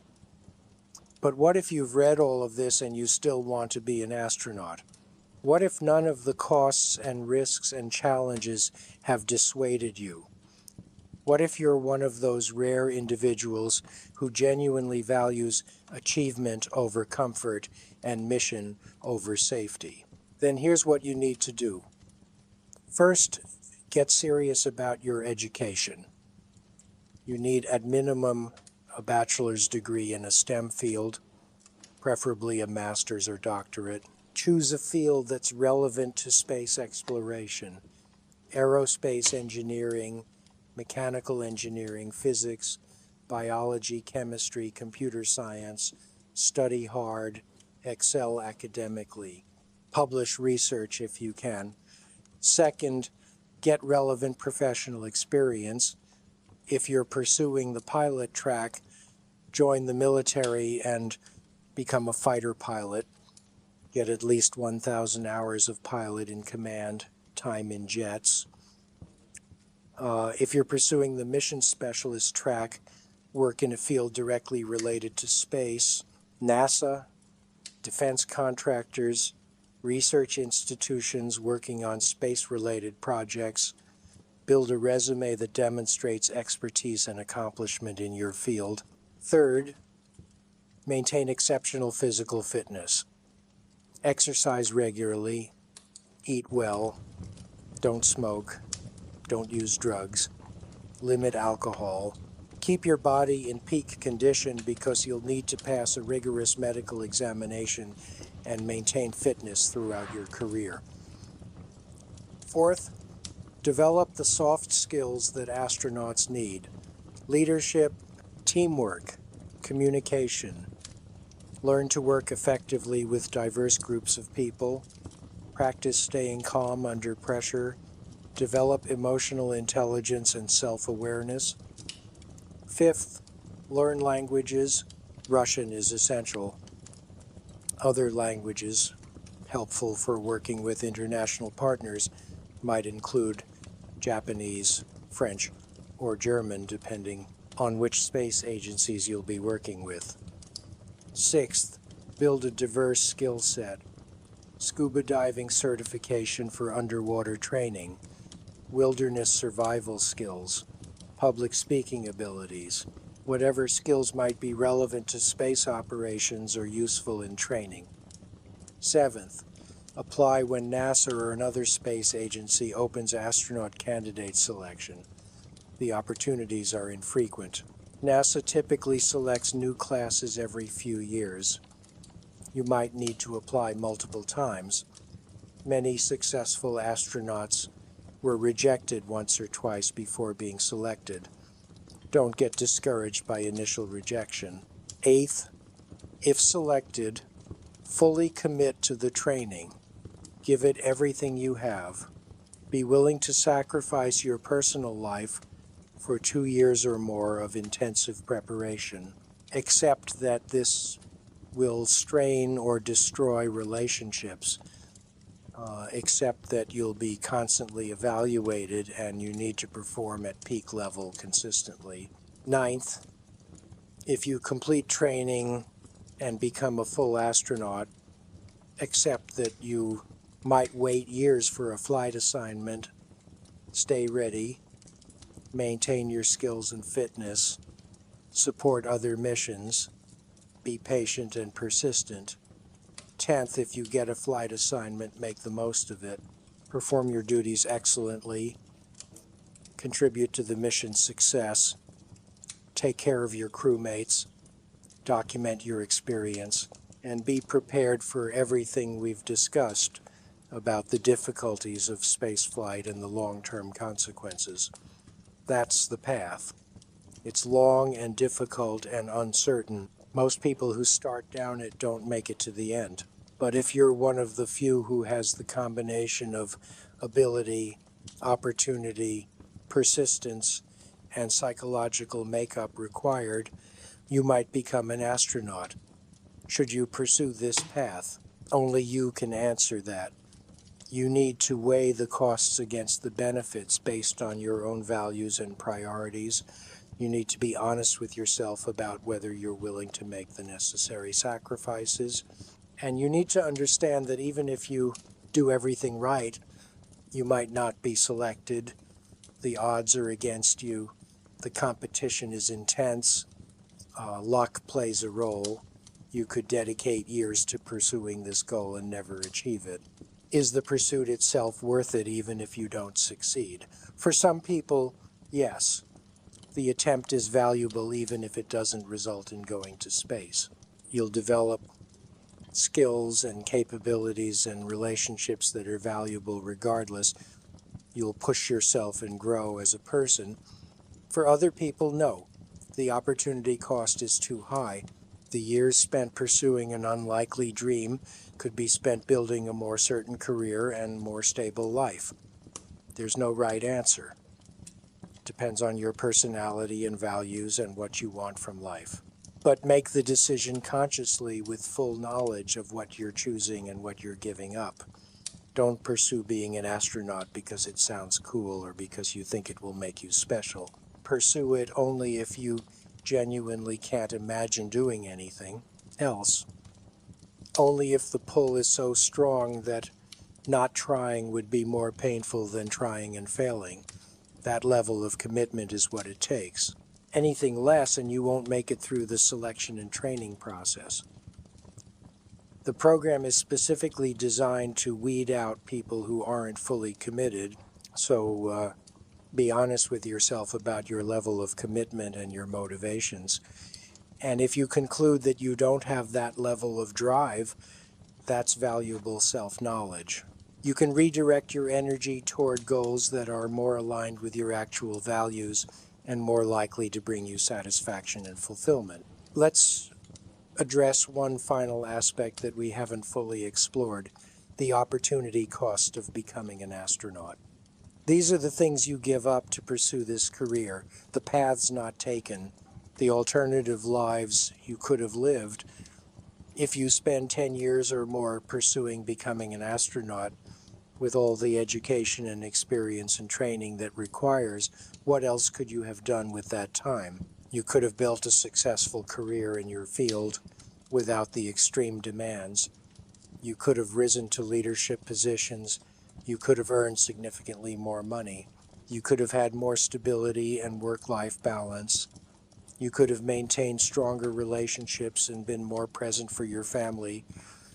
You could have pursued hobbies and interests outside of work. You could have traveled for pleasure instead of only for work. You could have lived in a stable location instead of moving repeatedly for training and assignments. These are real costs. These are life experiences and opportunities that you're foregoing to pursue being an astronaut.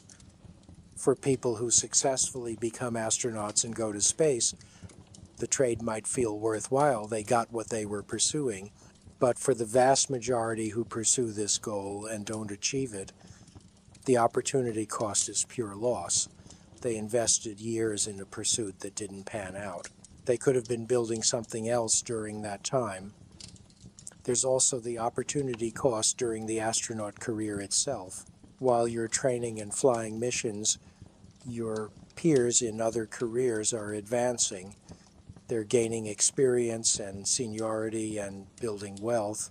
When you eventually leave the astronaut program, you might find yourself behind your age peers in terms of career progression and financial stability.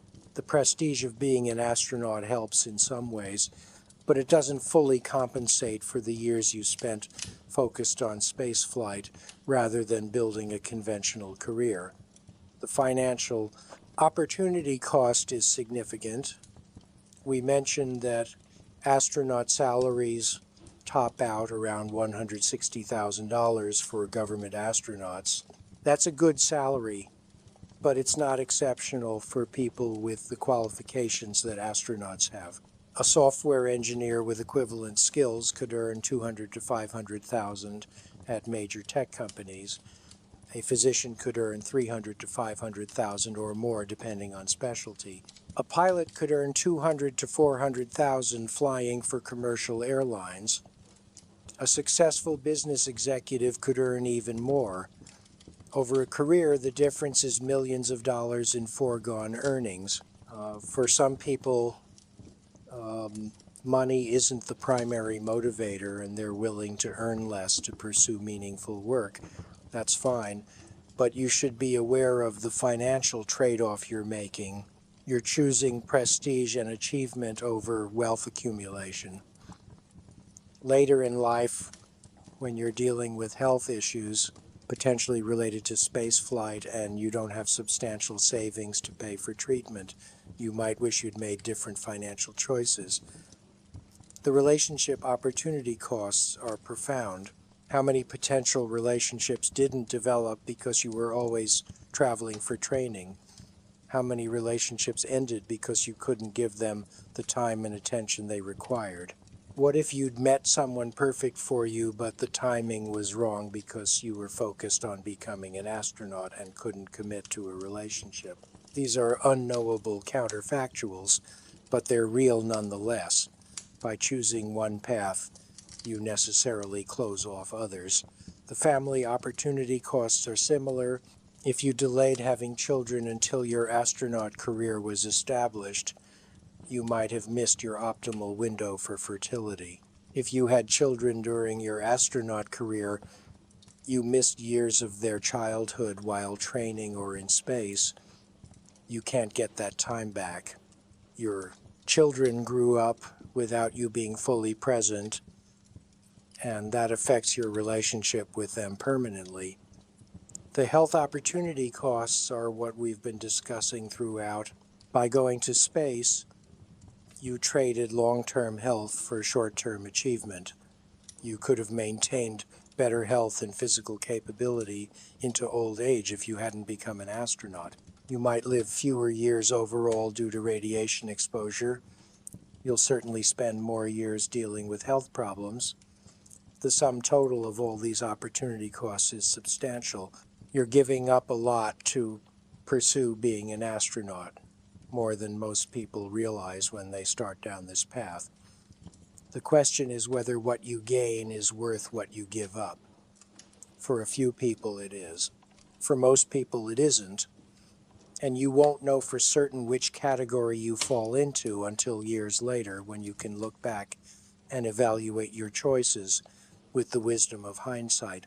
Some former astronauts look back with satisfaction and no regrets. Some look back with mixed feelings, grateful for the experience but aware of the costs.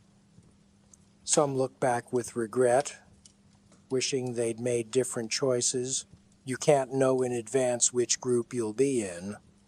You're making a choice with incomplete information, betting years of your life on a pursuit that might or might not be ultimately satisfying.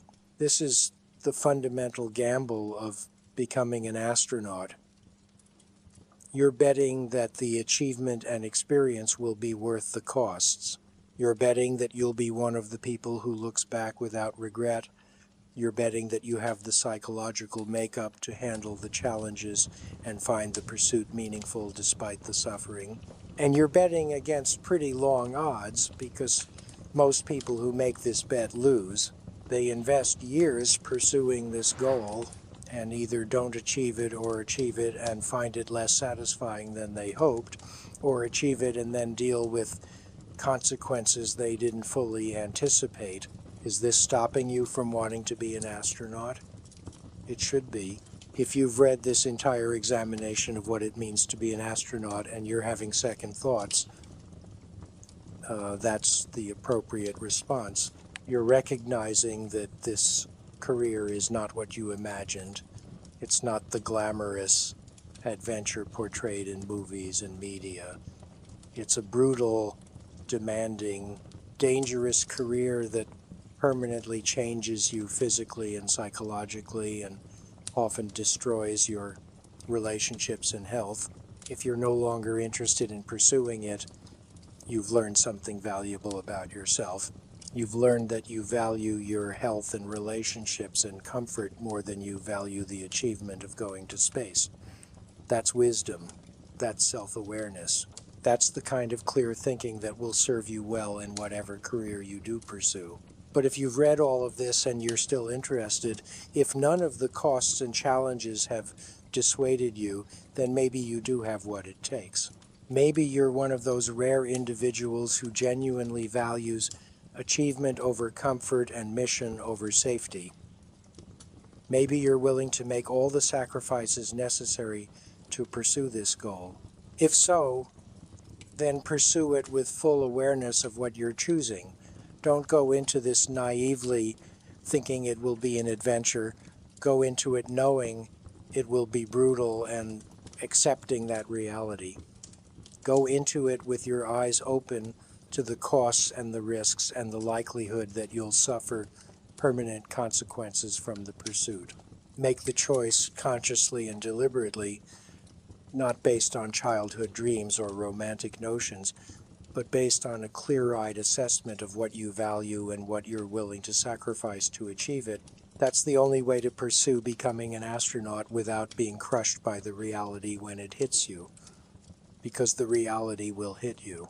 During training, when you're exhausted and in pain and away from everyone you love, during your mission when you're floating in a metal tube with chronic discomfort and watching your body deteriorate, during recovery when you can't walk and you're weak and you're wondering if you'll ever feel normal again, during the years after when you're dealing with health problems and struggling to find meaning in normal life after such an intense experience, the reality is harsh and unforgiving and very different from the dream. You need to be prepared for that reality.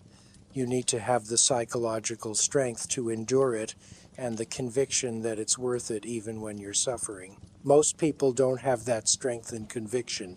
That's not a failure. That's normal. That's healthy. But the people who become astronauts aren't normal. They're outliers in terms of their capabilities and their psychology and their values. They're willing to endure things that would break most people because they're committed to a goal that matters more to them than their personal comfort or even their health and longevity. If you're not that kind of person, don't try to force yourself to be. Accept who you are and pursue goals that align with your actual values and capabilities. Find meaningful work that doesn't require you to sacrifice everything. Build relationships and maintain your health and live a long, full life doing things you enjoy with people you love. That's a better outcome for most people than the alternative of pursuing an extreme goal that might destroy you in the process. But if you are that kind of person, if you're driven by something stronger than self-preservation, if you need to pursue this goal despite understanding all the costs, then go for it. Commit fully, accept the sacrifices, endure the hardships, and maybe if you have the right combination of ability and opportunity and luck and persistence, you'll become one of the few hundred humans who have gone to space. Just understand that even if you succeed, the achievement comes with a price paid in health and relationships and years of suffering and permanent physical changes, a price that you'll be paying for the rest of your life, which might be shorter than it would have been if you'd made different choices. Is it worth it? That's for you to decide. But decide with full knowledge of what you're choosing. So here we are at the end of this examination. We've walked through every aspect of what it means to be an astronaut. The selection process that eliminates 99% of applicants. The brutal training that breaks down many of those who are selected. The physical hardships of spaceflight, including bone loss, muscle atrophy, radiation exposure, and constant discomfort. The psychological challenges of isolation, confinement, stress, and the knowledge that any mistake could be fatal. The dangerous re-entry and difficult recovery. The long-term health consequences that persist for years or decades. The strain on relationships and families. The opportunity costs and sacrifices. The mortality rate that's higher than almost any other profession, the difficulty of transitioning to life after being an astronaut. The fundamental truth underlying all of this is that being an astronaut is not compatible with being a normal, healthy human. It requires you to put your body in an environment that's hostile to human life and accept permanent damage in the process. It requires you to prioritize achievement over well-being and mission over safety. It requires sacrifices that most people aren't willing to make and shouldn't be willing to make.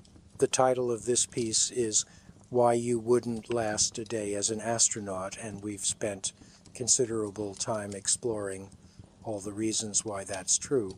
You wouldn't make it through selection because you don't have the exact combination of education, experience, physical fitness, and psychological profile that's required. You wouldn't make it through training because the demands are too extreme and the stress is too high and the sacrifices to your personal life are too great. You wouldn't survive in space because your body would rebel against microgravity and you'd be dealing with constant discomfort and your psychological resilience would be tested beyond your limits. You wouldn't recover well because your body would be too damaged and weak, and the readjustment to Earth would be overwhelming. And you wouldn't want to pay the long-term price in health and relationships and opportunity costs that being an astronaut requires. This isn't an insult. This isn't saying you're inadequate or insufficient. This is recognizing that you're a normal person with normal human needs and desires and limitations. You value your health. You value your relationships. You value comfort and safety and longevity. These are good values. These are the values that most humans have evolved to have because they promote survival and well-being. The people who become astronauts are the ones who override these normal, healthy values in favor of achievement. They're willing to sacrifice health for accomplishment. They're willing to endure suffering for a goal. They're willing to risk death for an experience. That's not normal. That's not how most people think. And that's okay. The world needs both types of people. It needs the small number of individuals who push boundaries and take risks and advance human capabilities despite personal cost. And it needs the vast majority who maintain civilization by doing normal work and having normal lives and raising families and taking care of each other. Both are necessary, both are valuable. You're probably in the second group, and that's exactly where you should be. So when someone asks if you'd want to be an astronaut, you can now give an informed answer. You can say no, not because you're not capable or brave, but because you understand what it actually entails, and you've made a conscious choice that the costs outweigh the benefits for you personally. You've chosen health over achievement, relationships over prestige, comfort over challenge, longevity over glory. And those are wise choices for most people. Or you can say yes, understanding everything we've discussed, accepting all the costs and risks and sacrifices, committed to pursuing this goal, despite knowing how brutal it will be. If that's your answer after everything we've covered, then maybe you do have what it takes. But you'd be rare, very rare, because most people, when they really understand what being an astronaut means, when they see past the romance and the media portrayal and the childhood dreams to the harsh reality underneath, most people don't want it anymore. They realize they'd rather have their health and their families and their comfortable lives than the achievement of going to space. And that realization, that moment of honest self-assessment where you recognize that you're not willing to make those sacrifices, that's the moment where you wouldn't last as an astronaut. Not during training, not during space flight. Right now, reading this, understanding what it would require, and realizing you're not willing to pay that price, that's where you wouldn't last. In the decision, in the choice, in the moment where you weigh what you'd have to give up against what you'd gain and decide the trade isn't worth it, most people don't last beyond that moment. And that's not a failure. That's wisdom. Let's dig deeper into the specific psychological traits that distinguish people who successfully become astronauts from those who don't, because understanding these traits will help you understand why you probably don't have them.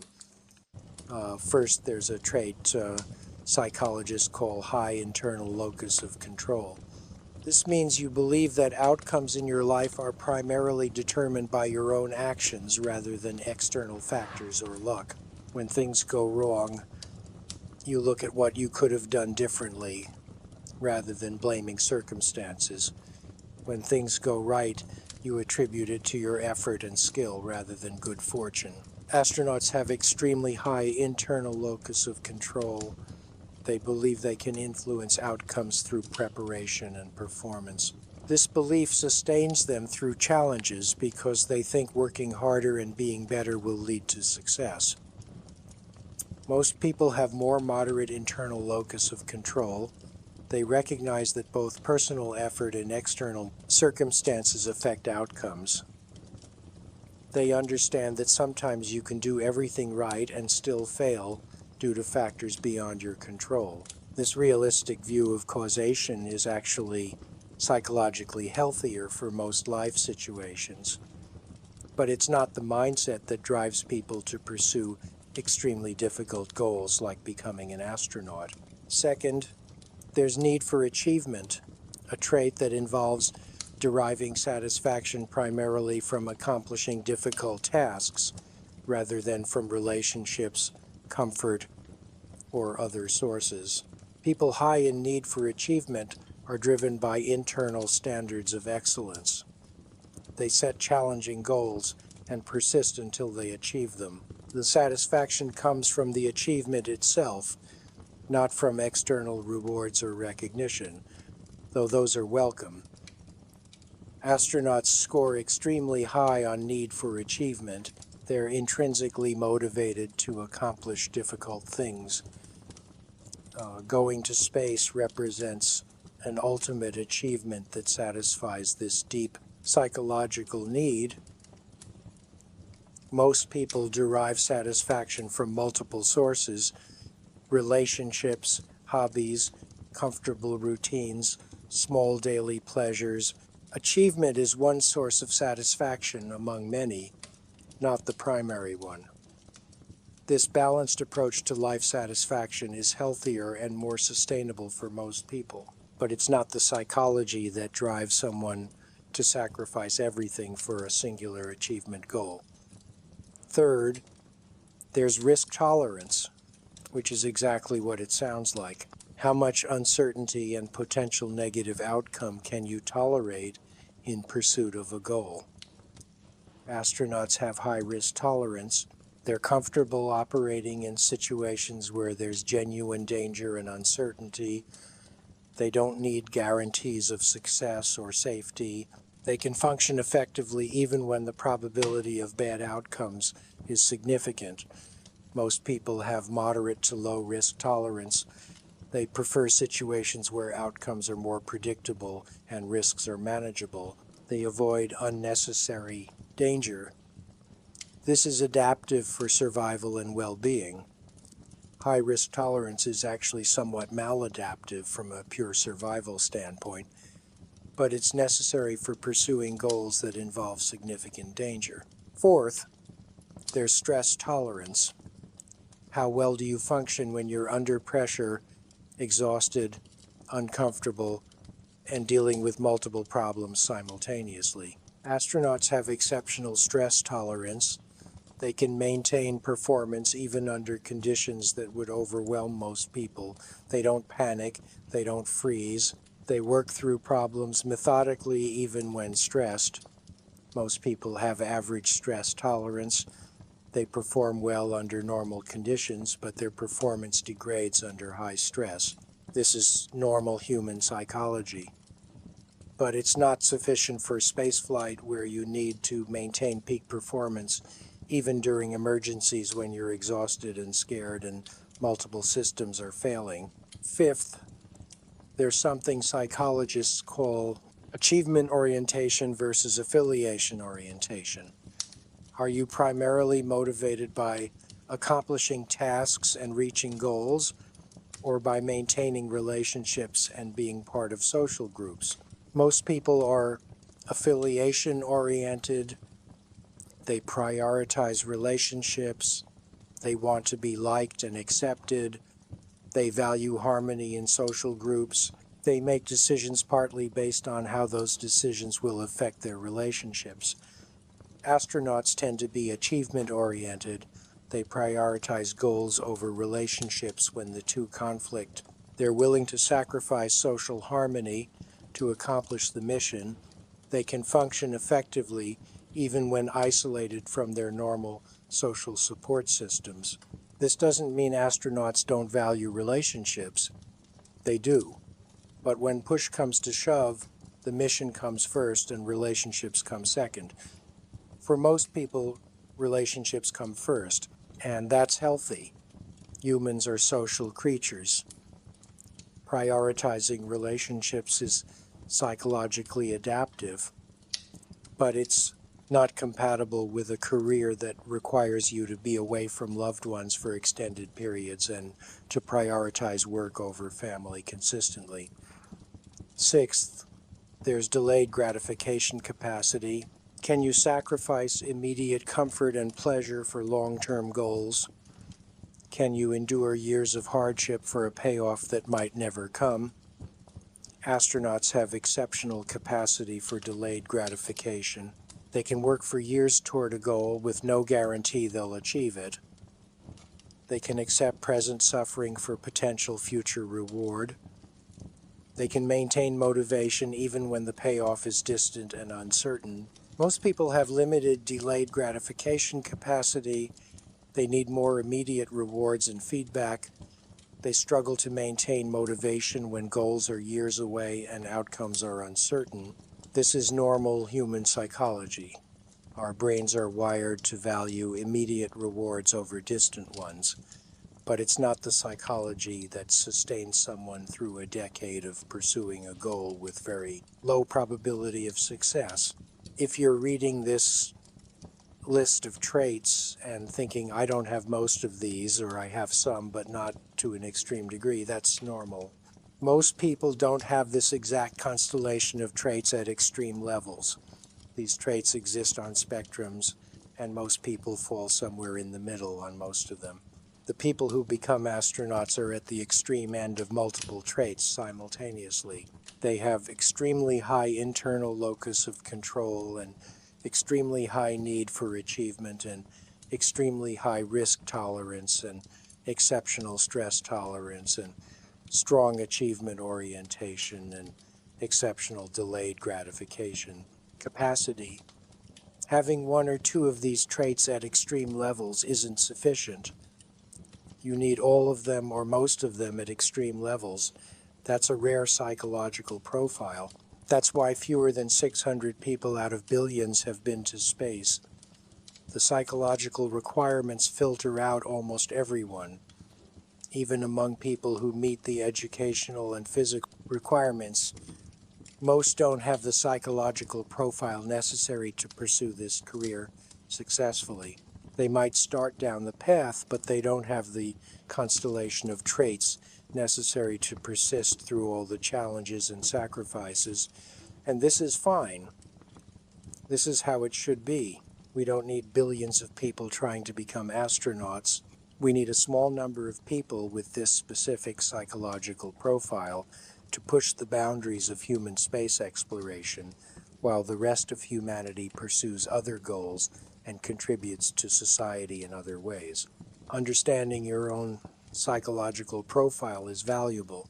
If you recognize that you don't have this extreme constellation of traits, you're not deficient. You're normal.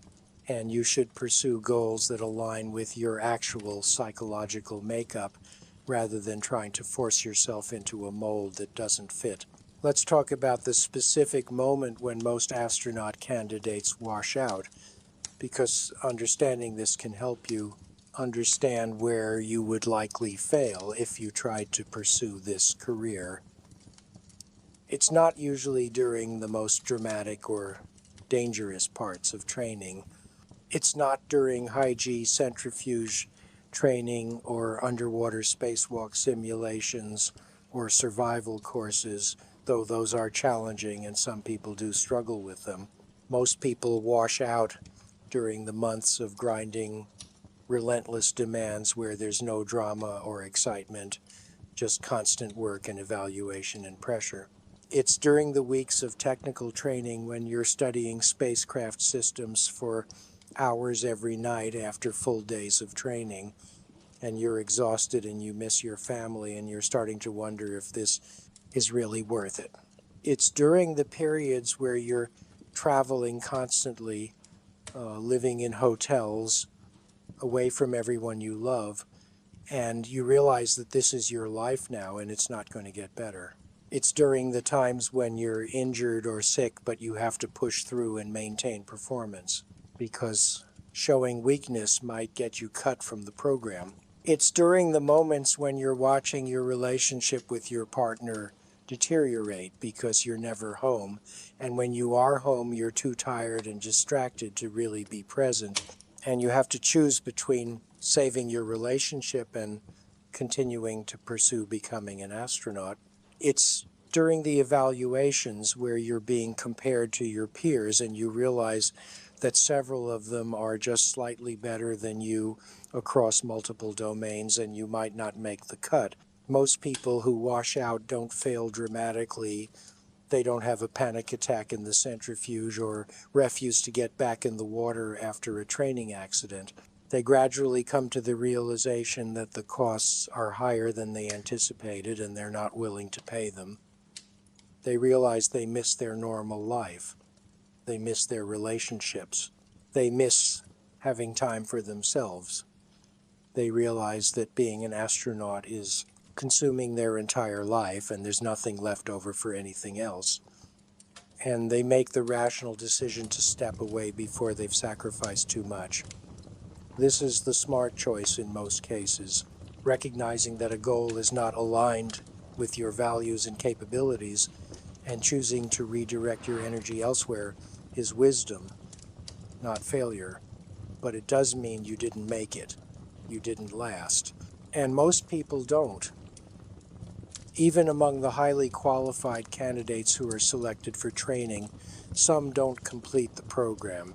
They start strong but gradually wear down under the constant pressure and demands. The exact timing varies, but there's usually a point several months into training where the reality has fully set in. The initial excitement has worn off, and you're left with the grinding daily reality of what you've signed up for. That's when most people who are going to quit start seriously considering it.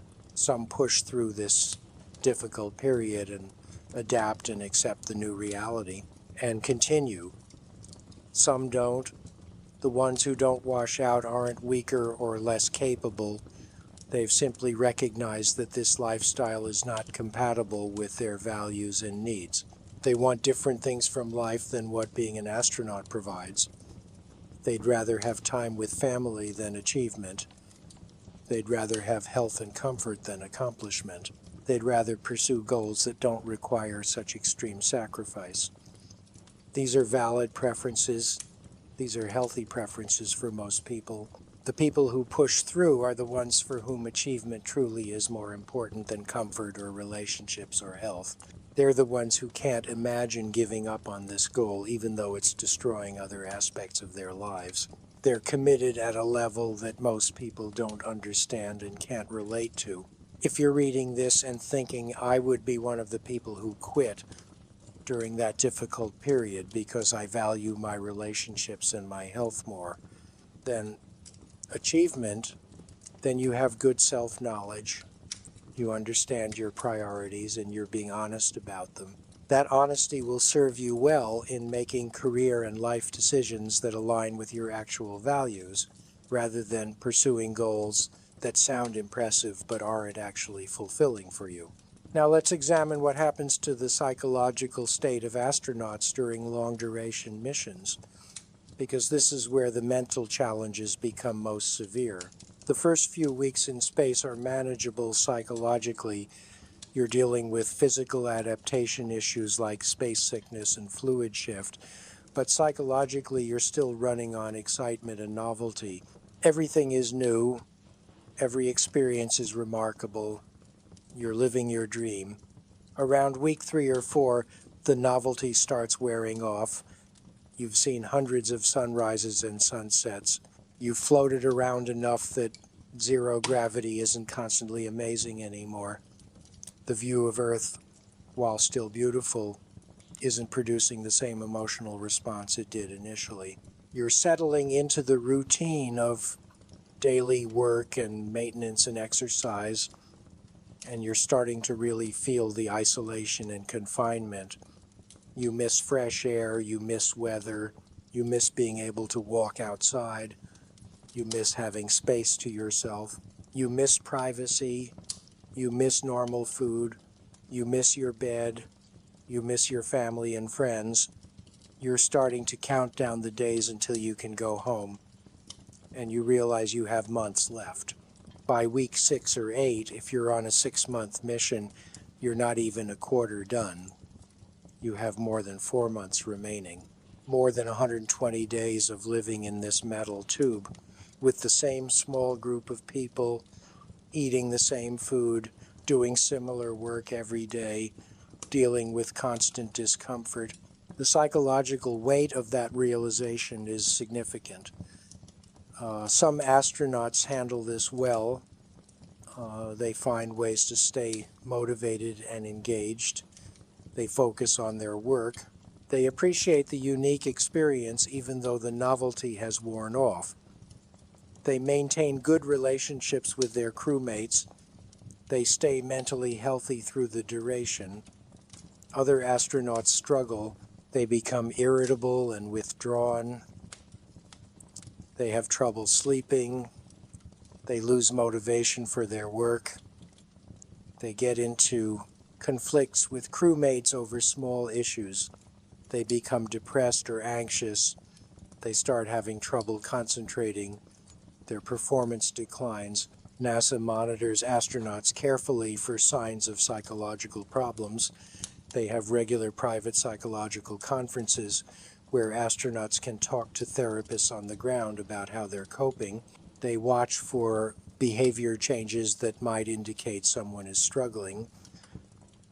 They have protocols for providing additional support if someone is having difficulties, but there are limits to what can be done.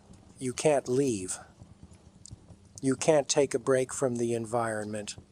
You can't get away from your crewmates if you're having interpersonal conflicts. You're stuck there for the duration, and you have to find ways to cope with whatever psychological challenges arise. The isolation is profound in ways that are hard to explain to people who haven't experienced it.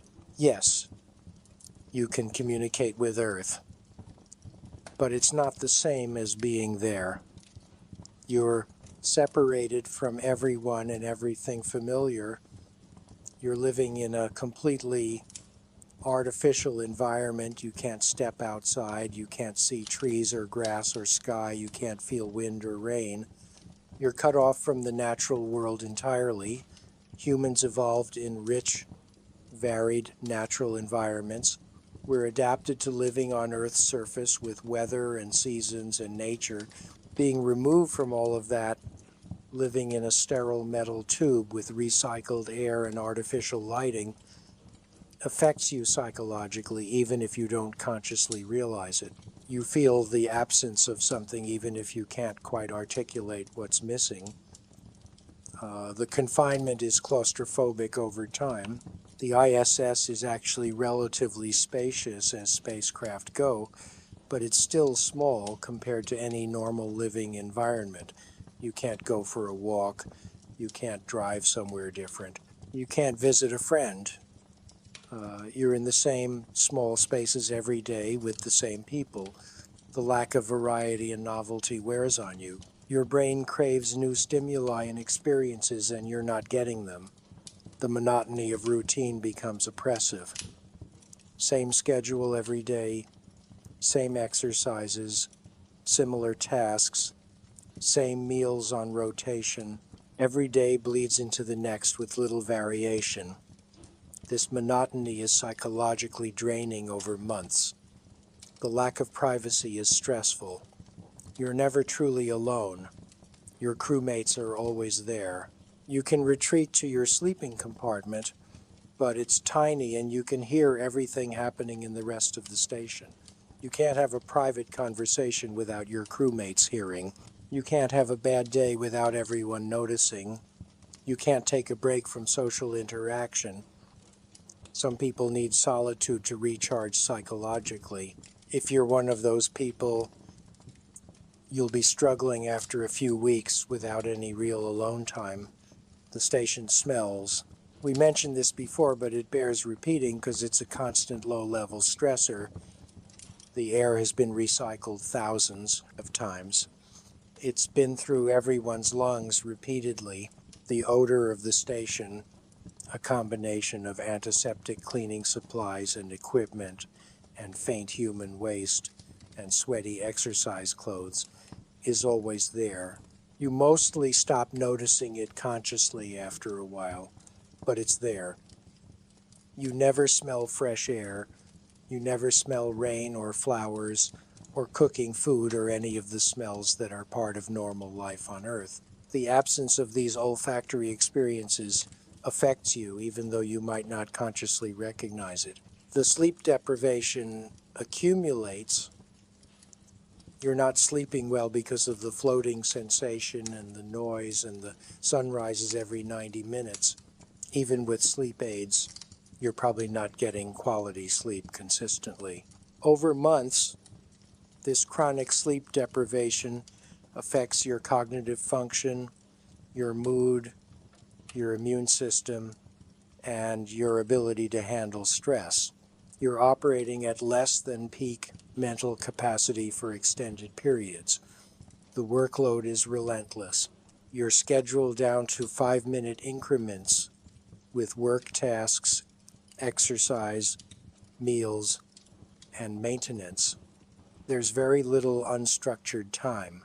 You're constantly busy, constantly working, constantly being productive for months, with no weekends, no vacations, no real breaks.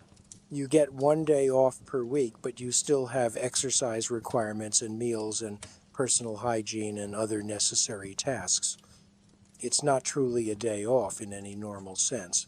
This constant busyness without real downtime is exhausting psychologically. Your crewmates, no matter how carefully selected and trained, will start to annoy you. Small habits that you barely noticed at first become irritating after months of constant exposure. The way someone chews, their laugh, how they organize their space, their communication style. Anything and everything can become a source of irritation when you're tired and stressed and can't get away from someone. Interpersonal tensions are inevitable in small groups in confined spaces over extended periods. This is well documented in research on isolated groups, submarines, Antarctic research stations, and other isolated environments all show similar patterns. Initially, people get along well. After some time, usually a few months, conflicts emerge over minor issues. People form subgroups and alliances. Some individuals become scapegoats who others blame for problems. The group dynamics become more complex and sometimes dysfunctional.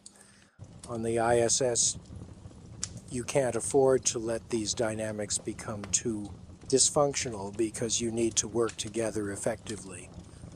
Mission success and potentially survival depend on crew cohesion, so you have to manage your irritation and frustration and maintain professional working relationships even when you're personally struggling with interpersonal tensions. This emotional labor is exhausting. The contact with family, while valuable, can also be psychologically difficult. You see your children growing and changing without you. You watch your partner managing everything alone. You're participating in their lives remotely, but you can't actually help with anything. You can't fix the leaky faucet or help with homework or attend school events. You're there, but not there. This creates a weird liminal state where you're still emotionally connected but functionally absent, and your family is adapting to your absence. They're developing routines and systems that don't include you. When you return, you'll need to reintegrate into a family dynamic that has evolved without you. You're becoming somewhat peripheral to your own family's daily life through no fault of yours or theirs. It's just the reality of being gone for months. Some astronauts find that limiting contact with family is psychologically easier than frequent contact that reminds them of everything they're missing. But limiting contact creates its own problems because you're becoming emotionally distant from people you love. There's no good answer. Either way involves psychological costs.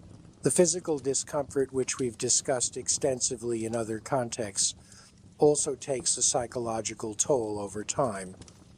Chronic back pain, congestion, sleep difficulties, muscle soreness from exercise, general achiness from your body, adapting to microgravity. You're never quite comfortable, you're never pain-free, and there's no relief. You can't take a day off from your body. You can't escape the discomfort. It's always there, a constant background of physical unpleasantness that wears you down psychologically. Living with chronic pain and discomfort for months affects your mood and mental health, even if you're trying to stay positive. The knowledge that you can't leave, that you're committed to staying for the full mission duration unless there's a catastrophic emergency is psychologically challenging. You don't have the option of calling it quits if you're having a bad time. You can't decide you've had enough and want to go home early. You're there for 6 months whether you want to be or not. This lack of control over your situation can trigger anxiety in some people. The combination of all these factors, the isolation and confinement and monotony and sleep deprivation and physical discomfort and interpersonal tensions and family separation and lack of privacy and constant work demands and inability to leave, creates a psychological burden that accumulates over time. The longer you're in space, the heavier this burden becomes. By month 4 or 5 of a 6-month mission, many astronauts are really struggling psychologically, even if they're not showing obvious signs of crisis. They're tired, they're irritable, they're homesick, they're ready to be done, but they still have weeks left. This is when psychological support from ground becomes most important. This is when the training in stress management and coping strategies becomes critical. This is when your psychological resilience is really tested. Some people maintain their mental health and performance through the end of the mission. Some start showing signs of psychological strain.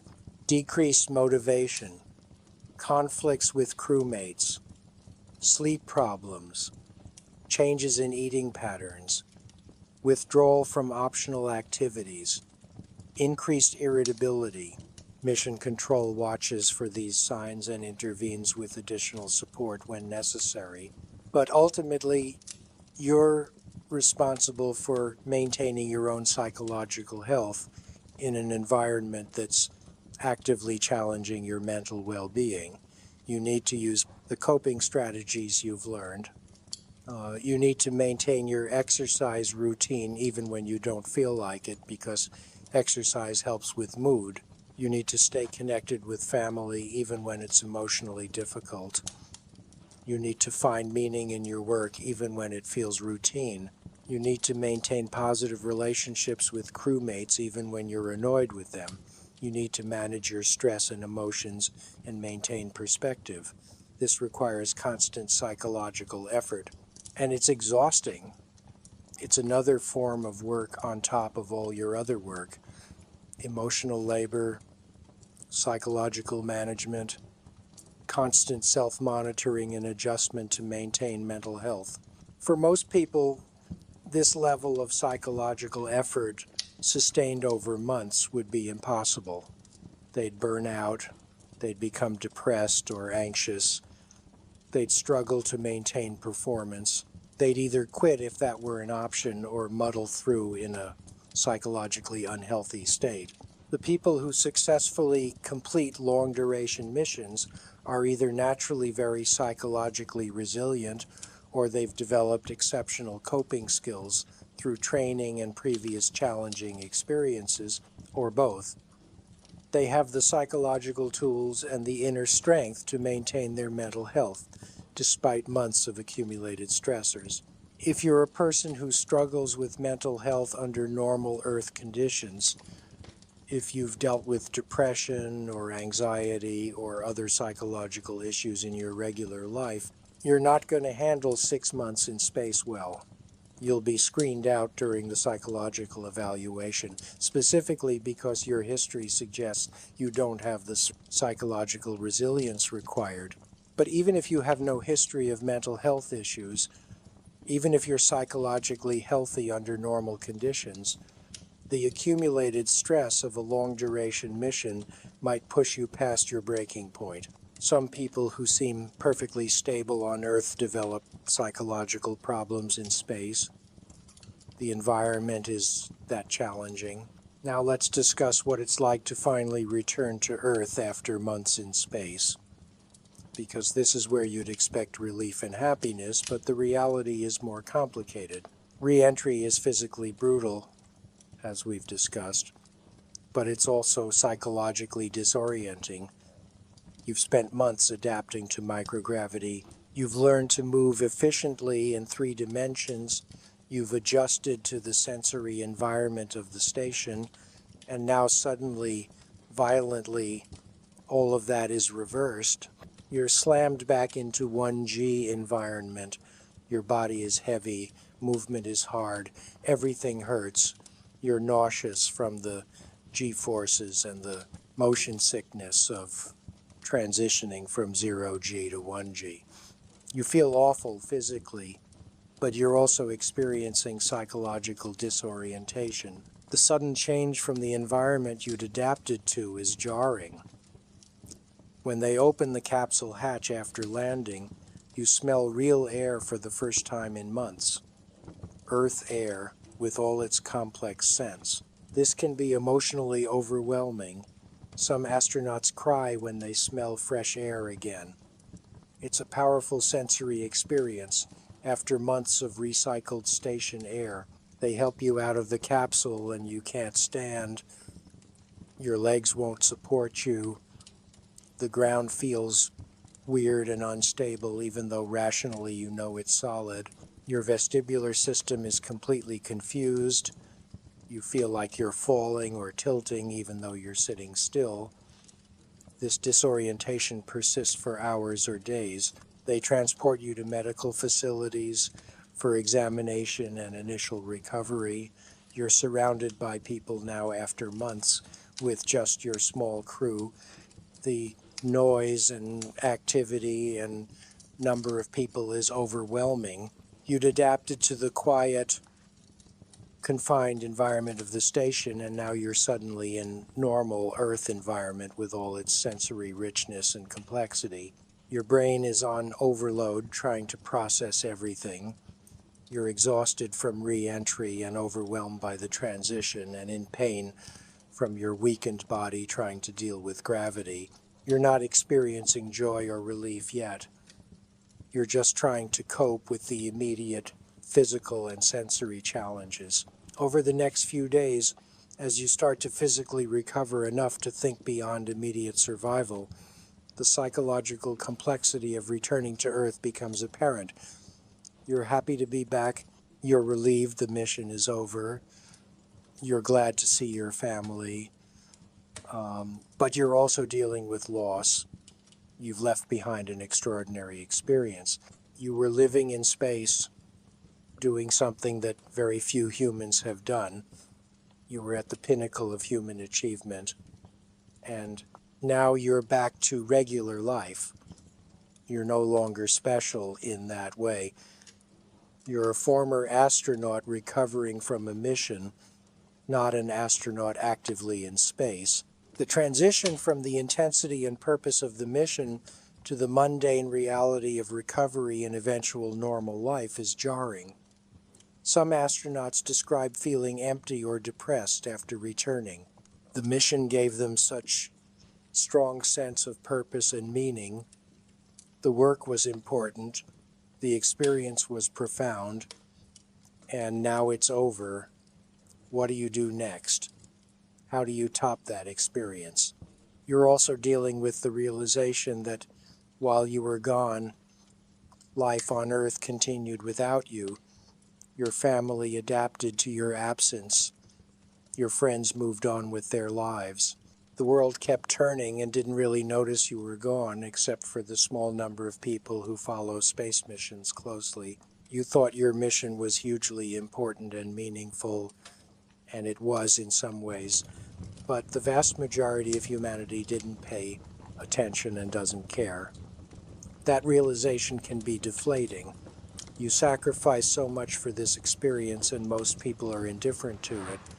The physical recovery is frustrating. You were an elite athlete in peak physical condition. Now you can barely walk. You need help with basic tasks. You're weak and shaky and in pain. Your body has betrayed you. This loss of physical capability is psychologically difficult, especially for people who prided themselves on their fitness and physical competence. You know intellectually that you'll recover, but living through the process of being temporarily disabled is humbling and frustrating. The readjustment to normal sensory environment takes time. Colors seem too bright, sounds are too loud, everything is too stimulating compared to the muted, controlled environment of the station. You feel overwhelmed by normal Earth environment. Going outside is intense. The sky is huge, the horizon is distant, there's weather and wind, and the sun is bright. After months in a small, controlled space, Earth feels enormous and chaotic. Some astronauts have trouble with this adjustment. They prefer being indoors where the environment is more controlled and familiar. Reintegrating into family life is complicated. Your family is happy to have you back, but the dynamics have changed. They adapted to your absence. They have routines and systems that worked without you. You're trying to reinsert yourself into these patterns, but you don't quite fit anymore. You've changed. They've changed. You need to renegotiate your role in the family. Your children might be different than when you left. Younger children might have grown and developed significantly. They might have forgotten what it was like to have you around daily.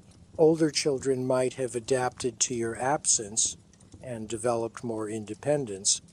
They're used to one parent now. Having two parents actively involved again is an adjustment for them. Your partner has been managing everything alone. They develop their own ways of handling household tasks and parenting and decision-making. Your return means they need to share control again, which can create friction even in healthy relationships. You're both trying to figure out how to be a couple again after months apart. The physical intimacy, the emotional connection, the daily rhythms of couplehood need to be reestablished. This takes time and effort and doesn't always go smoothly. Some astronauts return to find their relationships damaged beyond repair. The separation was too long, the adaptation to their absence too complete. The relationship can't be revived and divorce follows. This is a painful consequence of the career choice made years earlier. You might find that you're different in ways that make normal life feel wrong or insufficient. You've seen Earth from space. You've lived in orbit. You've experienced things that almost no one else has experienced. Normal life feels mundane by comparison. Going to the grocery store, sitting in traffic, dealing with everyday problems, all of this feels trivial after what you've experienced. You're struggling to find meaning in normal activities. You might become depressed or restless or dissatisfied with normal life because it pales in comparison to the intensity and purpose of spaceflight. This is a recognized phenomenon among astronauts. Many struggle with this adjustment. Some never fully adapt and remain somewhat psychologically disconnected from normal life. The physical recovery continues for weeks or months. You're gradually regaining strength and mobility, but it's slow. You need to be patient with your body, which is difficult when you want to return to normal function quickly. You're doing physical therapy, strength training, cardiovascular exercise, all focused on rebuilding what you lost in space. It's tedious and time-consuming and a constant reminder of how much damage spaceflight did to your body. You're dealing with medical appointments and tests to monitor your recovery and identify any problems that need intervention. You might discover new health issues that develop during your mission, vision problems, cardiovascular changes, bone density losses that are worse than expected. Each discovery is concerning because it represents permanent damage from your time in space. You're also dealing with the psychological aftermath of the stress and challenges you experienced during the mission. If there were particularly frightening or difficult moments, you might have some post-traumatic stress. Intrusive memories, nightmares, anxiety when thinking about certain events. Most astronauts don't develop full PTSD, but many experience some trauma-related symptoms that need to be processed and worked through. The psychological support continues during recovery. You have regular sessions with psychologists who specialize in helping astronauts readjust.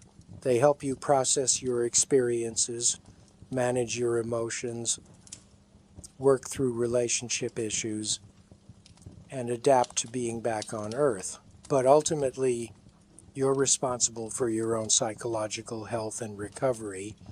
You need to use the support available, but you need to do the work of readjusting. Gradually, over weeks and months, you adapt. Your body regains strength. You reintegrate into family life. You find new routines and purposes. You start to feel more normal. But you're not the same person who left. You've been changed by the experience in ways that are hard to fully articulate. You've seen and done things that set you apart from almost everyone else. You carry that experience with you always. For some astronauts, this is ultimately positive. They've had an extraordinary experience and they've grown from it. They feel privileged to have gone to space despite the costs. They've readjusted successfully and moved on to satisfying second careers. They maintain their health reasonably well. Their relationships survived. They look back with satisfaction and maybe some pride. For other astronauts, the costs were higher than the benefits. The health problems are significant. The relationships didn't survive. The psychological impact was more negative than positive. They struggled with the readjustment and never fully recovered their previous sense of well-being.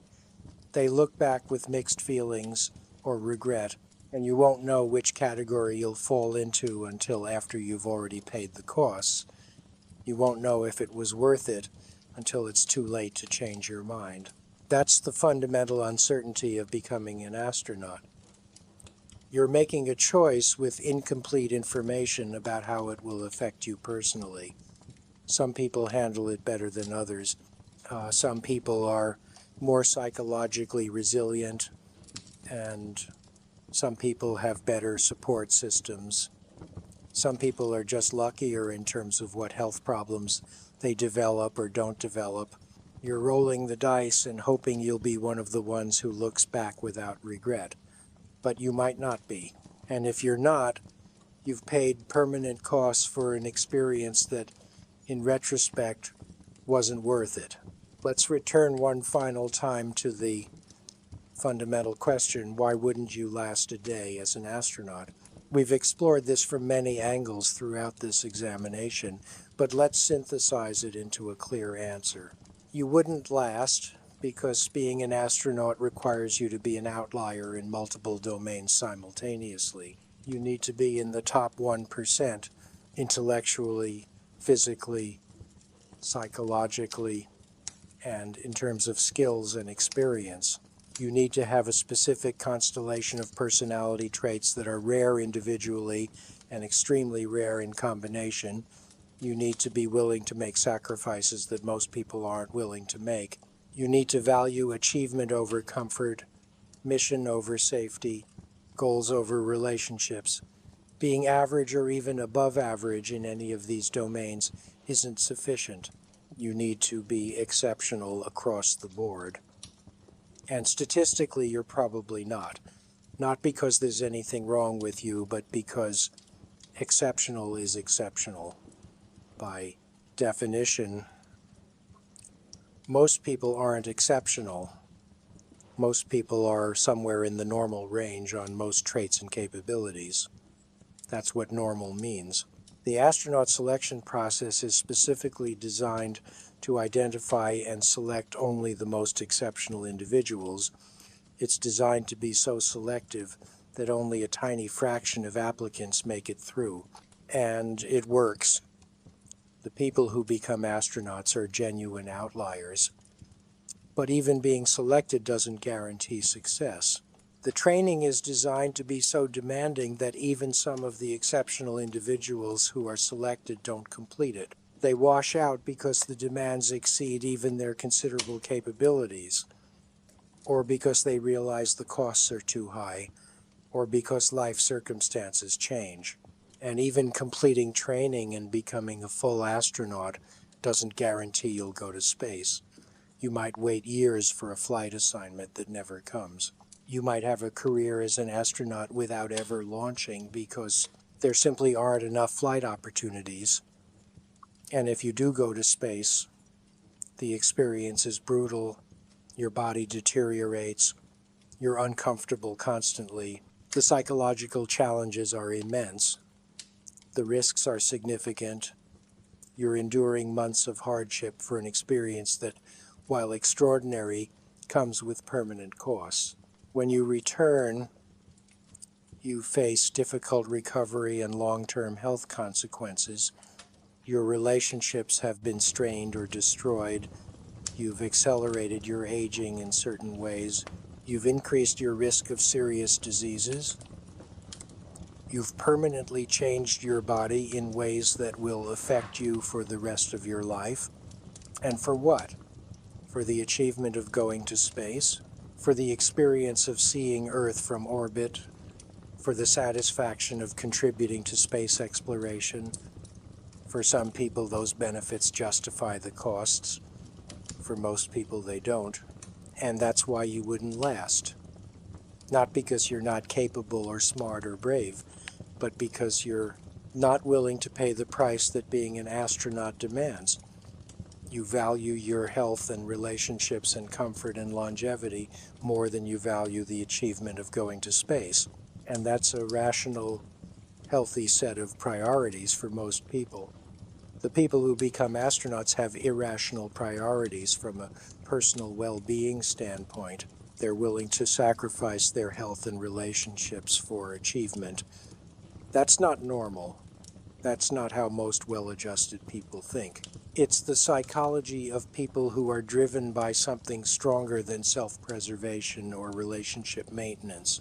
It's the psychology that drives people to climb mountains that kill climbers regularly, or explore polar regions, or engage in any high-risk endeavor where achievement matters more than safety.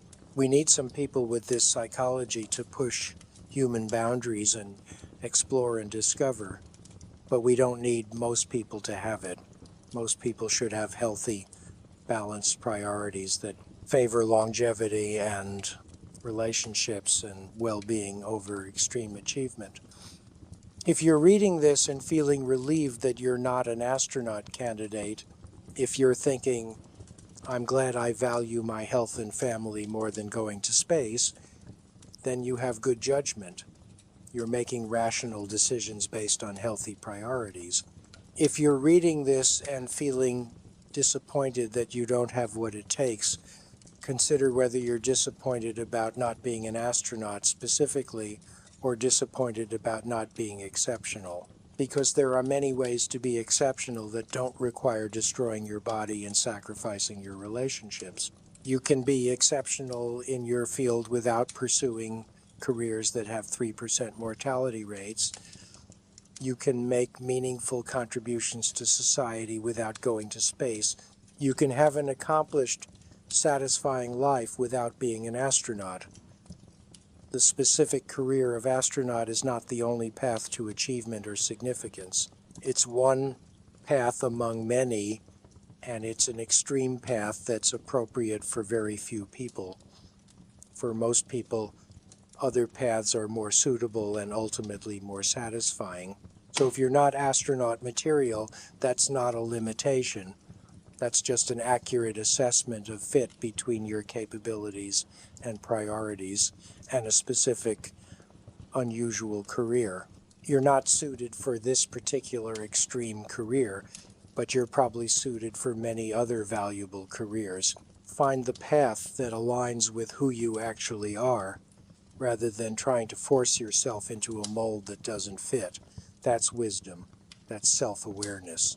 That's the foundation of making good life decisions. We should address one final aspect.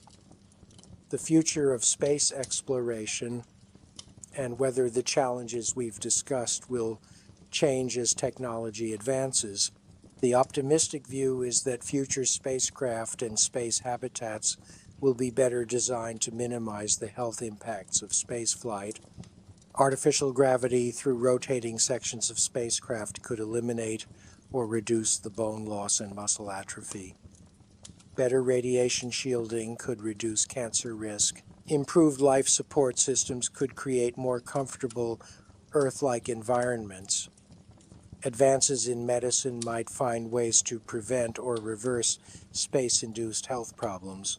This optimistic view suggests that future astronauts might not face the same level of health consequences that current astronauts experience.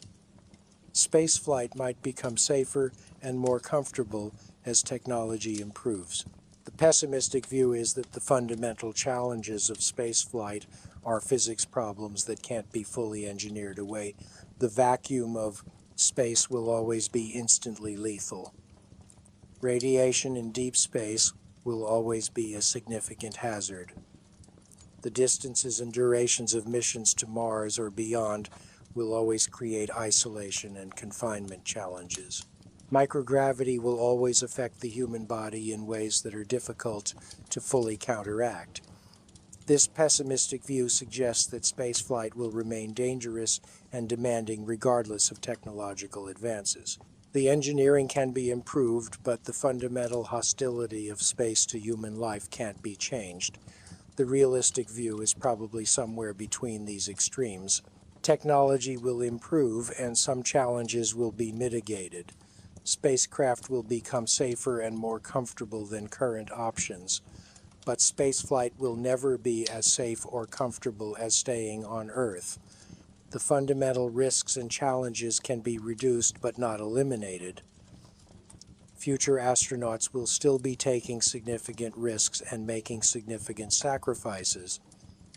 The specifics might change, but the general pattern of spaceflight being difficult and demanding on human bodies and psychology will persist. So even if you're thinking maybe I'll wait until spaceflight is safer and easier, you should understand that it's unlikely to become safe and easy enough that the average person could handle it. It might become safer and easier than it is now, but it will still require exceptional individuals who are willing to accept risks and make sacrifices that most people aren't willing to make.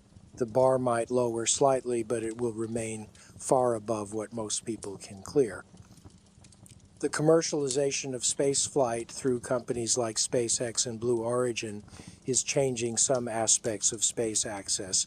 Space tourism is becoming possible for wealthy individuals who can afford the cost. But space tourism, brief trips to the edge of space or short stays on commercial space stations, is very different from being an astronaut on long-duration missions.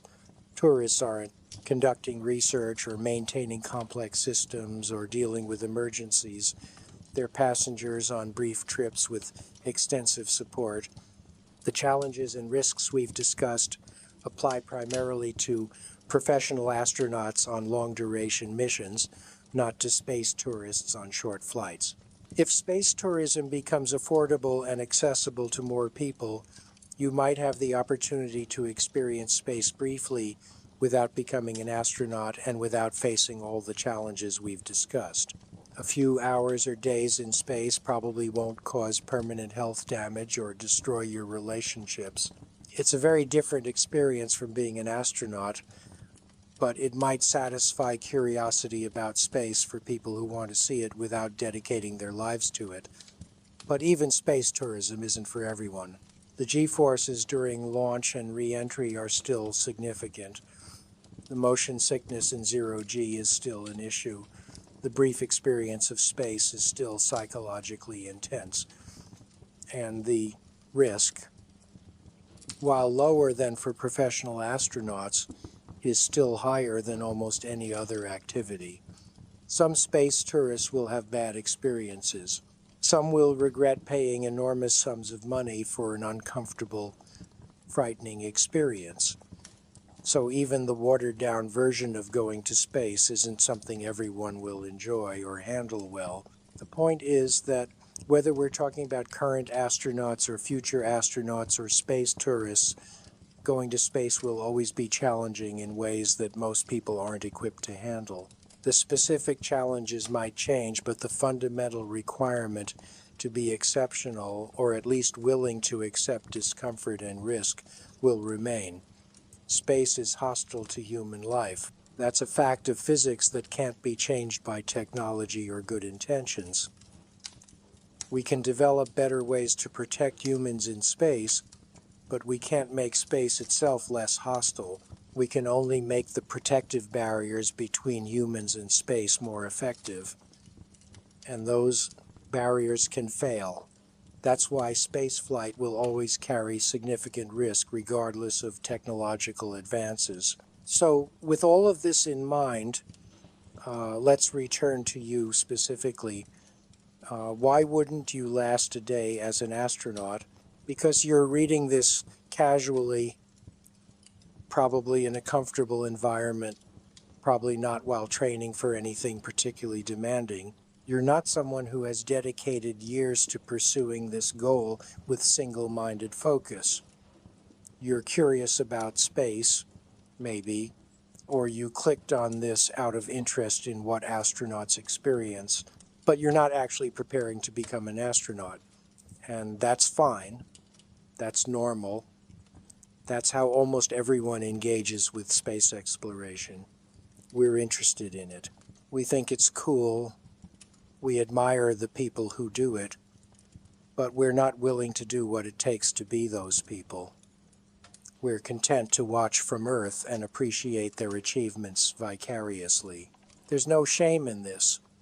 This is rational behavior. You're allocating your time and energy to pursuits that align with your actual priorities and capabilities, rather than pursuing a goal that sounds impressive but doesn't actually match what you value or what you're capable of. If you have relationships you care about, you wouldn't last as an astronaut because you'd choose those relationships over the achievement when forced to choose. If you have health issues or concerns about long-term health, you wouldn't last because you choose your health over the achievement. If you value comfort and stability, you wouldn't last because you choose comfort over hardship. If you're risk averse, you wouldn't last because you choose safety over danger. If you need work-life balance, you wouldn't last because being an astronaut consumes your entire life. If you want financial security, you wouldn't last because the pay doesn't match the sacrifices and the opportunity cost is significant. Any one of these is sufficient reason why you wouldn't make it as an astronaut. Most people have multiple reasons. You might have all of them, and that's okay. Having these priorities is healthy and normal. The people who become astronauts are the ones who don't have these normal, healthy priorities. They value achievement above all else. They're willing to sacrifice health, relationships, comfort, safety, work-life balance, and financial optimization for the goal of going to space. That's an unusual and arguably unhealthy set of priorities from a personal well-being standpoint. It's the set of priorities necessary to become an astronaut, but it's not the set of priorities most people should have. So when I say you wouldn't last a day, I'm really saying you wouldn't make it through the decision to pursue becoming an astronaut in the first place. You'd hear what it requires and you'd make the rational decision that it's not worth it for you. You wouldn't even start down the path because you'd recognize it leads somewhere you don't actually want to go. And that recognition, that moment of honest self-assessment where you acknowledge that your priorities are different from what this career requires, that's where you wouldn't last.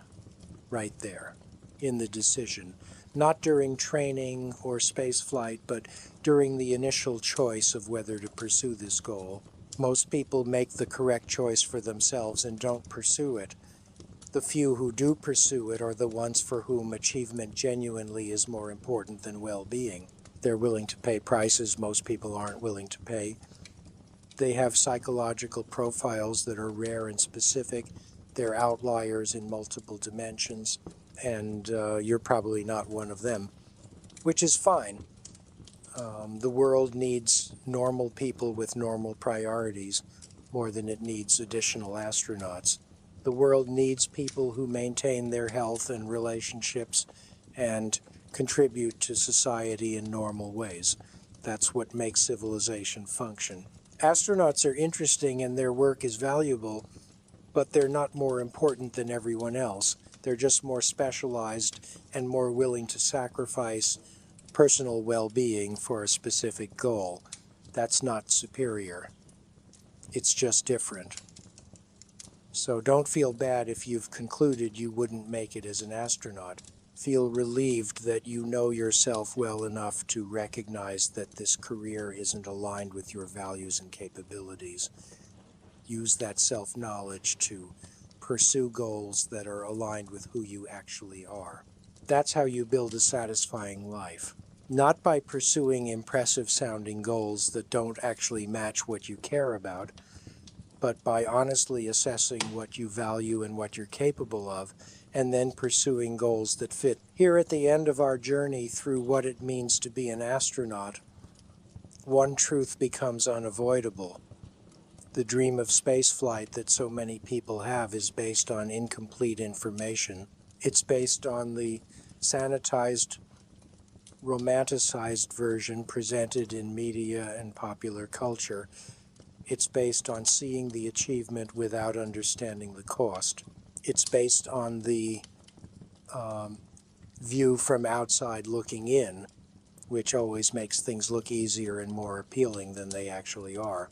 When you understand what being an astronaut really entails, when you see past the romance to the reality, most people's interest evaporates. They realize they don't actually want what being an astronaut involves. They want the idea of it. They want the prestige and the achievement without the suffering and sacrifice. But you can't have one without the other. And this is true for many ambitious goals, not just becoming an astronaut. Many prestigious careers and impressive achievements come with costs that aren't immediately visible. The successful entrepreneur who seems to have it all might have destroyed their health and relationships building their business. The famous artist might have struggled with poverty and mental health issues for years before achieving recognition. The accomplished surgeon might have sacrificed their 20s and 30s to brutal training and work hours. Every significant achievement comes with costs. The question is whether you're willing to pay those costs. And the answer depends on what you value. If you value achievement above almost everything else, you might be willing to pay very high costs. If you value well-being and relationships and balance, you'll choose goals that have more moderate costs. Neither approach is wrong. They're just different value systems that lead to different life paths. Understanding this and making conscious choices based on your actual values, rather than chasing goals that sound impressive but don't match what you actually care about, is wisdom. It's the difference between living a life that's authentically yours versus living a life that looks good to others but doesn't satisfy you. So as we close, take a moment to reflect on what you've learned about astronauts, yes, but also about yourself, about what you value, about what you're willing to sacrifice and what you're not, about who you actually are versus who you might have imagined being. This self-knowledge is valuable regardless of whether you ever pursue becoming an astronaut. It will help you make better decisions about career and relationships and how to spend your limited time alive. And if you've concluded that you wouldn't make it as an astronaut, if you've recognized that your values and capabilities don't align with what this extreme career requires, then you've gained something important. You've learned to distinguish between what sounds impressive and what actually matches who you are. You've learned to be honest with yourself about your limitations and priorities. You've learned that not every impressive achievement is worth pursuing. These are valuable lessons that most people never learn. They spend their lives chasing goals that don't actually align with their values, trying to be people they're not, pursuing achievements that sound good but don't bring satisfaction. You're avoiding that trap by being honest with yourself about what you want and what you're willing to do to get it. So in the end, the fact that you wouldn't last a day as an astronaut is not a failure or a limitation. It's evidence that you know yourself, that you're making choices based on your actual values rather than external expectations, that you're building a life that's authentically yours rather than trying to meet someone else's definition of success. And that's the real achievement. Not going to space, not doing something that fewer than 600 people have done, but living your life consciously and deliberately based on what actually matters to you. That's what most people struggle to achieve. That's what brings lasting satisfaction. Not impressive accomplishments that come at devastating personal cost, but a life well lived according to your own values. So whether you're an accountant or a teacher or an engineer or an artist or anything else, if you're living according to your values and making choices that align with who you actually are, you're succeeding in the way that matters most. You're building a life that's satisfying to you, not impressive to others. And in the end, that's all any of us can hope for. A life that feels right from the inside, regardless of how it looks from the outside. You wouldn't last a day as an astronaut, and that's perfectly fine.